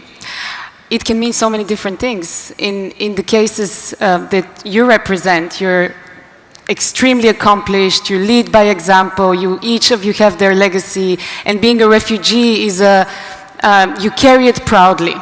And then you have the other reality. All these people that are entering Europe, entering the States, UK, they're refugees, but in a completely different way. And creating that bridge between those two worlds is very few have been able to do that. What does the notion of refugee carry for you? How do you carry it? How do you understand it? You know, I've always been very proud of my refugee background because it's a symbol of resilience. You know, it's something that I treasure. But the older that I get, the more I research and the more I understand. Earlier, we were talking about empathy and why that's important and how that can solve so many conflicts. And what I realized was I no longer want to identify as a refugee. And I tell you why. I think language is a powerful tool. I think when you say the word refugee, it's very hard for a lot of people around the globe to understand that, to understand that. But I think when we start using terms like displaced people, it not only gives dignity back to quote-unquote refugees, but it's language that's inclusive, because then we can begin to understand what the problem is, and then we could also understand what solutions we can give to fellow displaced humans. And so I think that's just one way that I'm reclaiming power back to that title that means so much. And for me, it also meant years of pain. So when I start using the term displaced people, you begin to realize that we could find ourselves in their shoes very easy. And I hope the pandemic and COVID-19, I'm so sorry I wasn't going to talk about that, but I hope it made everybody around the world have that sense of what displaced people go through. You know, for the first time, your children are no longer able to go to school. You know, a lot of people have lost employment, job insecurity. It brought so much fear for our future. So I'm hoping that this year wasn't just a year for us to go back and, you know, memes and stuff like that, but really reflect on what fellow displaced people go through every single year after year after year. But I'd like to hear what you think. Oh, how am I going to follow up with that? I think it's important to remember that 1% of the world's population is currently displaced. It's a terrifying figure. There are currently around 80 million displaced people around the world. The number of internally displaced people is double the number of refugees. Now, the difference is refugees where people go to another country to claim asylum or live there. Internally displaced people are double. Now, the number is only going to go up due to climate collapse, pandemic, man-made crises. More and more people want to leave and live somewhere else. Now, the term refugee or a migrant or an economic migrant or an expat, to me, they're all the same. I mean, I know there's a technical difference, but eventually they're all the same. It's purely, it's someone who moved out to go somewhere safely. Now, if you are in your house and if you find cracks in the wall and the water is leaking, naturally you're going to leave your house and go and live somewhere else. Technically, you're a refugee then. But the word now, not only it carries so much politics within it, but it also carries so many misconceptions. Because especially in the West, when you say refugee, people think that it's, you know, people in rags. Sometimes people are like, how come you speak English and you're a refugee? There were people writing articles in tabloids, in papers in the West saying, how come refugees have smartphones? Or how come they have designer bags? Because there is misconception and there is a lot of ignorance. That's why stories matter. Stories like Halima's story matters a lot. My stories of other refugees matter a lot because you are putting a face on a crisis. The numbers can be very overwhelming. And that's why humanizing the crisis, saying that it's people like you, people who have literally you know, their ups and downs, people who really like hummus and shawarma, people who enjoy going on the beach. It is literally like this. Details really matter. And I'm going to go back to your point. It's reclaiming it and moving that power paradigm and that power balance to say, well, it could happen to anybody. It could happen to you. It happened to me. And where eventually it should be dealt with in a humanitarian way and with compassion and love and kindness. And I don't want to get political, but I live in Britain, and Britain, the whole political system right now is built on scapegoating migrants and saying the entire country's problem is migrants. However, we recently had a fueling problem because migrants who are doing all the jobs that Brits don't do weren't driving lorries, so there were people queuing outside petrol stations. So, yeah, that's what the word means to me. It's ironic, isn't it? The importance of telling stories. I'm going to stay on this for a second, because you've won a BAFTA award for telling a very, very powerful story. Tell us a little bit more about the movie you created, the story it tells, and the impact it had. Sure. So, the journey that I just told you about, when I was doing that journey, there's a small action camera called the GoPro. And I'm not working for GoPro, I'm not promoting their products. However, I had one of them. And there were two reasons why I decided to film the journey. One of them I listed them before. I told you it was the ignorance, it was the misconception. And another is because I wanted to tell my story. Because I think, especially with migration and refugees, world leaders and a lot of influential people talk about us, but we don't have a seat at the table. So I wanted to have a seat at the table by telling my story. So I documented the whole journey, and I got to Britain eventually, and I made a BBC documentary about it, using my footage, which won a BAFTA and an Emmy and like numerous other awards. And but that was, I didn't do it for the awards, I did it because I have met online and offline around 3,000 people who told me that they went out to a refugee camp to volunteer because they watched the film. So since then, all the work that I do revolves around telling stories and producing work that mobilizes people and drives action, because I think eventually action really matters. Absolutely. And has it driven action, would you say? Yes, it has, yeah. I'm a troublemaker. I always like to do something which drives action. Yeah, yeah. Halima, I want to come back to your story. Tell us about that moment when you became who you are today. You reached to the global stage, you were able to tell your message, to create your legacy. That moment where you entered a different dimension, if I can put it that way. How did it feel like? Oh my goodness, it was a whirlwind, to say the least.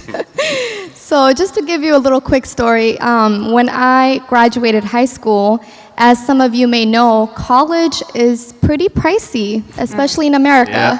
Yeah. So I was always on the lookout for scholarship opportunities, and that's when I discovered the Miss Minnesota USA beauty pageant. And I competed when I was 19. That became viral news because it was the first time somebody had worn a hijab and burkini, which is another swimwear. It's a modest swimsuit. And so I competed November 26, 27, and no kidding, that following Monday, I got calls from all over the world.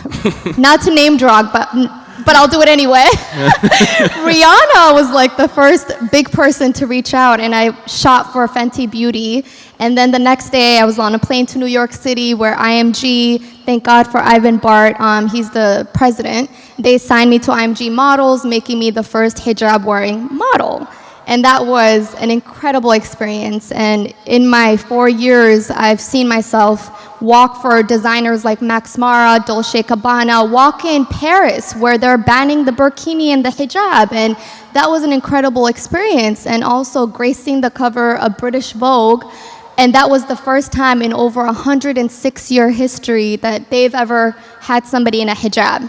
So to give that representation back to my Muslim girls, back to women who wear the hijab, and really own my identity, something that a lot of people shun, and there's so many misconceptions about the hijab, and people think that you're oppressed. And so I wanted to showcase that it is a choice, and I'm a big believer. A woman could wear a two-piece, a one-piece, a burkini.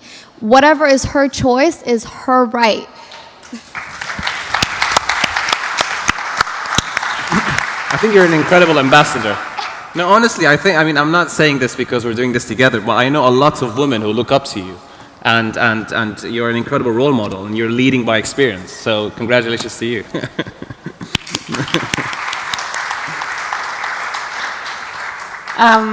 As the final, let's say, part of this conversation, I want to go, I said this is not about politics, but we can't really ignore it. So, this year's topic for the GCF is the future in motion, and one of the most important conversations we want to have is around governance, but mostly global governance, the role of global institutions in solving global crises. And I think, and what the GCF believes, I speak for the organization, is that there are three most pressing crises at the moment. One is the pandemic, and it's happening right now. The other one is climate, and the third one is the migrant crisis. It's happening at the moment. It's not getting better. It's only getting worse, and we expect for climate change to make it even worse. What is your experience with international organizations like the UN and the agencies that the UN is running? And what do you think they're doing right? And what do you think they're missing? And do you think we can make them more active player in this context? I mean, I think they need to take a page from the Global Citizen Forum. And I really mean that, because decisions about us should not be done without us. It's that simple. You know, people love implementing laws and regulations about displaced people, but rarely invite fellow displaced people. You guys are all gonna go home, displaced people, without them in the room. And so I think that's where we start, you know, start having the conversations. I worked for a really big NGO. I volunteered with them for 4 years, and I decided that I'm going to take a pause, to reflect, but really to be more intentional, because that whole process of let's bring celebrities to refugee camps, take pictures with so many cute babies, like that just doesn't work. And what the UN is doing is working. Why is poverty getting worse? You know, they say 80 million current refugees today, but that number is meant to skyrocket. By the year 2050, it's going to be 216 million, and that's just because of climate change. That's terrifying. Yeah. I think if we're looking at solutions, I think investing in developing countries would really be very helpful.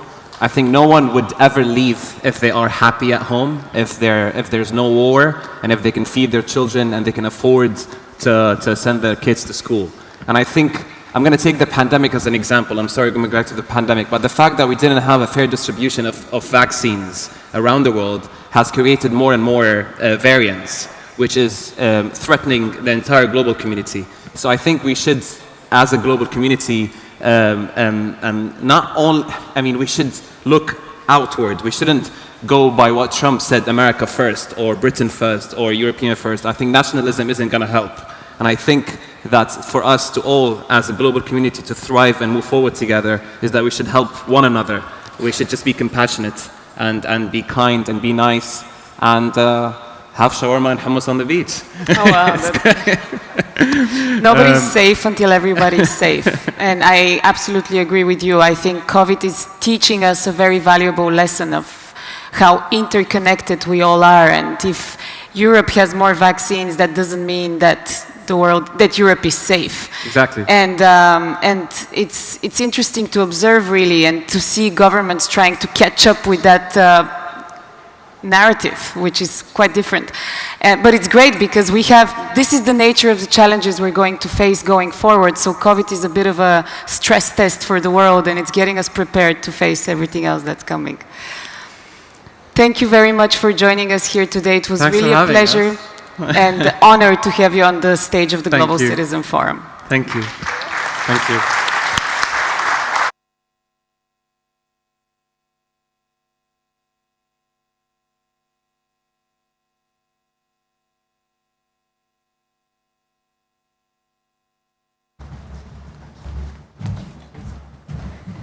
More inspiring comments from our panelists. Our thanks to Halima Hassan and, of course, to Tali. Time now for a very interesting guest. We're going to hear from Gwen Hines. She is the CEO of Save the Children from the United Kingdom. And as part of its commitment to really bridge dialogue with action, the GCF supports a number of grassroots initiatives in their effort to address challenges right there on the ground. To that end, the Forum has been working closely with STC to support children refugees in different parts of the world. So please put your hands together for our special guest, Gwen, as she takes to the stage. Thank you.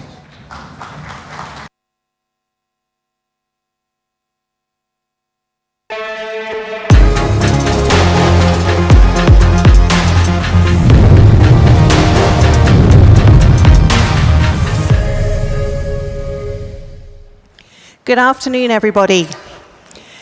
Well, I'm here to talk about Save the Children, and in particular about our partnership with the Global Citizen Forum. Armand challenged us earlier to think about partnerships, and we have so many excellencies dignitaries, business people, all sorts of fantastic people here today, and I'm so honored to be here with you. Save the Children has been working with the Global Citizen Forum, and I want to tell you about that. But first, I just want to tell you 2 minutes on the origin of Save the Children. Save the Children is an international charity, and you might wonder what we're doing here. Well, we've been set up for 102 years, and our story, our origin, is very much in line with the work we're talking about today. So 2 sisters, Dorothy Buxton, Eglantine Jebb, in 1919, after the blockades of the First World War, where children were starving in Europe, felt this was wrong. Very much in line with what Armand was saying to us earlier, it's an accident of birth and all children deserve a future. And all children deserve a future where they get to survive, they get to learn, and they're protected. So they started work by raising emergency funds, helping these children in Europe. And really from there, 102 years later, we're still going. We're a global federation. We work in 120 countries. We have 30 different members, from the UK to the US, Fiji, Indonesia, South Africa, many, many other places where we work on this basic idea that all children survive.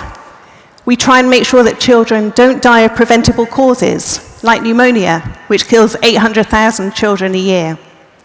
We make sure children get a quality education. And we know already just how far that's been challenged in COVID.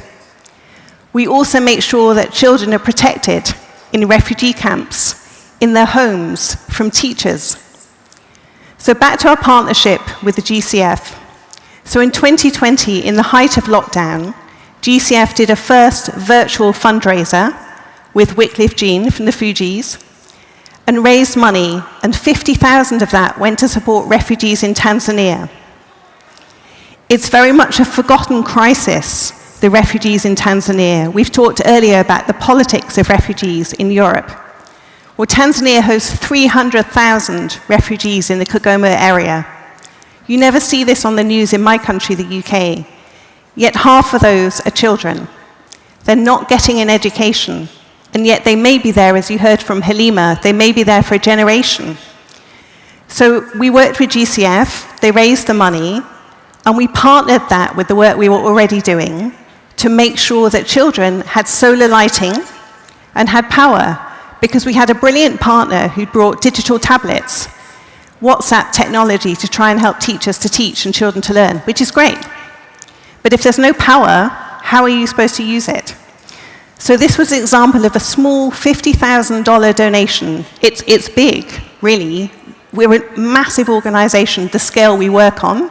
We worked with 45 million children last year, but that 50,000 donation made a massive difference. So the kids could stay in school.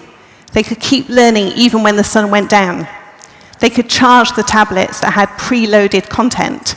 They could work with their parents in new ways. So that's just an example of what we do. We're very much about partnership, and we're very interested in working with all of you. Many of our African Advisory Board members are here with us. And just to finish, one of our new principles for our strategy is how do we work not just for children, but with children. And I think probably like all of you, some of the most outstanding presentations today have been Emmy Mahmood and her poetry, and also the teens talking about their innovations. I have teens. I'm going to go home and tell my teenagers they've got some catching up to do. But you've just heard how much power and energy and creativity there is. So that's very much the future we'd like to see for children in this region and all the way around the area. Thank you very much.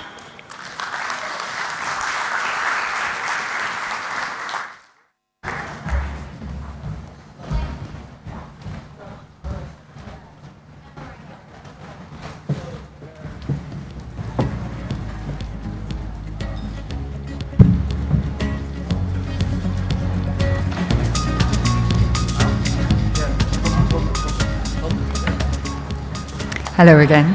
Great to hear from Gwen, setting the stage and setting the scene for our next panel discussion. Up next, I'm delighted to say that we are going to be talking about educating the next generation of leaders. We have 4 esteemed guests for you. Gwen will be your moderator, and we know that it's something that you will really enjoy hearing about. So, our first guest, and we shall have a video to introduce each of them individually. I would like to welcome to the stage Noella Crusasis Manuka. She is the founder and the chairman of Namalika and GCF ambassador. Please give her a very warm welcome.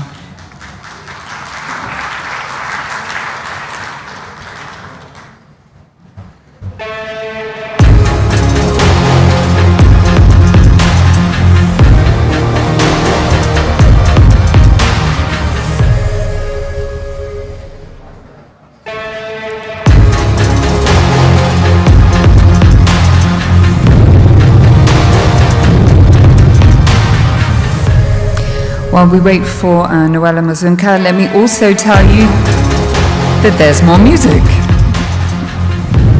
And let me also introduce Nadim Nafu. And Nadim is the founder of the Knowledge Society.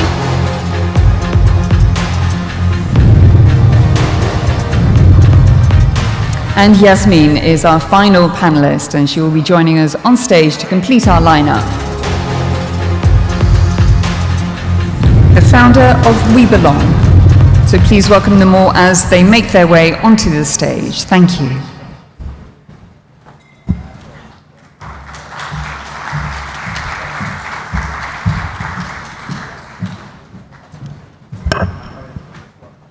And welcome your moderator, Gwen, back to the stage, please.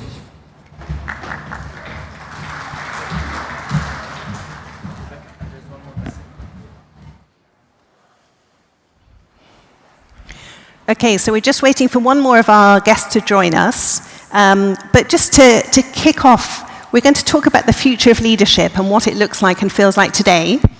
We've got some really impressive speakers who themselves are all founders of different organizations. So maybe just to kick off by talking about, for you, Nadim, what's the future of leadership? How is it changing? Thank you. Well, I think it's interesting to compare what that means today and what that could mean in the future, right? So today, when you think about a leader, not in a cute sense, like in a real sense, you think of CEOs of companies, and typically those people are older, a lot more experienced, they've been incumbents there for a long period of time. Now what we're starting to see is a transition of thought leadership, founder leadership at different ages, leadership from different geographies. Historically, because we didn't have technology, we didn't have mobile, we didn't have any of that, it was pretty much the loudest and biggest companies and people that were able to demonstrate their leadership.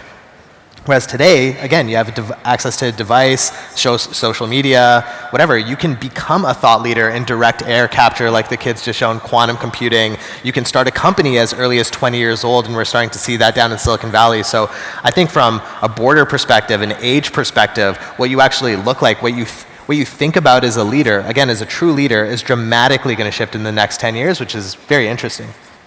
And just one follow-up for you. You talked about becoming a leader at 20. I was really struck by the speakers we had earlier from the Knowledge Society. How old are they, and how do you give them any support to help them become a leader? Yeah, well, they're between the ages of 13 and 17. These ones in specific were, I think, 16, 17, and 18. And that's really what we do, is this training on how to train the knowledge, skills, mindsets, and networks someone needs to really make meaningful change in the world.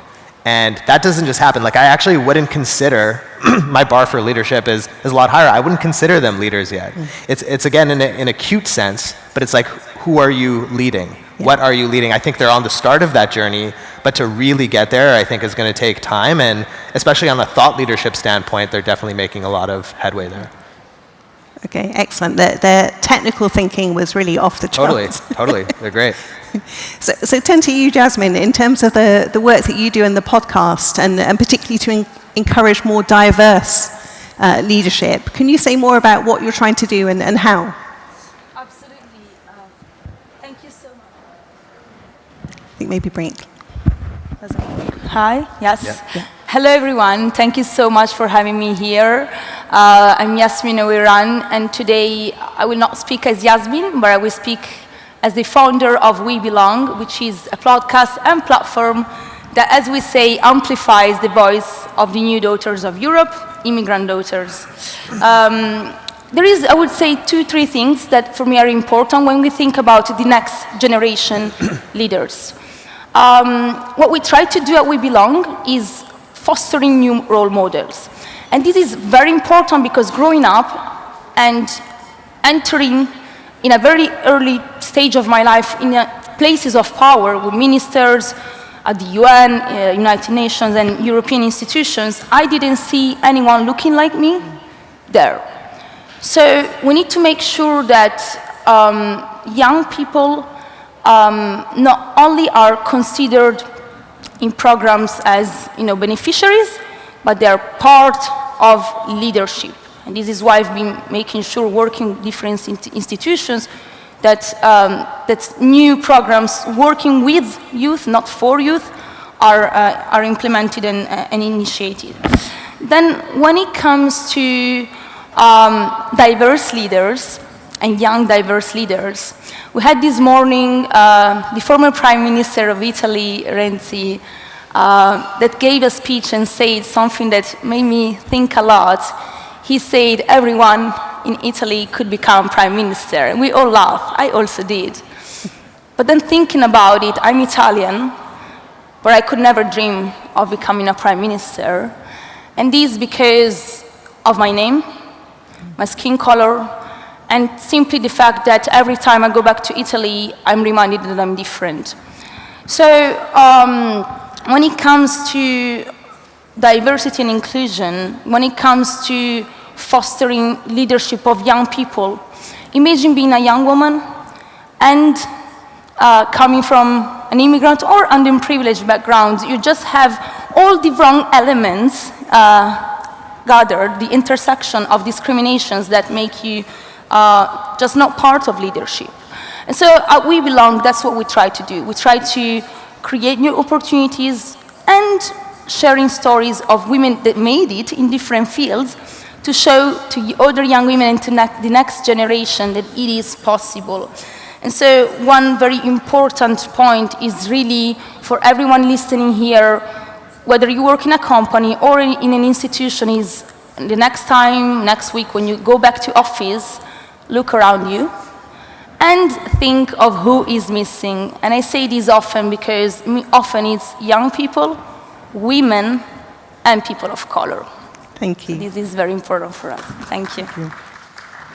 And Vivian, maybe, thank you. And Vivian, maybe tell a bit more about the work that you do specifically. How do we empower women to become future leaders? Thank you so much, Gwen. Good afternoon, everyone. Good afternoon. Thank you so much to Global Citizen Forum for having me. I'm truly honored to participate on this panel and to talk about a topic that I'm very, very passionate about. So going back up to leadership, right? Leadership is not about the title. And the reason why I say that not all CEOs are leaders, not all presidents are leaders, but they have positions of authority. Leadership is about it's about responsibility, it's about service, it's about caring and falling in love with the people that you lead. And for me, when you look at the kind of leaders that, for the future, right, we need leaders who are service-oriented. We need leaders who are empathetic. And we've seen that during this COVID pandemic, leaders who are empathetic have risen to the occasion and have been able to protect their people. And most of these leaders have been the female leaders, that's the reality. And that's why I wish we had so many more female leaders. Probably the pandemic would have not lasted as long as it's lasting right now. Yeah, exactly. And also, we need leaders who are transformational.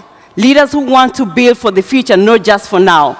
Leaders who don't think about the accolades they're going to receive now, but they think about the generation that's going to come after us and what they're going to get. And I think that's why when you look at the UAE, their leadership, right? What you're seeing today is because of transformational leadership. Leaders who thought beyond themselves, who thought generations to come. And that's what we need. We need leaders who are service-oriented. You care about your people, and what you have to make sure that you deliver for the people. So when it comes to women leadership, and it's a conversation that I was having with Magdala Cooper, that we need more women leaders. For me, first is access to knowledge and access to information. We have to make sure that our women are educated. We must make sure that our women are informed, because you can fight for something that you don't know. If I don't know my rights, if I don't know, if I'm not educated, I'm in total darkness. How do I know that I have a voice? How do I know that I'm empowered? I am sitting here today because of the men and women who invested in my education. The education that has given me a voice, the education that has given the exposure, and made me realize that I can give back to my community. And that's what I'm doing right, advocating for education for every child to have access to quality and safe education. So for us to get the women leaders, we have to make sure that we bring the men allies to the table. Amon has been very good at bringing women leaders to the table and giving them a seat at the table. And that's what we need. We need men who are going to hold the hands of the leaders, because it's not like we lack women leaders. We just don't provide them a seat at the table. And yes, we're supposed to carry our table. We are supposed to carry our seats to the table. But if the table is already crowded, where am I going to sit? Yes, I'll shout at the back, but that's not going to change until I sit at that table and make it happen. So those are the kind of tangible changes that we need to do. And we need to showcase women as leaders. So the media houses that are here, the leaders that are here, we need to showcase women leadership. Young girls are going to be inspired when they see the woman leader at the top there who resonates with them, who inspires them, who motivates them. So let's continue sharing the stories of women leaders, because they are there. President Amina is here. How many of us know her story? That is where the inspiration comes from. Then I see her because she's my good friend. I see her. I want to be like her. So let's continue sharing those stories. Let's have men as allies. Let's make sure our girls are educated. Fantastic. Fantastic. So Noella, can I change tack a little bit? Because all of you are founders yourselves. So you're all leaders in your own right, as well as empowering others. Can you say a little bit more about how your own leadership style, has it changed over time? Do you think the future of leadership is going to look different than today? Over the years, I will say the leadership changed because the world non-stop changed. The COVID-19, the fact that you cannot travel anymore, the fact that 15 years ago when I set up Malaika, I was one of the youngest African leaders to have a foundation on an international thing. But I came back from Congo last week, and we have 400 girls at our school from the age of 5 to 18. And we're seeing out of 400 girls that each girl has a passion, each girl has a leadership skills, and how they want to invest themselves in their community, in their house, because probably they are the only one children that's studying and going to school, and noticing that the siblings don't go to school, they go back to their home and they teach what they learn. So your leadership change, not only because the world changed, but your leadership change because you're seeing the human being that you're investing are completely taking what you're empowering them and impacting and doing that in the community. And that's something very, very, very special. And what touched me when I go to villages and I walk is to see that they're not only receiving what we're giving them, the school, the wells, the water, but they're taking responsibility to maintain them. And I see the girls that on 5th secondary, they plot farming. And I ask them, why did you do that? What make you do that? And they're 14, 15, 16 years old. And they say because they see a lot of their friends that don't have food. And they wanted to make sure that when they finish school, they go on this plot of agriculture, make sure that they can have vegetables, and going back to the community and give to their friends, to the siblings, to the communities. And this is the kind of emotional leadership that you don't teach, that they're seeing from them. And it's the reason I think all the schools in the world need to teach about values, think out of the box, cross-generational leaderships, and really the individuality. We are all individuals, and we all have a weakness, we all have a strength point, and how we can give back to the society.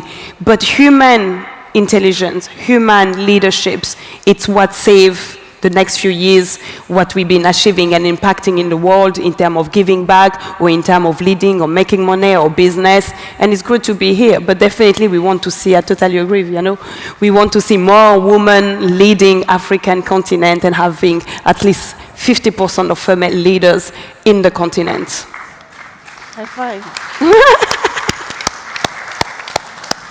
So we're hearing so many different elements here. If you have to have a seat at the table, as you say, and there's so many barriers to different people. You have to empower and support girls particularly, and minorities to be at the table. I guess I'm just interested in terms of what do children and youth want? So something we're doing at Save the Children is working with children much more. We have a new youth board. They're pretty upfront in telling us what they want. What do you think youth want from future leaders? So I have a couple of things to say here, because I have another perspective based off different types of leaders. So the first thing to answer your question of what do young people want? Well, I think that's consistently evolving, right? And especially the younger you go, there's going to be like a 13, 14-year-old who's like, I want this. This is exactly what I want. And then you're 15, 16, and you're like, actually, what I thought I wanted is completely different. And by the way, that still happens for us today, right? So we're constantly evolving, and what I think is really important is how to build the foundational way of thinking. How can you think from first principles? What mental models? Actually, and getting a good understanding of what are your values, right? At TKS, we tell these young people, and you can ask them, if you don't learn anything else at the end of the day, take away these two things. How do you get a better understanding of yourself, and how do you get a better understanding of the world? We think if you do those two things, you'll be able to hack life. No problem. And what's interesting is that TKS, so we have, for those of you who don't know, we have an accent on emerging technologies. Things like AI, quantum, nanotech, gene editing, stem cells, blockchain, blah, blah, blah, you name it, right? But we have 50% young women involved in TKS. Whereas when you look at university programs, 12.5%, you look at other STEM programs, so it's why is this the case? And I believe it's because we lead with the why, right? So we talk about, okay, well, do you want to help solve important problems in the world, right? Do you want to make a large-scale impact? Okay, these are the tools that you can use to do that. And what's also interesting is a lot of our young people are getting funded at 17, 18, 19, 20, raising millions of dollars to work on their projects. So I think a big part of it, when you're thinking about the traditional path, is having allies give a seat at the table. What's really interesting for young people is if you're working on something, especially in emerging technologies where there's not a lot of thought leadership, you're creating the seats for everyone else. Because if you're the founder, if you're the one pushing thought leadership, you don't need anyone's permission as well. Like if you're founding something, you don't need anyone's permission. And so now through sheer ingenuity, and there's enough people who are allies and supporters who will give money, and to be honest, the capitalist incentive, if you have a good idea, people want to make money regardless of, like, discrimination almost goes out the door at that point if you have a really good idea. And so all these people are kind of creating those seats at the table. And I think for young people in particular, that's so powerful to understand because you don't have to wait till you're 30 or 40 in an organization to do that. But if you start now, you can kind of just make that happen for yourself. Thank you. I know we're all running very close to time today, so I'm going to ask one more question to the three of you, if you don't mind giving a relatively short answer. But there are many great and the good in this room, with a lot of power, a lot of privilege, a lot of connections. If messages to them in terms of how do we help to grow and support the next generation of leaders? Wow, in 1 minute? Okay. As I said, I'm here today speaking as We Belong, so don't remember my name, but remember just We Belong. And why it is important, 1 minute pitch, is me and my co-founder, every time we go back on media, my co-founder is one of the youngest elected politicians in Europe, and she is a black woman. Every time we go on media, we just get threats, hate. I had, quite some hate towards a presidential candidate in France. So we want to make sure that the next generation doesn't face this. So this is why we exist. And it is important for us to support our work. We are currently working on a documentary, and if you're interested, just get in touch. Thank you. Thank you. Vivian. What's the question? The great and the good, how can they help to grow the next generation of leaders? Oh, fantastic. That's a good question. So how they can support the next generation of leaders? I think what I'm thinking is quite ambitious, but I think it's possible because I'm a very optimistic person. So we need a borderless world. And that's something that I hear from each and every African country that I visit. I've been fortunate to visit over 40 countries on the continent and interact with young people. The power of your passport. It denies so many potential young people from the continent access to opportunities, access to share their innovations, to showcase the world what they have. So I think borderless world will be the future, but for now, let's try and invest in young people. Let's give them a platform like the Global Citizen Forum, listen to their ideas, give them access to opportunity, mentor them, sponsor them. Each and every one of us here has the capability to make a difference. So my call to action to you is go get one young person, mentor them, give them access to opportunity, invest in their ideas, and next year when we meet at the Global Citizen Forum, we'll have a report of what each and every one of us has done. And I'm going to hold myself accountable. Thank you. Fantastic. Noella, please. Giving back, I think we have a young generation that is broken right now, and we need to have them being very happy and mentally healthy, because we had few years that have been very, very, very extremely tough. The suicidal suicide is on the rise. We need to give them access to opportunity, but we need to give them access to be in a safe world where they're feeling they are young, they can be happy. Myself being a mother of 2 children, I see the challenges they're going through, and seeing the young generation in Africa that don't have access easily anymore to go to those universities abroad and etc. We need to give them back again this access of the freedom. Gwen, this woman. Please. I think this is now to the Global Citizen Forum. I hope you've been in existence for 8 years, and I hope the next forum will be on the continent so that we can also have the young people from Africa be able to participate. Thank you. When the COVID will be easier to travel. Well, there you go. There's a good challenge for you, Armand, and from everybody else today in the GCF. Thank you very much. Thank you.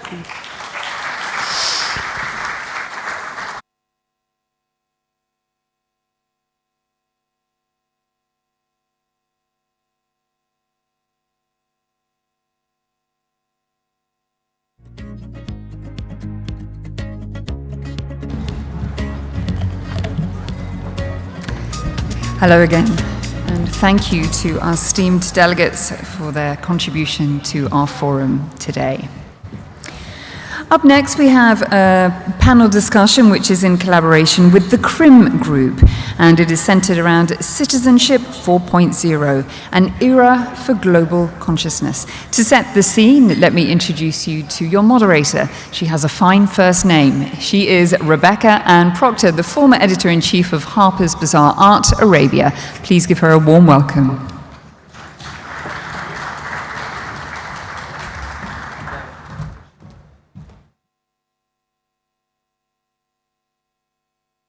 Thank you, Rebecca. I'd love to welcome my panelists to the stage. Todd Krim, founder of the Krim Group. Shanina Sheikh, a professional model and philanthropist. Dominique Calms, founder of UPledge. And Flaviana Matata, professional model, entrepreneur, and philanthropist.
Good afternoon, everyone, and thank you so much for joining us today. My name is Rebecca Ann Proctor. I'm an independent journalist and consultant covering the Middle East and Africa, as well as the former editor-in-chief of Harper's Bazaar Art and Harper's Bazaar Interiors. and it gives me great pleasure to moderate this talk today on Citizenship 4.0, an era of global consciousness, in collaboration with the CRIM Group. Our discussion today revolves around the concept of global citizenship and precisely how global movements often start with a spark and are then transformed into powerful, influential waves thanks to the strong voices that amplify, accelerate, and elevate, as well as promote change and growth amongst global communities. Very important topics for today's world. It is a topic close to my heart, especially as the person who invited me, who actually was on the panel before us, Noella Cosaris, is doing exactly that with Malaika in Lubumbashi, the DRC, which I was very lucky enough to visit in January 2020 and work with the girls in this wonderful community. And now we're going to hear from our wonderful panelists exactly how they are also engaging this awareness and the sense of global community and global consciousness through their work, precisely through the idea of how one uses their influence to better promote change and growth and community development around the world. So I'd like to turn first to Shanina. Shanina, they say that we are a total sum of our experiences. For those who might not be familiar with your incredible background, can you share with the audience where you grew up and how you got into modeling? Yes, absolutely. So everybody, my name is Shanina Shaikh.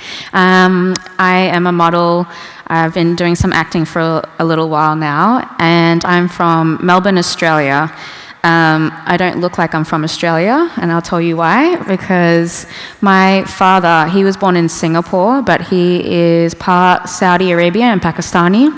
My mother is Lithuanian Australian, and they went to Australia and had a family there. So growing up, it was quite difficult for me because I don't look like the typical Australian girl, and I had to also in school, because I didn't look like a stereotypical Australian, I was bullied in school, and that was quite difficult for me in many areas. But I am somewhat grateful that it did happen, because it gave me strength to create change for children today and for women today as well, using that experience.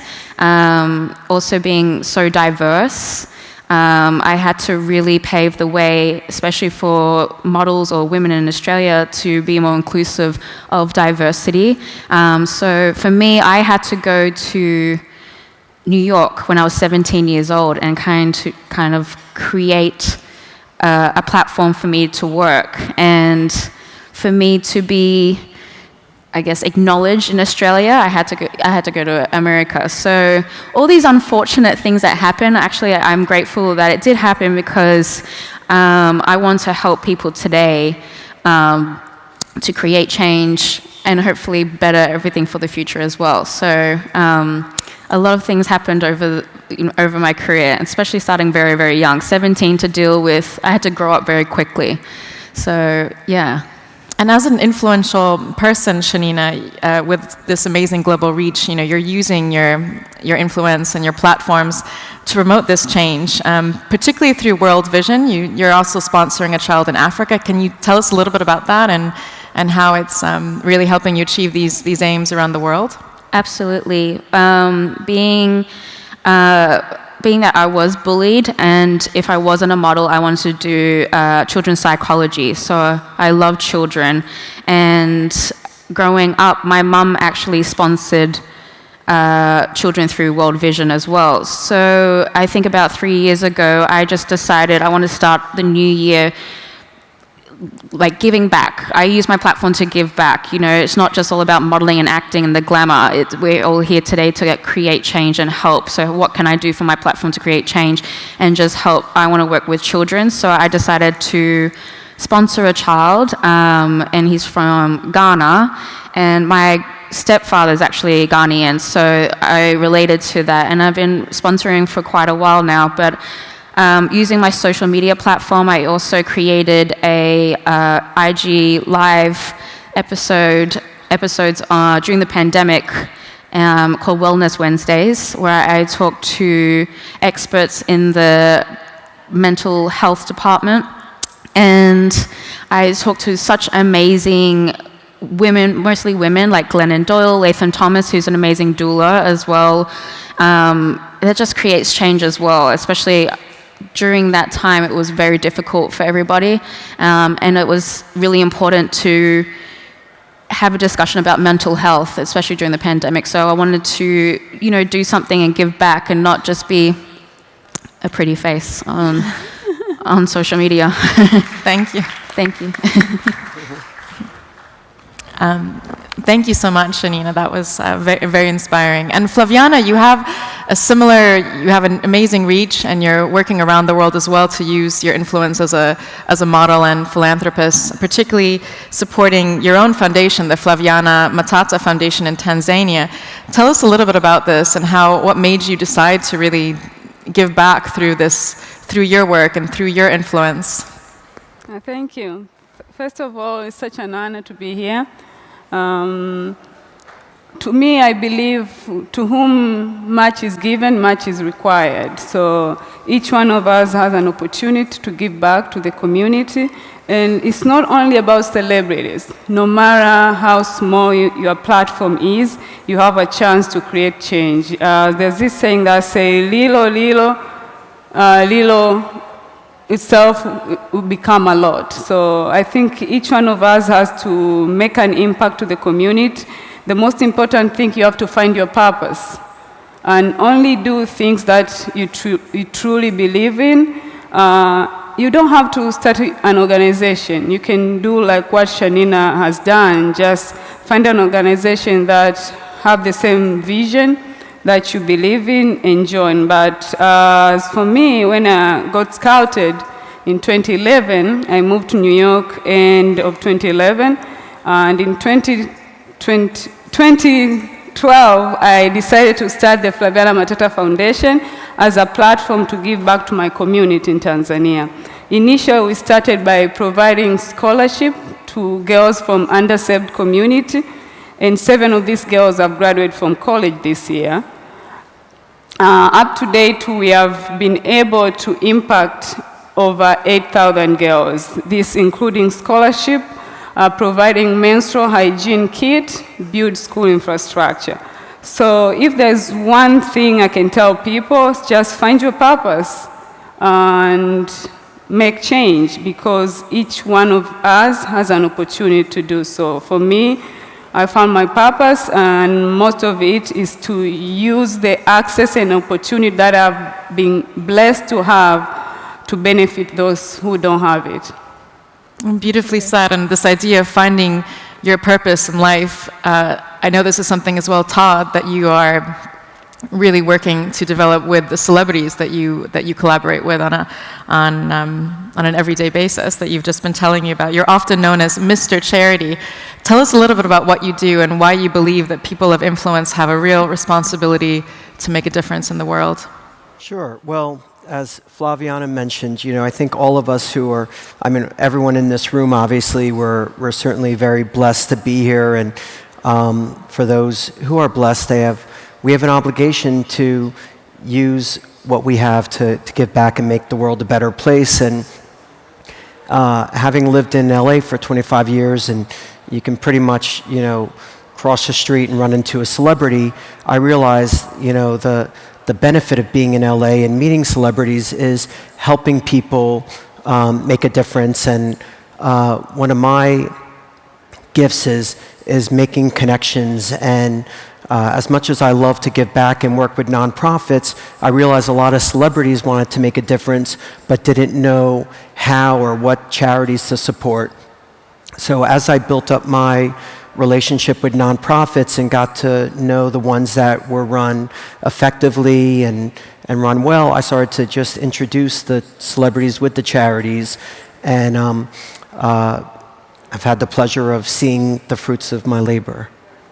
Wonderful. And something that we just spoke about an hour ago, which really moved me as well, especially because of my connection with the Middle East, is what you did during the Beirut blast. I thought that was a great example of how you can bring celebrities, fashion designers, leaders together to help a cause. So I thought that's a great example to talk about in terms of promoting global consciousness and helping others during a time of crisis. Yeah, absolutely. Well, I mean, first of all, I love the Middle East. So the fact that I was even invited to speak and work with Arman and Tali and Global Citizen Forum here, I jumped at the opportunity. But yeah, with regard to Beirut, I knew that they were going through a humanitarian crisis even before the explosion last August. And as soon as the explosion took place, I was introduced to Lebanese fashion designer Zuhair Murad and suggested that we partner on a charity T-shirt campaign. And we ended up creating a T-shirt called Rise from the Ashes. And Shanina actually, thank you, Shanina participated in that. And within 3 weeks, we had sold close to 20,000 T-shirts and raised over $300,000 for a local Lebanese humanitarian organization.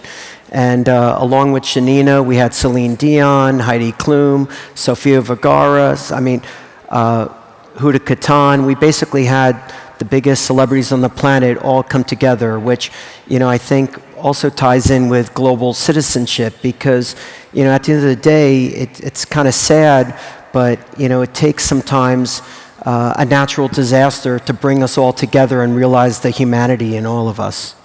Yeah, it's very rightly said. Absolutely.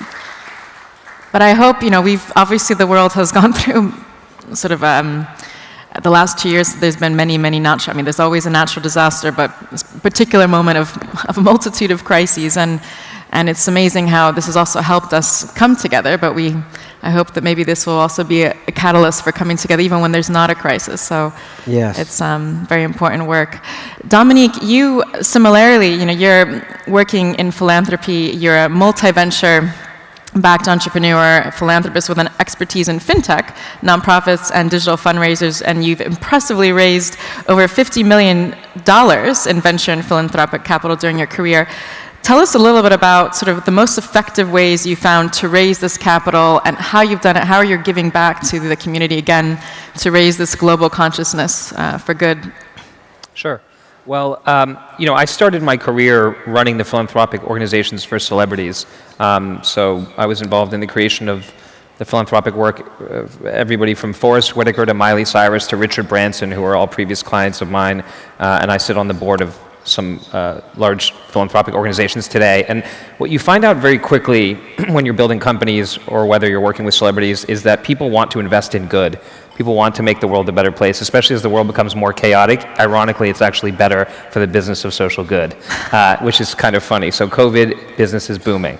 And so what you realize is, what I've been fortunate to be able to do and what I think I've done successfully now is I've started multiple companies that have been backed by venture capital money that have a positive externality, that actually create good in the world, which is very unusual in Silicon Valley. When I walked originally into the VCs and I told them, hey, I want to create a company in the philanthropic space, they laughed me out of the room. And over time now, I've done it twice now. This is my third company and raised over $20 million of venture capital financing from some of the largest VCs in the world.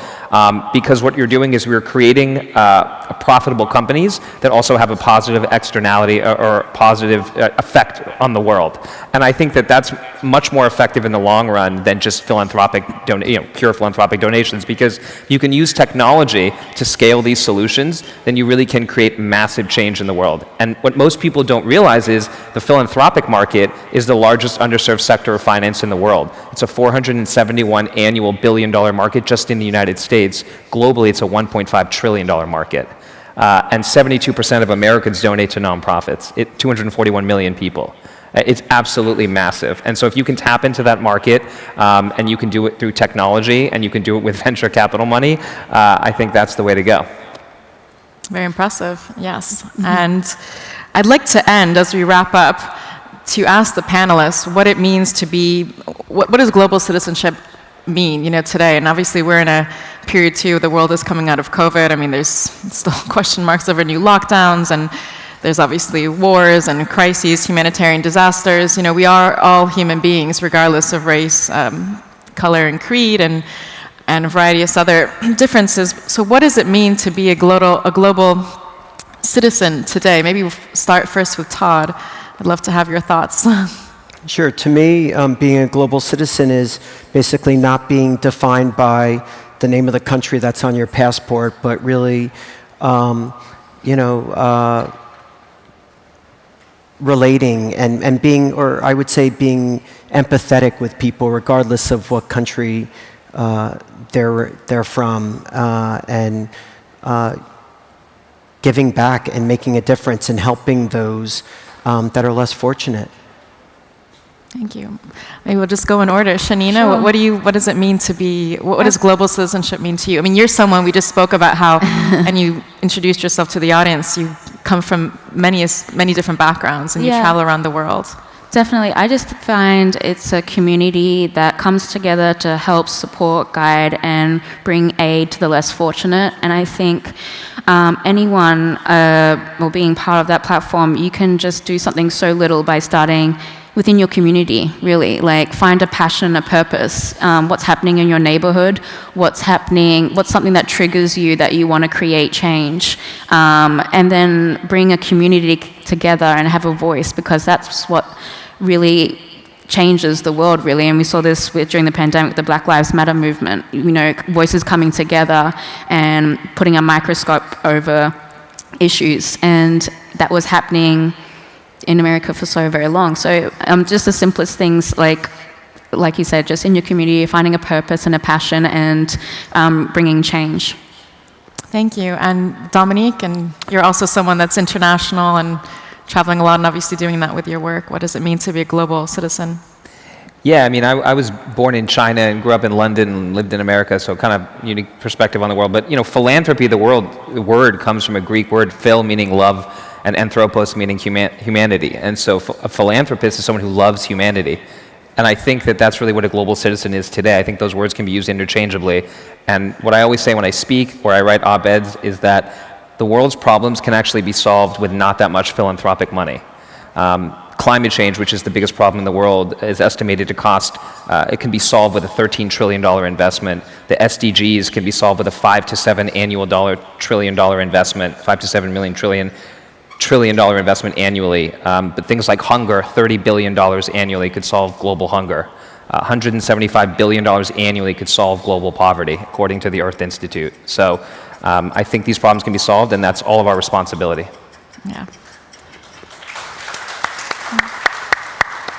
And Flaviana, we're going to wrap up with you, and another global citizen and doing work all over the world. What does it mean to you to be a global citizen? I'm not far from what everybody has said. I was born and raised in Tanzania, but now I live between New York and Tanzania. And America has been such a great platform for everything that I do, to be able to go back to my community and give back. For me, being a global citizen means when you see a problem and you are capable of resolving it, do so. Because this world is only going to be a better place for everyone if each one of us going to make change, no matter how small. Thank you. Yeah. Thank you very much for joining us, and thanks to all the panels for participating today, panelists. Thank you. Perfect.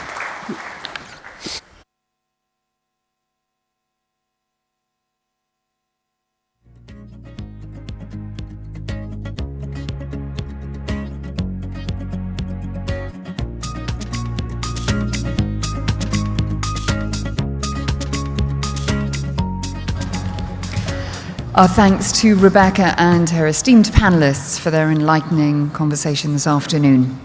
At this stage in proceedings, our attention is drawn to biodiversity, ecosystems, and saving our blue planet, as we turn the spotlight on the GCF Action Spotlight on Oceans.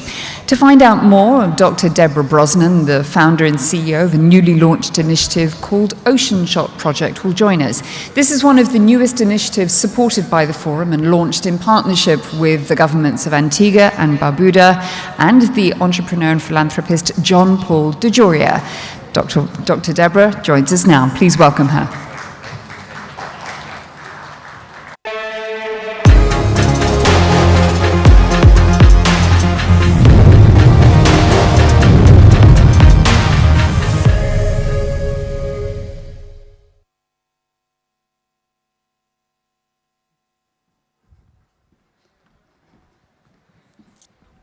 Good afternoon, everybody.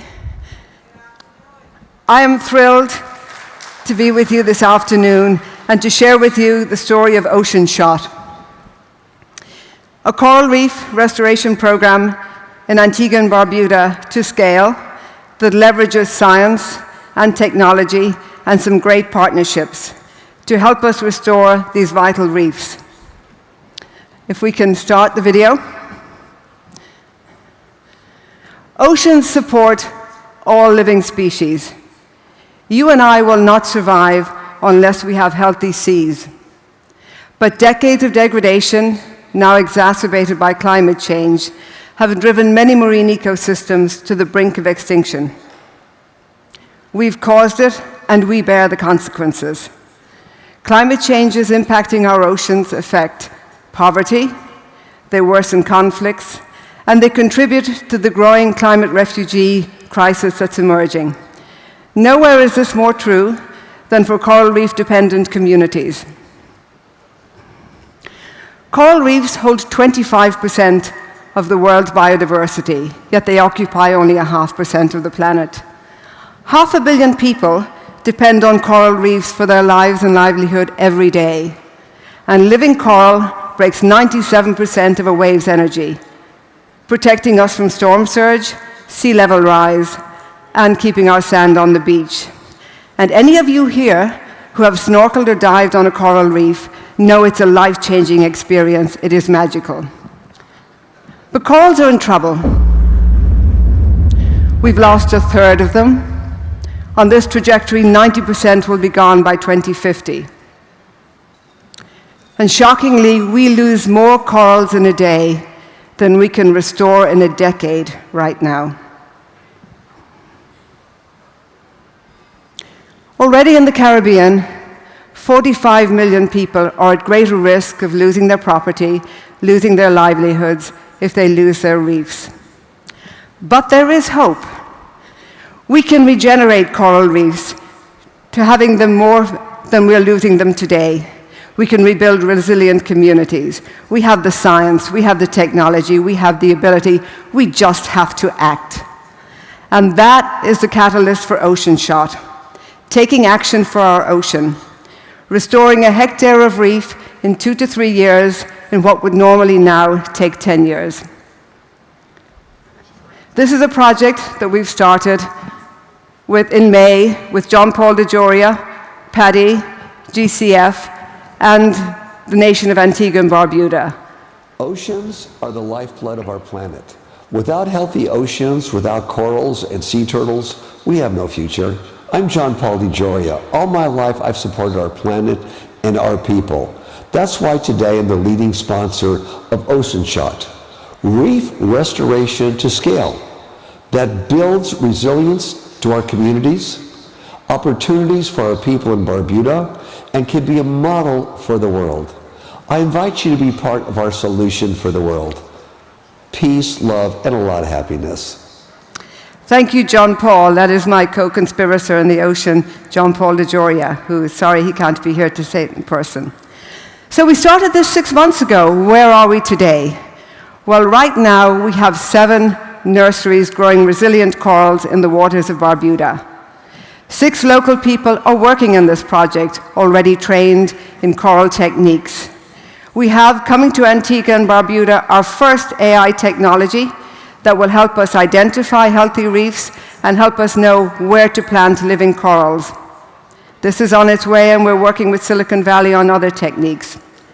We have 2 new reef-building technologies that we're ready to deploy in 2022.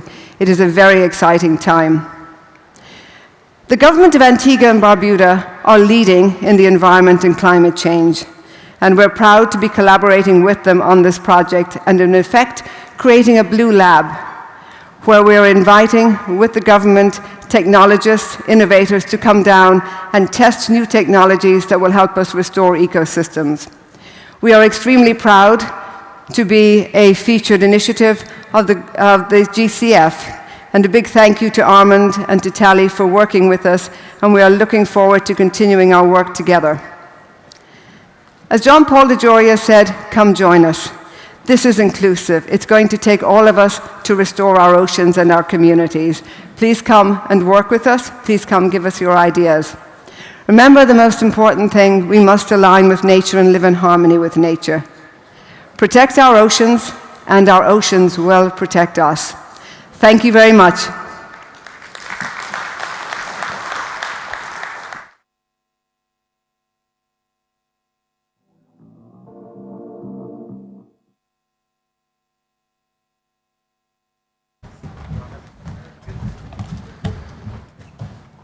Thank you so much, Dr. Brosnan. So much food for thought. This year, and for the first time, the GCF is offsetting its carbon footprint. And by partnering with an organization called About Climate, every guest here today is planting a moringa tree in Nigeria. For more on this, we're going to hear from the founder and the chief executive officer of About Climate. She is an environmentalist with a passion for sustainability and the fight against climate change, so important to all of us in the room. Please give a very warm welcome to Nina Now.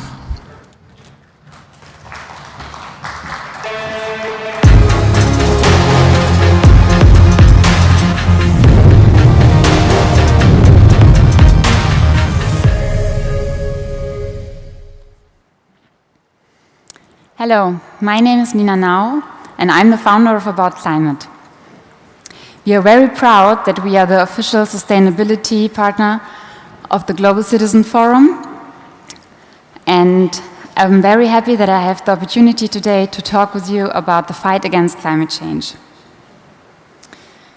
I'm an environmentalist by heart, and I founded About Climate with the mission to fight against climate change and give companies and individuals the opportunity to offset their carbon emissions and create a social and environmental impact. My goal is to bridge the gap between sustainable business and the return of investment. But why is this so important? We all know that climate change is real. And the consequences hitting us. But we need to act now, otherwise it's too late. That means we need to reduce carbon of the atmosphere. And we urgently need to limit climate change in line with the Paris Agreement. And we must keep global warming well below 1.5 degrees to align the targets of the COP26.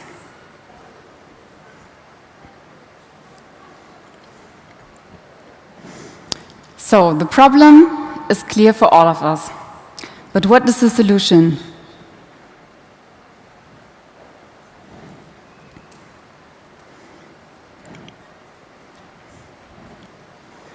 We invite you to consider the fact that creating value for carbon is the next best investment in the future for our planet. So, COP26 increased urgency for investors to place priority on companies and organizations who match SDG goals for the yearly ESG reporting.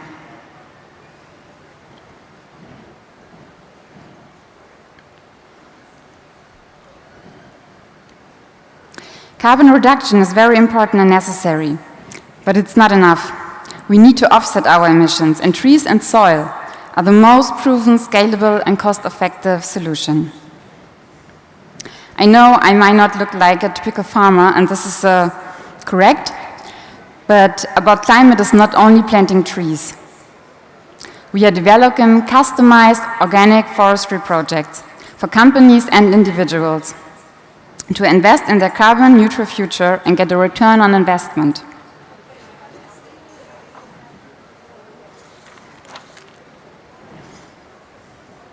Our mission is we help companies to become carbon neutral, secure on investment, a return on investment, by creating a social and environmental impact.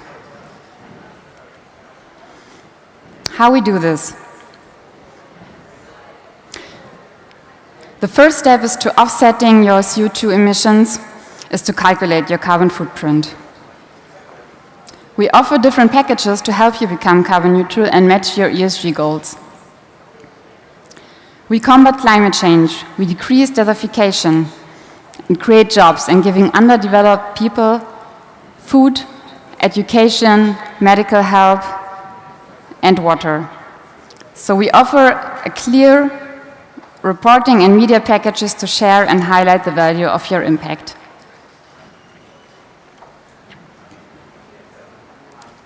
Carbon credit verification and trading is an important part to our effort to slow down climate change and build investment from your impact. We develop carbon credits based on the strict and most accepted standards, Verra and Gold Standard. We are impacting 9 SDG goals with our projects, and at least 20% of workers we hire are women, and the average income of our farmers is 50% more than the local income standard for farmers. For every dollar you contribute to About Climate, 5 cents goes to funding local schools, hospitals, and other infrastructures for the local community in Nigeria. And we are here today to make this event carbon mindful. And we enable global citizens that they can match their goals and planting trees and create social impact for the local communities in Nigeria. So we are planting moringa trees, which is a very highly sustainable solution because the moringa trees,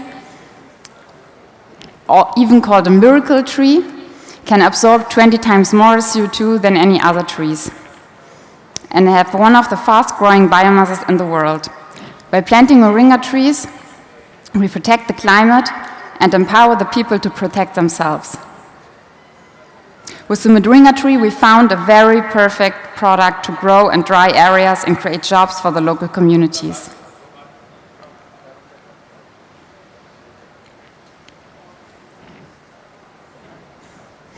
I believe that the best investment we can all make is in our collective sustainable future. So don't miss this opportunity and join our mission and offset your carbon footprint. Please feel free to find us on our marketing booth outside for more information, and we have a small free moringa gift for you that you can plant your own moringa tree, and we are happy to provide you more information. Thank you for listening.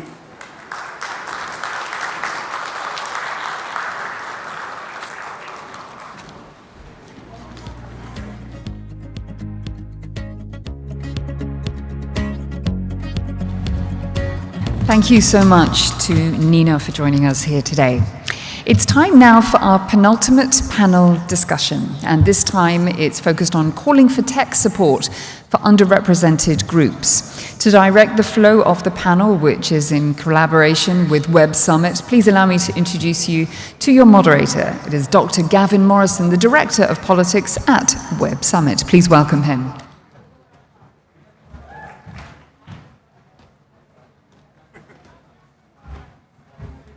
Hi, everyone. Thank you very much.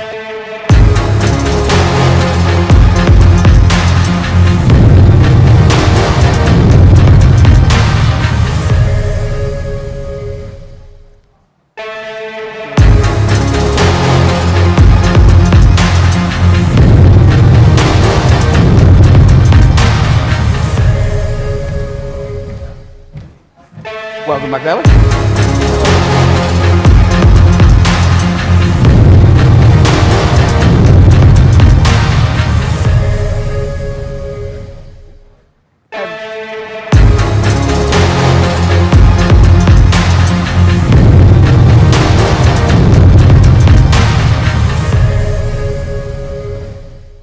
Hi everyone, thank you very much for being here, and thank you to Ras Al Khaimah for hosting a wonderful event, and to the Global Citizen Forum for having us. Thank you to my wonderful co-panelists here, Magdala Cooper, and to David Simas, who's joining us via Zoom on the screen. We were hoping to have Siyu Balela, but I don't think he's here. So these are wonderful panelists, so I'm looking forward to having a great conversation with them. David is the CEO of the Obama Foundation. Magdala is also known, I believe, as Liberia's Angel, and she's a philanthropist, politician, and activist. We'll be talking today about sort of the role that tech and technology can play in building stronger, more connected communities, and how to really bring people together. So to begin with, I just want to sort of turn it over to my panelists and ask them to tell us just a bit about themselves, their personal stories, and also about the work that they're doing. So David, I'll maybe start with you up on the screen there, if you want to tell us a bit about yourself and about the Obama Foundation. Thanks, Gavin. Good morning and good evening to all of you there. It's a real pleasure to be with you. I am, at least from my perspective, a wonderful example of opportunity. My parents are immigrants. They left Portugal in the late 1960s in a fascist dictatorship, immigrated to the United States of America, worked in factories with a fourth grade education and a couple of $100 in their pockets. And then 40 years later, their son is walking into the West Wing of the White House to serve the President of the United States. And while that story sometimes can be reduced to one of skill or intelligence or all of those wonderful things, it's usually a function of a lot of luck and a function of a supportive network of people who, at key moments in my life, helped to lift me up. I say that, Gavin, because that then becomes the underlying foundation, not just for the work I do, but more importantly for the work that President Obama has asked us to do. It was in the final months of the Obama presidency in December of 2016 where he said to me and a group of others, what happens if we spend the next 40 years, the next 50 years, finding tens of thousands of extraordinary young people throughout the world, connecting them together in a way that has never been done before, opening up to opportunities and access and mentors to guide them along the way, not tell them what to do, but to provide important ideas and important little touch points as they go through their journey. Because if we can do that, and they lift up the communities that they're living in, then the world will be a much better place than it is today. So Gavin and Magdala, it's a pleasure to be with you and to meet you. That's the work that we do and why I do it. Thank you, David. And Magdala, the same question really to you. Can you tell us a bit about your personal story and the work that you've been doing? Thank you, Gavin. It's a pleasure to be here. And David, I didn't know your story, but thanks for sharing it. That's such a powerful story. And I have a similar story like David.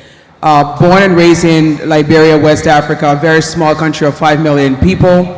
Of course, in the late 1980s, there was a civil war in my country, and so I got caught up in the war. My father was murdered, my mom sort of ran off, and I was left alone with my two brothers, and so we sort of migrated to the Ivory Coast and lived as refugees during our teenage years in the West Africa region, and it was in 1993. We finally got an immigration visa to come to the United States, where I moved to the ghettos, the projects in Newark, New Jersey, graduated high school, and then eventually went off to college and went to work for corporate America. So I was privileged enough to have gotten that scholarship, and it was my dream that if I ever became somebody, I must go back to my country, my homeland, to give back, and that's what I did. And so that, like David, it was sort of like the beginning of my philanthropic work. And so once I started making some money from corporate America, I went back home and started the Magdala Cooper Foundation, which has since been providing scholarship. We build schools, we provide health care for young people, especially women and children. And so that grew into my interest in changing policies in my country and led me to run for the office of the presidency, being the only female candidate amongst 19 candidates that ran for the presidency in 2017.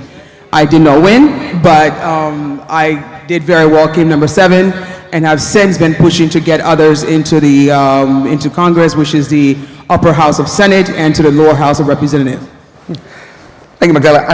And we were chatting a bit about this earlier as well. And one of the things that's vital for, you mentioned the conflict in Liberia, that's vital for preventing that and for building stronger communities is education. So I was wondering if you could tell us a little bit more about some of the educational work you've been doing. I know you have I think an academy that you run. So if you could tell us a bit more about that and the work that it's doing and what it is and what it does. Absolutely. As I mentioned, coming to the United States as a young refugee or displaced person, I was privileged enough to understand that the United States, the great United States of America, offer free education, which is something in my country does not exist. And so I was so happy to have obtained high school education. It was a public school education. And because of my academic records, I was able to get a full academic scholarship to the College of New Jersey, so I did not have to pay for college. And I was amazed by that fact, that this country will offer me the opportunity to obtain an education when I was so dirt poor I didn't have money. So I committed to doing the same thing in my country.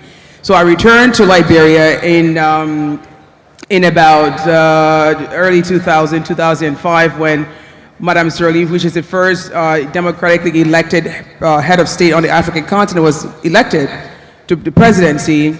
She opened a way for me to go home, and so I built a school for orphans and abandoned children who wouldn't otherwise have access to education.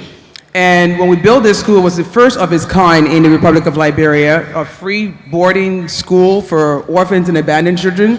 It was unheard of. And so we put all these kids into school, and we offer them quality education, 3 solid meals per day, and access to health care, and of course, the dormitory became their permanent homes. So it was a very unique model, but it was a model that worked for the condition of Liberia, because at the time, you could not just pay scholarship at schools or pay tuitions at school and expect these kids to go up and obtain an education. Most of the time, they didn't have access to transportation. They were hungry, they didn't have food. When they were sick, they couldn't go to the classrooms. So we had to cover everything in order to educate these children. And so that's sort of the work we've been doing. And I'm happy to announce that we took in students off the streets or orphans off the street at 5 years of age. And today, some of them are enrolled in a Notre Dame University satellite campus in Liberia. So they're going off to colleges now. Yeah, that's brilliant. Absolutely. And David, just coming then back to you, I just wanted to ask about the Obama Foundation. You run a variety of different programs that I know operate across the world. So I wanted you maybe to tell us a little bit more about some of those programs, and also, if you could, tell us about some of the people that are involved in those programs. We've had chats about some of them, but if you've any stories to tell about the people enrolled in those programs, that would be great. I do, Gavin. And what Magdalena just said about the success of being able to look back and to see how just an individual that you've given an opportunity to succeeds or is on the path to success is just so inspiring, and so a tribute to you for what you have done. And so, Gavin, there are 2 types of programs we have. One that's about building individual capacity, and the second that's about building organizational capacity. What runs across both of them is the idea that every single person has agency. You need to begin there. So even when you're talking about communities are groups, if you view them as this broad abstraction, as a mass of people, implicit in that is a dehumanization. And so you always have to come back to, where is that potential in that young man or that young woman that you can lift up? So our individual leadership programs, Obama Leaders and Obama Scholars, is about finding people who have already shown leadership capacity in business, government, or the not-for-profit sector, giving them a 6-month training curriculum.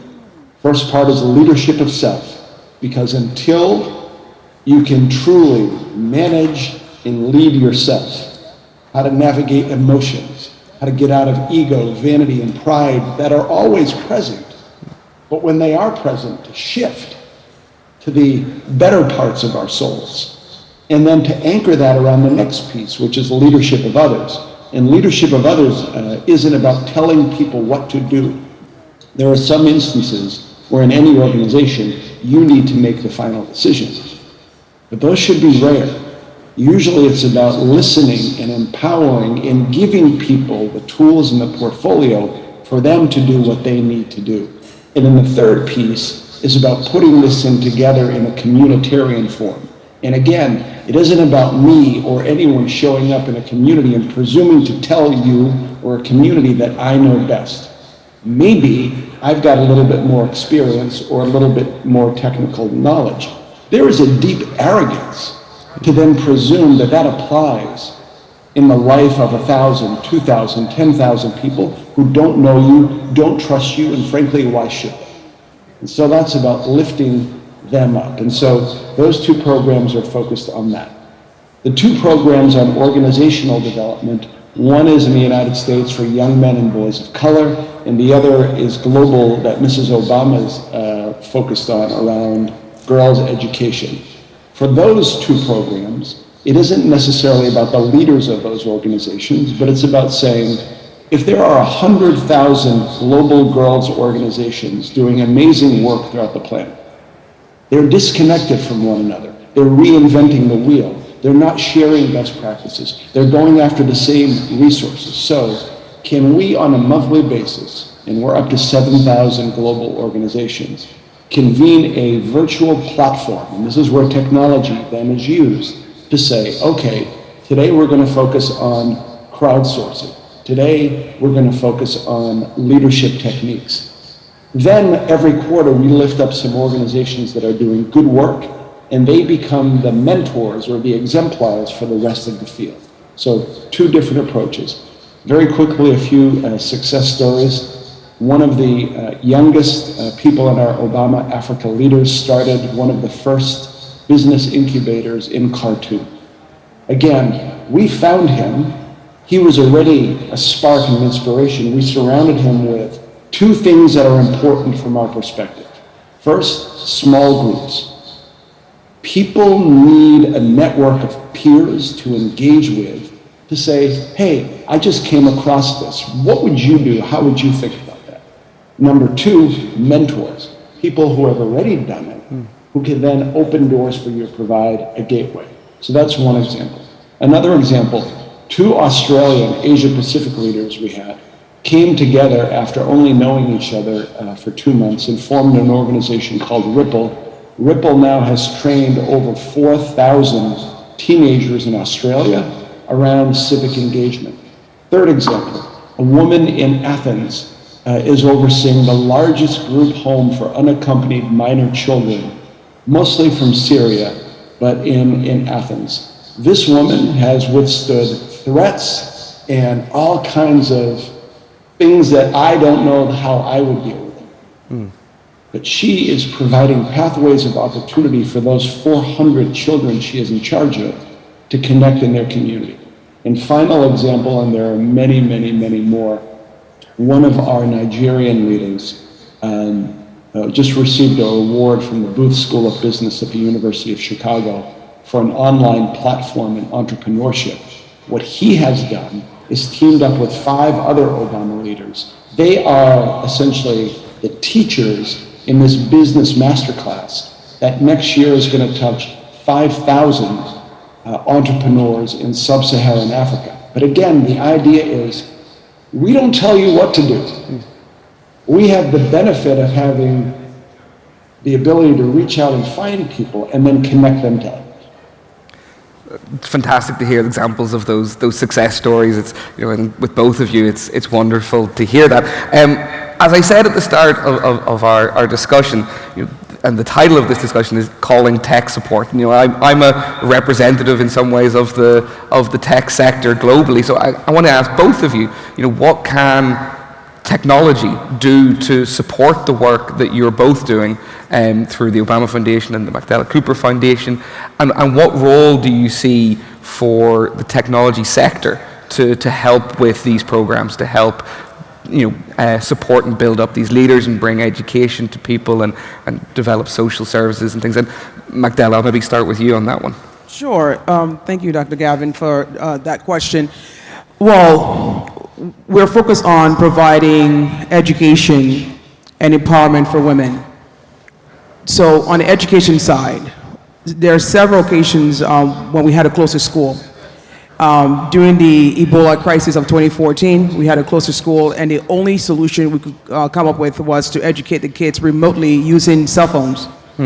And so the teachers and the students could not have contact, and so the teachers, we provided them with cell phones, and the students with cell phones to communicate the homework and the school assignments, and that's how we're able to carry the kids through the Ebola crisis. And similar thing we did with the COVID-19 crisis, because we were running a boarding school where the kids live, because these were kids without homes. They live on this campus.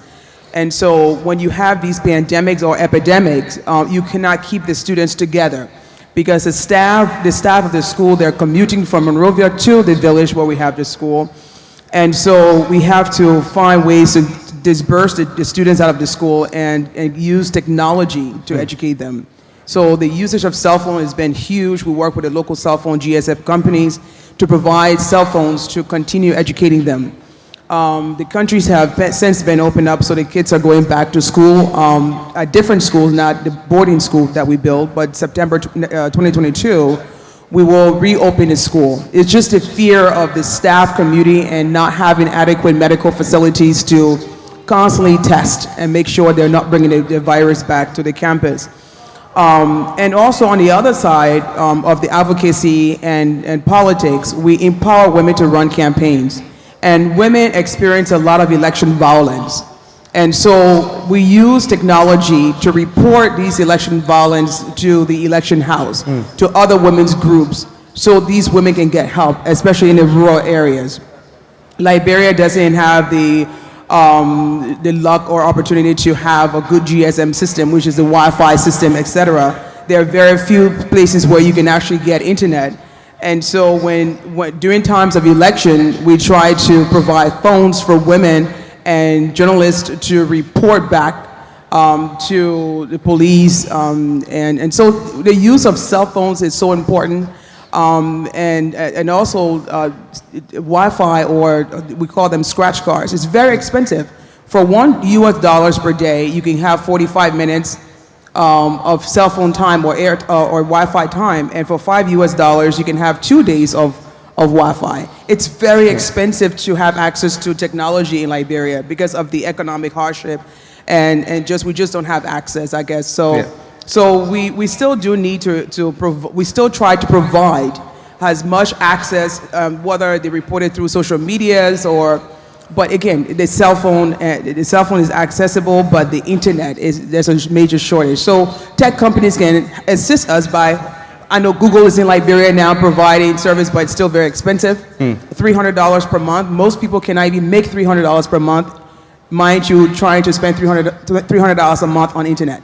Yeah, I mean, closing the digital divide, I think, is one of the biggest things we could do to combat inequality in the world at the minute. And David, we're almost into our last 5 minutes, but David, how is the Obama Foundation then using technology to support and amplify its programs, and what can we in the tech sector do to help you? Kevin, thank you for that question. Barack Obama was elected president in 2008. For a variety of different reasons, but technology was at the heart of it. But it's important to think about why that worked. There was never a top-down decree from Chicago, where the campaign headquarters were, about how people were to use technology. Essentially, the insight was, we were a locally grown grassroots organization.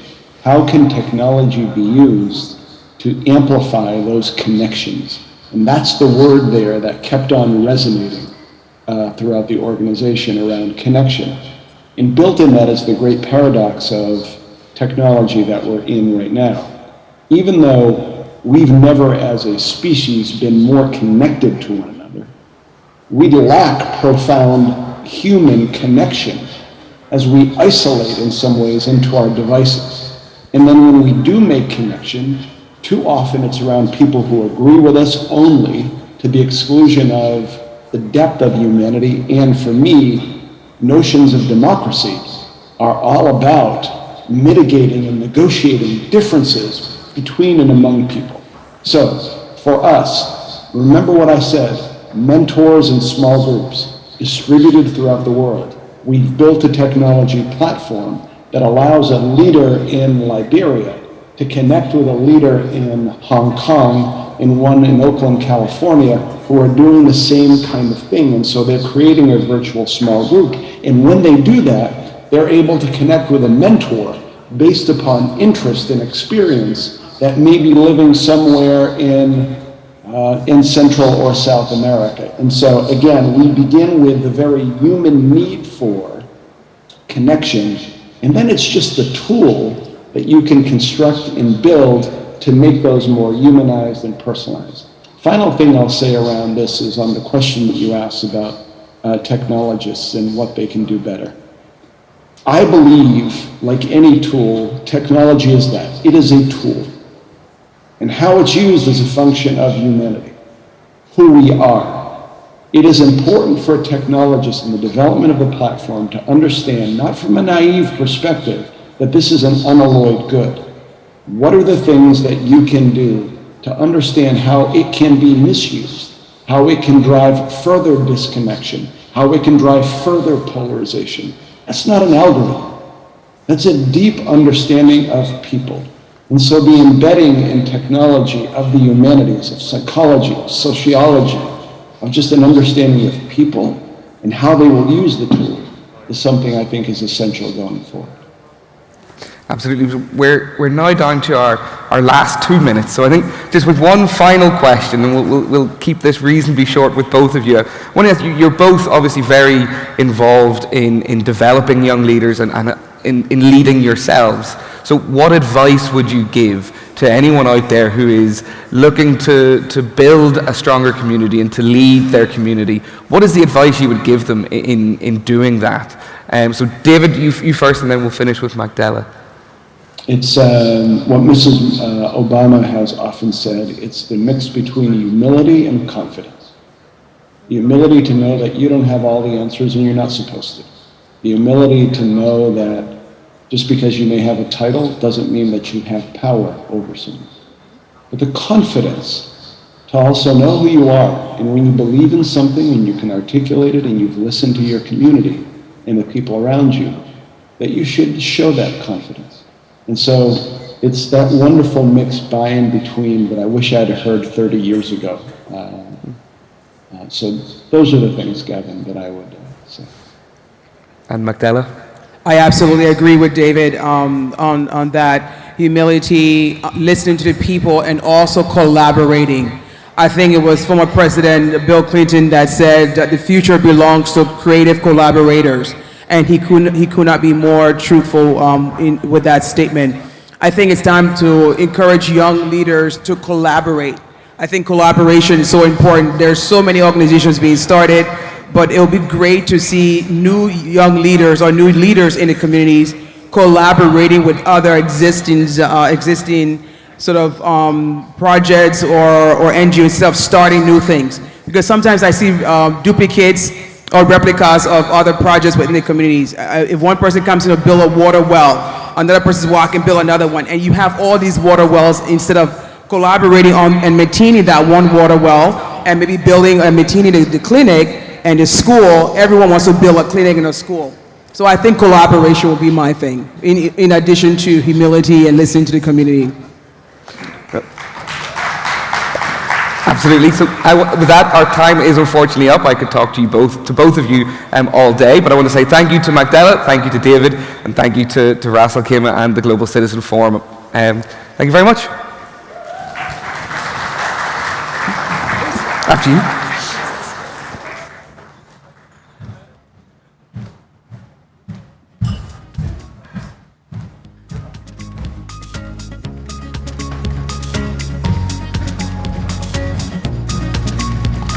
Hello again. Thank you so much to Dr. Morrison. And that now brings us to our final panel discussion. And to tell us more and to introduce his esteemed guest is a seasoned activist and a fundraiser. Ladies and gentlemen, please welcome to the stage Keith Kibirango. He is the Director of Philanthropy and Private Sector Engagement for Crown Events. Keith, over to you.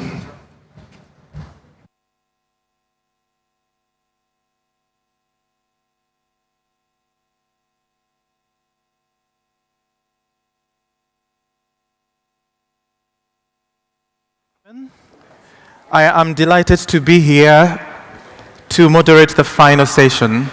My name is Keith Kibirango. I am the Director of Philanthropy at Crown Agents and an ambassador of the Global Citizen Forum. Joining me today is Nana Kwame Bediako, CEO of Qualys Group, Thomas Isserman, founder and CEO of Greenforce Future Food, and Thomas Skip, Senior Advisor, Roland Berger.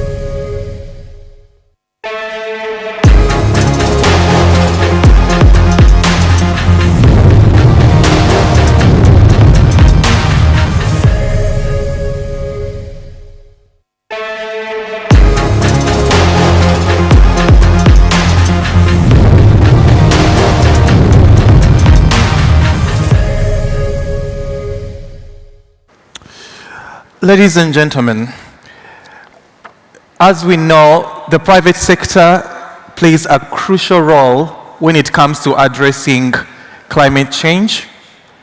And post-COP 2026, we see that the role of the private sector is absolutely crucial.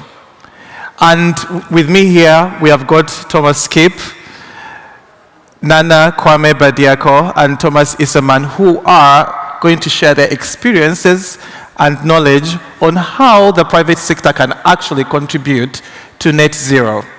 And so I will start with you, Mr. Thomas Skip. What, in your opinion, are the challenges of the private sector when it comes to the race to net zero? Yes, thank you, Keith, for having me, and thanks to His Highness and all of the excellencies and dignitaries for making this conference happen. So I should say, before I joined Roland Berger, my life was pretty much in logistics. And the most simple way to describe what I was doing is that when every one of you was ordering something online, I was basically making sure it would be delivered to your doorstep, more or less, over stations with DHL and Aramex here in the region. I was involved in launching electric delivery vehicles because part of the CO2 emissions that we do as logistics operators is happening on the final mile or the last mile on the delivery, what we call.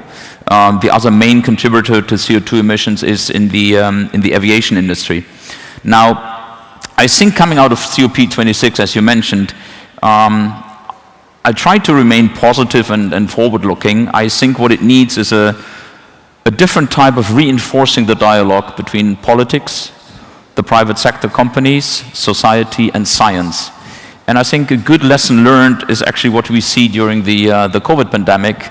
I wish sometimes we would have that type of science-based exchange on how to deal with the CO2 challenges and educate the politicians more on what's achievable and what's doable in the field of climate protection. And then I think it would actually contribute much more to the energy and creativity of very many private sector companies. And you saw so many super examples today already in making even greater efforts behind the CO2 reduction effort. And Kwame, any views on the challenges, in your opinion, that the private sector faces in the race towards net zero? Well, first of all, thank you very much for Global Citizen for this opportunity and this platform. And when we talk about private sector, it's actually the driving force of the economy of society. When you go back 100 or 200 years ago, you would see that every 100 years, the private sector sort of develop a nation, a country, and push it forward. They are the foundation of the governance of a country. And where I come from, which is Africa, the private sector has a very low drive. And it's one of the things that I am sort of inspired and motivated to change on the African continent. I believe that this very moment that the world is changing and reshaping, there is a moment of evolution and revolution merging, which is eclectic in all sort of economy. And for us, it's going to be industrialization. I believe that the part of this continent in the world has the opportunity now to industrialize, the continent by creating more production in terms of manufacturing, in terms of industrial platforms, and seeking energy from all sort of angles to be able to create and build the last continent that is left on this planet that is yet to be developed. So with this very opportunity, I'm urging the world, there are parts like Asia, Middle East, Emirates, Europe, and America who have had experience and now even heading to 4.0 or net zero emission. But I don't think this would kick off straight away for Africans. I believe that there has to be some sort of industrialization before urbanization, and we are yet on our way there. So I'm urging all these parts of the world to join us and support us in the private sector to help develop this very continent on this planet. We're the last one left, and my experience is going to be part of the contribution. And before we move on to Thomas, any lessons that the African private sector can borrow from the other parts of the world? Well, surely. They have the template. They have the experience. My development in Africa, I've built over 700 homes, and I must say that my inspiration came from the outside. Although I created a lot of jobs for the locals, but I had to bring in international architects, engineers, and contractors for them to be able to help me, build my vision. So definitely, we should have one global mentality. It shouldn't be about nationality, and this is something that I really think that we Africans can have from the other parts of the world to enforce the private sector and create growth of development. Thank you. Thomas, you are running and have founded a net zero company. I find that very, very exciting because, as you can imagine, many voices that we had in COP26, some of them were talking about net zero in 20 years, net zero in 30 years, net zero in 2050. But you are running a net zero company now. Can you just share a bit more on how that has happened? And in addition to that, what challenges that you envisage others may have getting to that point? Yes, absolutely. First of all, thank you very much. It's a pleasure to be here. First of all, I have a very important message for all you here in this room. So the biggest impact to net zero is that you change from animal protein to plant-based protein. I will show you a picture. Maybe you tried today our Green Force vegan burger. When you have 100 grams of our vegan burger, you need 1 liter of water. When you produce a meat protein burger, you need 1,500 liter waters. Can you imagine 1,500 liters of water? And also when we're talking about greenhouse gas emissions, so it's when we are in the plant-based food, we are 0.08 gram of gas emissions against 5.9%. So our products are climate neutral, and that's the future. And for me, it's important that I give you the message. Try the vegan stuff and the world getting greener and better. Thank you. Back to you, Thomas. In terms of getting to net zero, in your experience, what opportunities do you see companies having? And do you feel that by going down this road, we are able to justify this through profitability, through our supply chains, through our human resource, through the use of technology? What opportunities do you envisage this would have? So first of all, and that's very much in line with what Thomas and Nana had to say, I think the private sector has clearly embraced the net zero mandate. And I can tell from my DHL days, we basically were the first stock-listed company in Germany in 2008 that established a very precise carbon emission reduction target for 2020. And by now, DHL has committed to being carbon neutral in their operations by 2050. So there's no way you can roll that back. So that to me is number one reason to be optimistic. Even in the pandemic, where many people thought, okay, the sustainability agenda will go out of the window, that wasn't the case. And I also happened to work with Aramex here in the UAE, and we managed to reduce our CO2 footprint further by 5%, even in the first year of the pandemic. So I think the commitment to making it happen is clearly there. There's a wealth of ideas in conjunction with startups, in conjunction with the science and academia. So I think there's a lot of really concrete, practical examples. And let me mention two, big and small. So recently, on the 2nd of December, there was a flight conducted by United Airlines between Chicago and Washington. And it was a Boeing 737, and one of the engines was filled with regular aviation fuel, and the other one was filled with so-called sustainable aviation fuel, which is basically a 50% mix between zero-emission fuel and airline conventional fuel, and reduces carbon dioxide emissions up to 85%. And I think for all the ones who came into Ras Al Khaimah from international background, that will be a very important message to hear and to learn. And then small examples as well. So I recently came across a young student, 21 years, in Sierra Leone, who basically invented something like how to turn kinetic energy into electricity. And Sierra Leone, I think, only has like 26% of the population have access to electrical energy. And that's amazing. So you have young and old, you have the private sector, you have the startups. There's so much happening, and I wish there would be more support in actually putting the frameworks out and the sense of urgency to make more happen, because we really need to reduce our footprint further. And Kwame, I would like to ask you the same question in the context of Africa. What are the opportunities? Well, I think we should invest more in the technology hub. The future of our youth today is more connected to technology. They live by technology, they sleep by technology, they do everything by technology. So I really think that we have to invest a lot within that sector and create hubs, hubs for this youth, because the future, they're going to be controlling it. And we, the private sector, have to create the basic platform for them to adapt to it so the world can be controlled in the right way with the right substances, especially now that there's global warming and all of these issues coming up. Of course, the people that will save us are the people who are coming up. And it's going to be based on what we create for them, what sort of platform.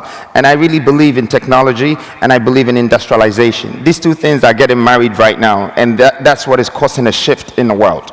It's bringing all these issues. But for the sort of entrepreneur that I am and the visionary that I am, I see these problems as opportunities. I see yesterday's problem as tomorrow's opportunity. And what I can see ahead of me, it's that if the private sector can create these platforms and not wait for the government to do so, then there is a future aligned for the youth of today to be able to control our future, or the future of our children's future. Thank you. Thomas, I'll ask the same question to you with a slight twist, in that having attained net zero, what can the rest of us learn from your experience? First of all, we developed the most sustainable plant-based food in the world, and we are here together to make network. So my message is to you. Maybe you have an idea in your country, maybe you have contacts. Let's do something for the next generation. My daughter is 11 years old, and we have to think different. Every year we kill 60 billion animals. That's not anymore going forward. So we are an example from the private sector. We have a solution. We are a game changer, and now we need you here in this room. Help us with our movement, Green Force, and the next generation will thank you for this. I'm not an entrepreneur as you are, but when I look at how you actually begin to reduce carbon emissions, I'm looking at our supply chains.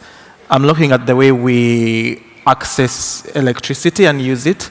I'm looking at the way we use technology. I'm looking at our human resource and our staffing, and whether we should be, and our transport. I guess for me, when you hear all this, what is that thing that makes you most optimistic about 2022? the thing that makes me most optimistic about 2022 is that I hope that really we have understood, especially now coming out of COP26 and the visibility that it has, that every one of us has a responsibility in making things happen. And I think that's something where a network like this on a global scale can actually have a lot of momentum. And we need to carry that momentum. And I'm extremely optimistic for 2023, because that's when, obviously, this country, this nation, will host COP28. So allow me to be optimistic about 22 and 23, because I would really hope that with the commitment that I've seen in the UAE, it will create an even stronger push for actually making our sustainability targets happen. Thank you. Kwame?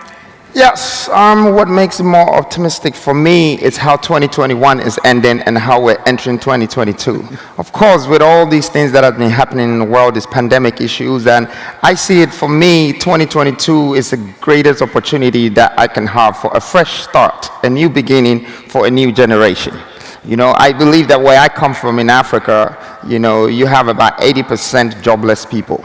You know, I'm yet to create an economy and a GDP that sort of live around society. I'm creating opportunities for new way of creating wealth, you know, within society. I'm going to capitalize on humanity, you know, because the demand is very high, and I believe that everybody sits today is the biggest activity in the world. We sit more than we do anything, and I have seen that as an opportunity going into 2022, that logistics, industrialization, delivering to people what they want, and development, it's something that I'm going into, especially from the part of the world where I come from, Africa. I have the opportunity to turn it into the new China for the world. You know, I have a lot of minerals. I have a lot of resources. You know, I have a lot of things that maybe my government haven't taken the full advantage of it. And I can see that opportunity that in future, the youth of today, the only way to create employment for them, talking about the private sector, is very important. One of the main things that we have to do from the private sector is to be able to create employment for society, so we can create an average income for people to have a sustainable life. And so going into 2022, I see this opportunity is a great opportunity for me from where I'm coming from, and I'm definitely going to take advantage of it. Thank you. And one final word from you, Thomas? So for me is, you know, in my sector, I can talk about the plant-based food business, but I'm very happy because there are a lot of young companies. They have fantastic new solutions.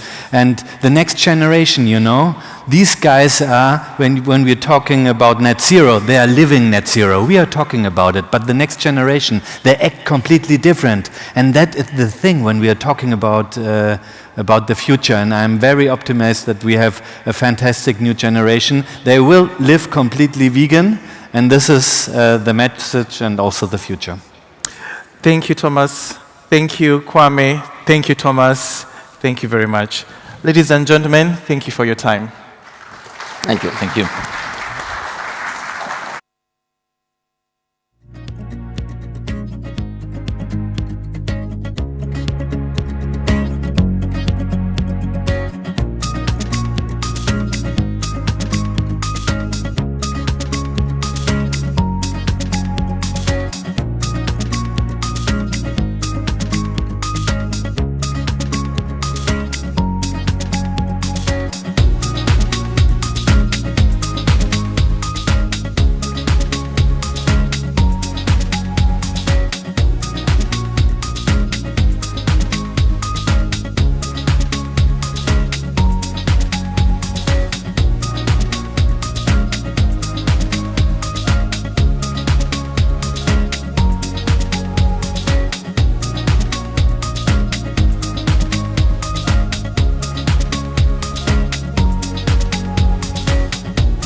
Good evening, everybody. Hello again. Thank you again to Keith and his fantastic guests for their insights today, another outstanding panel discussion. Time now for an incredible delegate, one of the many incredible delegates we've had today. He has an incredible story and an incredible singing voice. Ladies and gentlemen, I give you the world's first differently abled singing superstar, and his name is Emmanuel Kelly. Please give him a very warm welcome.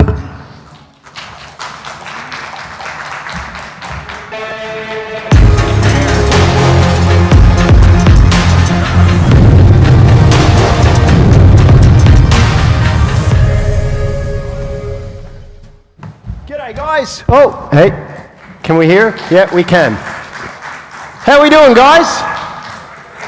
We can do better than that. How we doing? We can still do better than that. How we doing? There we go, that's good, that's good. My name's Emmanuel Kelly, and I'm gonna go and sit on this chair. I am actually, it's incorrect, I'm actually the world's first differently abled Chippendale dancer. No, I'm joking, I'm not. I'm going to tell you my story a little bit, and I'm going to tell you what my perception of a global citizen is. Most of all, what I had to go through in order to become the person I am today, and hopefully inspire you all to do the same one day and to be the best that you can be. Two soldiers, one Iranian, one Iraqi, were shooting at one another. They heard a baby cry. They stopped shooting. They went towards that baby. They were holding to the perception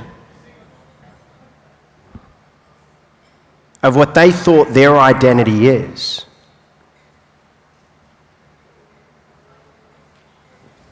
These two soldiers were against one another in every possible way. And they didn't know how their lives were going to change, but they knew in that moment they had to stop. So they stopped. They went towards the box, and they opened it up, and they found me. In that moment, they knew deep down that this baby, me, was going to grow up to become the sexiest man alive. I'm just teasing. All seriousness, no. In that moment, they didn't know what this child would grow up to become. See, no passport, no papers, no name is the ultimate perception of no identity. The soldiers, they took this baby to an orphanage where he was then raised. Me, I was then raised there for the next 7 years of my life, seeing some of the worst of mankind. Executions, gunshots, every day wondering whether I was going to live or die, bullets skimming the wall, sometimes even my own head. My perception of the world back then was that it was made and full of war, death, horror. There was no love. There was just survival.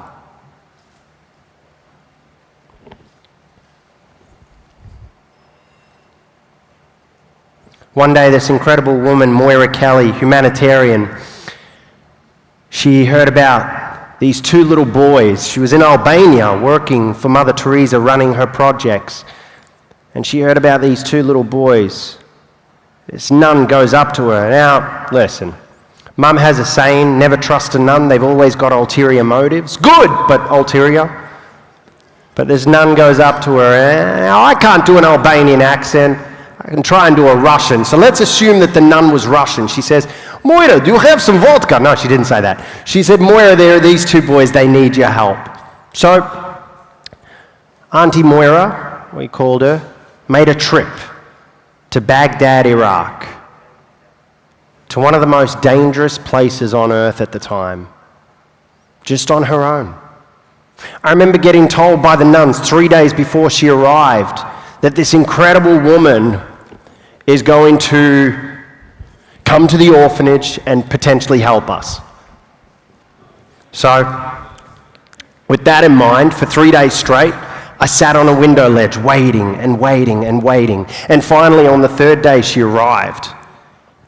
And I remember thinking three things. One, is this woman an angel? Two, can she help us? Will she help us? And three, how on earth did this white woman get in this country? Because she was as white chocolate. She came into the orphanage and she took us out for a whole day. 2 days, actually. We got to experience a different side of Iraq, my brother and I. We got to experience a side of Iraq that was true, filled with love, pride, passion, filled with strength and pure light. A global citizen, and I want to make this very clear, a global citizen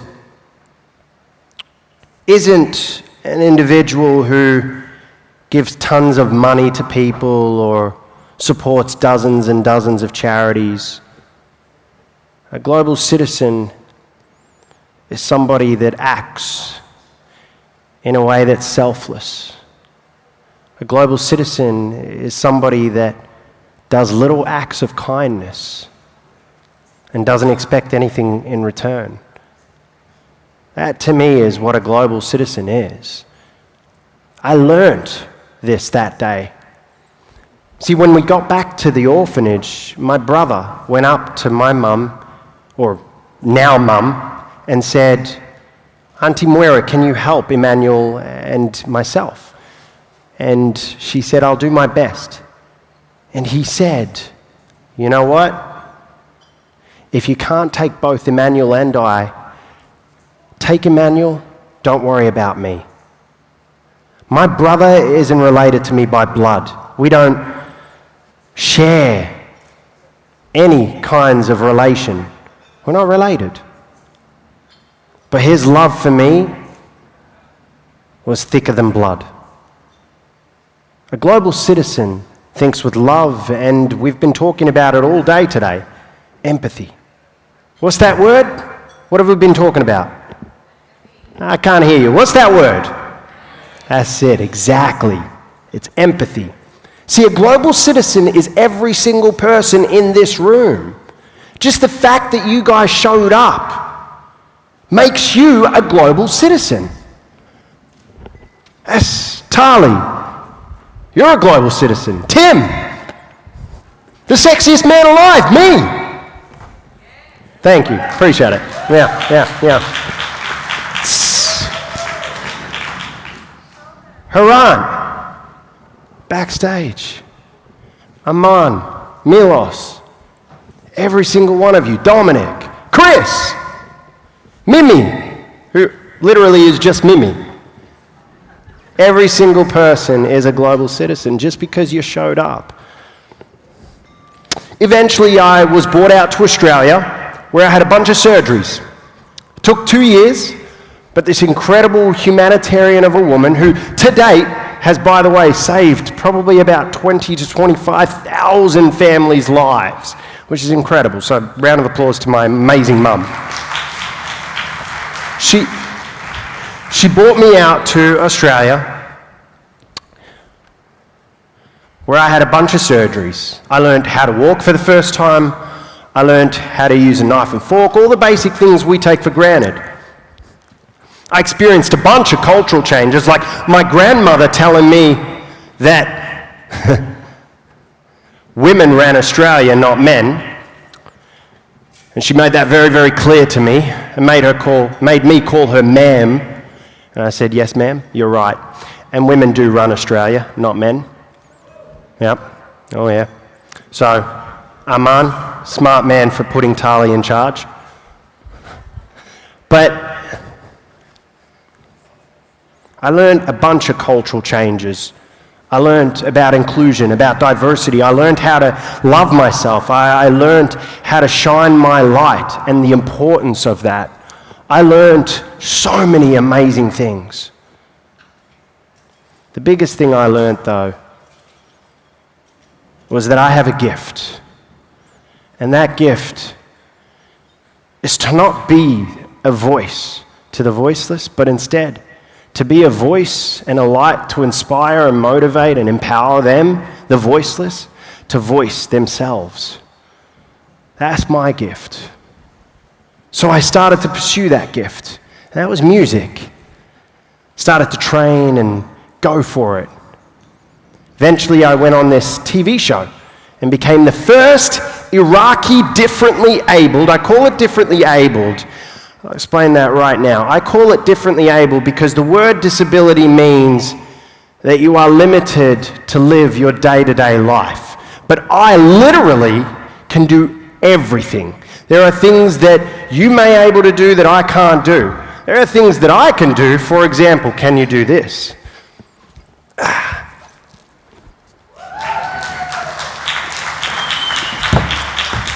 Right? Chris, can you do that? No. I was going to ask the Royal Highness if he can do it, but... So I'm different. We're all different. We're all unique. We're all special. And so I went on this show and I sung a song called Imagine. It went absolutely viral and I toured the world thanks to amazing celebrities and all these awesome people. I worked with some amazing artists from Bruno Mars to Quincy Jones to Paul Oakenfold, Snoop Dogg, Coldplay. But as everyone has their highs, I had some lows. I experienced and realized that there's a lot of discrimination in this industry and in all industries. I realized, especially for differently ableds, that somebody that is like me, we're seen as hopeless, or that we need help all the time. The reality is, we're just like you. And that discrimination wasn't just for differently ableds, it was for Arabs, for African Americans, Latinos, it didn't matter, Asians. But I felt it harsh as a differently abled Iraqi African, part African.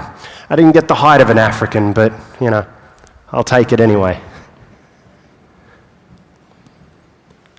I realized in that moment that I needed to make a difference. I needed to become an outlier. I needed to make a change. I needed to become a global citizen. And so I did. I became a global citizen. I started my life without an identity, and my identity is still being written right now. I'm showing my light as much as I can. But I can't do it without your help. So as a differently abled, I always say, don't help me unless I ask it. So I'm asking you all, help. There are 2.5 billion differently ableds in this world. It's the largest minority group in the world. Pretty crazy, right? Just let that sink in for a sec. 2.5 billion, and only 10% of them, or 10 to 20%, are deemed completely, 100% disabled. But the rest are very much like me, or they've got hidden disabilities, mental health, etc. It's a big, big group of people. So, I decided, besides becoming a global citizen, I'm going to make a difference. I'm going to go for it. I co-founded a company with my amazing partner, Tim, business partner. and it's called Outlier. And the idea is to empower differently abled around the world to become their own voices. Instead of being a voiceless, they're becoming voices themselves. Part of Outliers is to tap into all kinds of arenas, from tech to fashion to products. We have a non-profit arm, which is exciting. But in order to end the stigma, I realized the entertainment industry is where I had to start. So I did. So I brought in a partner named Ted Fields, who co-founded Interscope Records and Radar Pictures. And Ted Radar made movies like Last Samurai and Riddick and some amazing other ones, Jumanji. But we, Outlier Entertainment, have become Radar Pictures, and which is a studio, the first differently abled arm in the world. And I'm pleased to officially, for the first time ever, announce that here at GCF. We are the first differently abled arm of a global studio, which is pretty nuts. First. And gets better, it's headed up by my friend and pal. Play the video, please. He's the president of, well, he can say. Hello, I'm Chris from the band Coldplay. I hope you're all doing really well. I think you'll be watching this video when you're with Emmanuel. I'm really grateful and excited about Outliers, of which I'm the president. And I feel excited to bring people into the entertainment industry that may not have been in it before, and all the magical things that might entail. So I hope it goes really well, and hope we can see you come to a show or anything you like. All right, bye.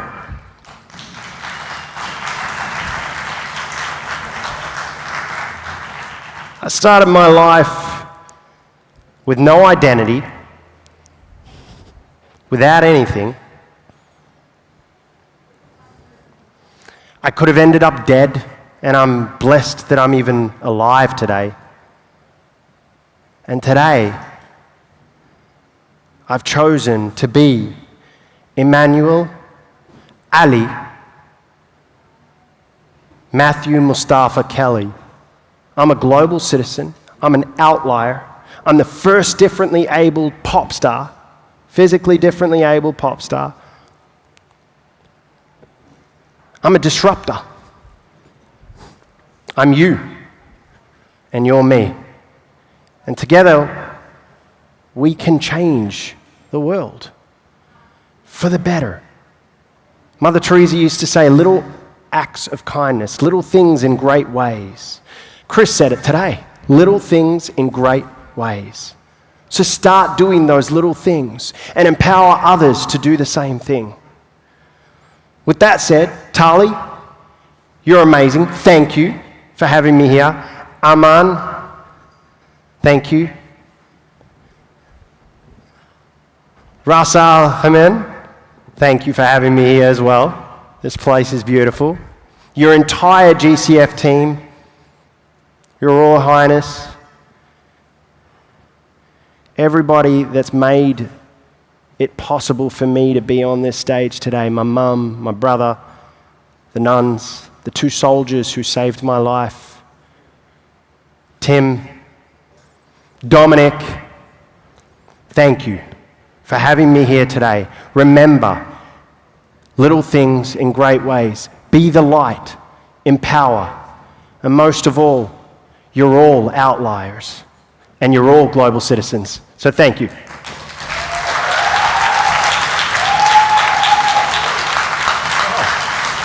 Thank you.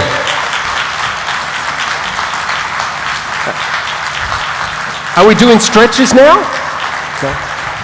Thank you, guys. Ma salam.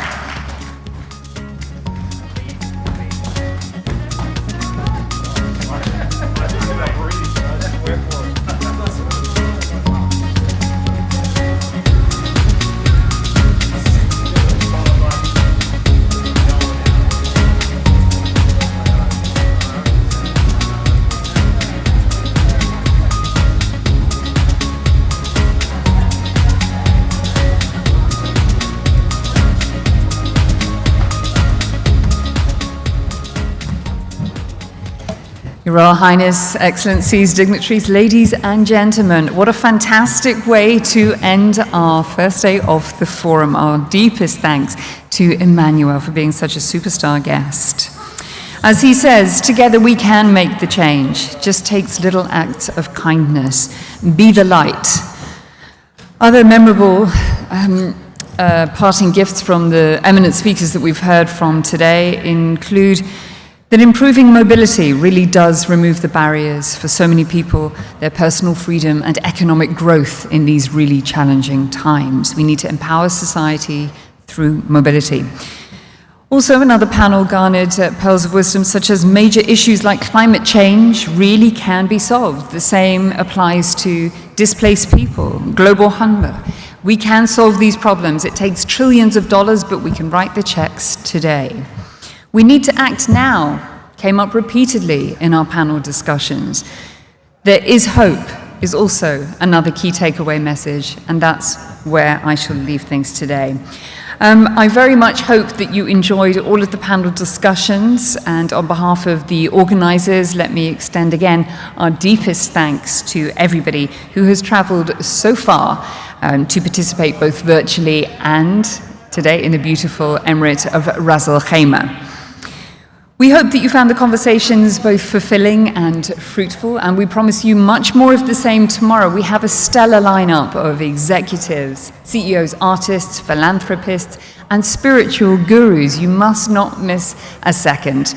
Tomorrow, I will leave you in the very capable hands of Richard Quest from CNN, who'll be your master of ceremonies. And before I sign off, let me just take a moment to invite you all to make your way to Peacock Alley in the Waldorf Astoria Hotel to our right for a very special chairman's cocktail reception at 7:30 p.m. And bring your dancing shoes and your business cards, because there will be a special performance by Nigeria's fantastic DJ Cuppy. Thank you all again, global citizens one and all. Have a wonderful evening, and I'll see you next time. Thank you.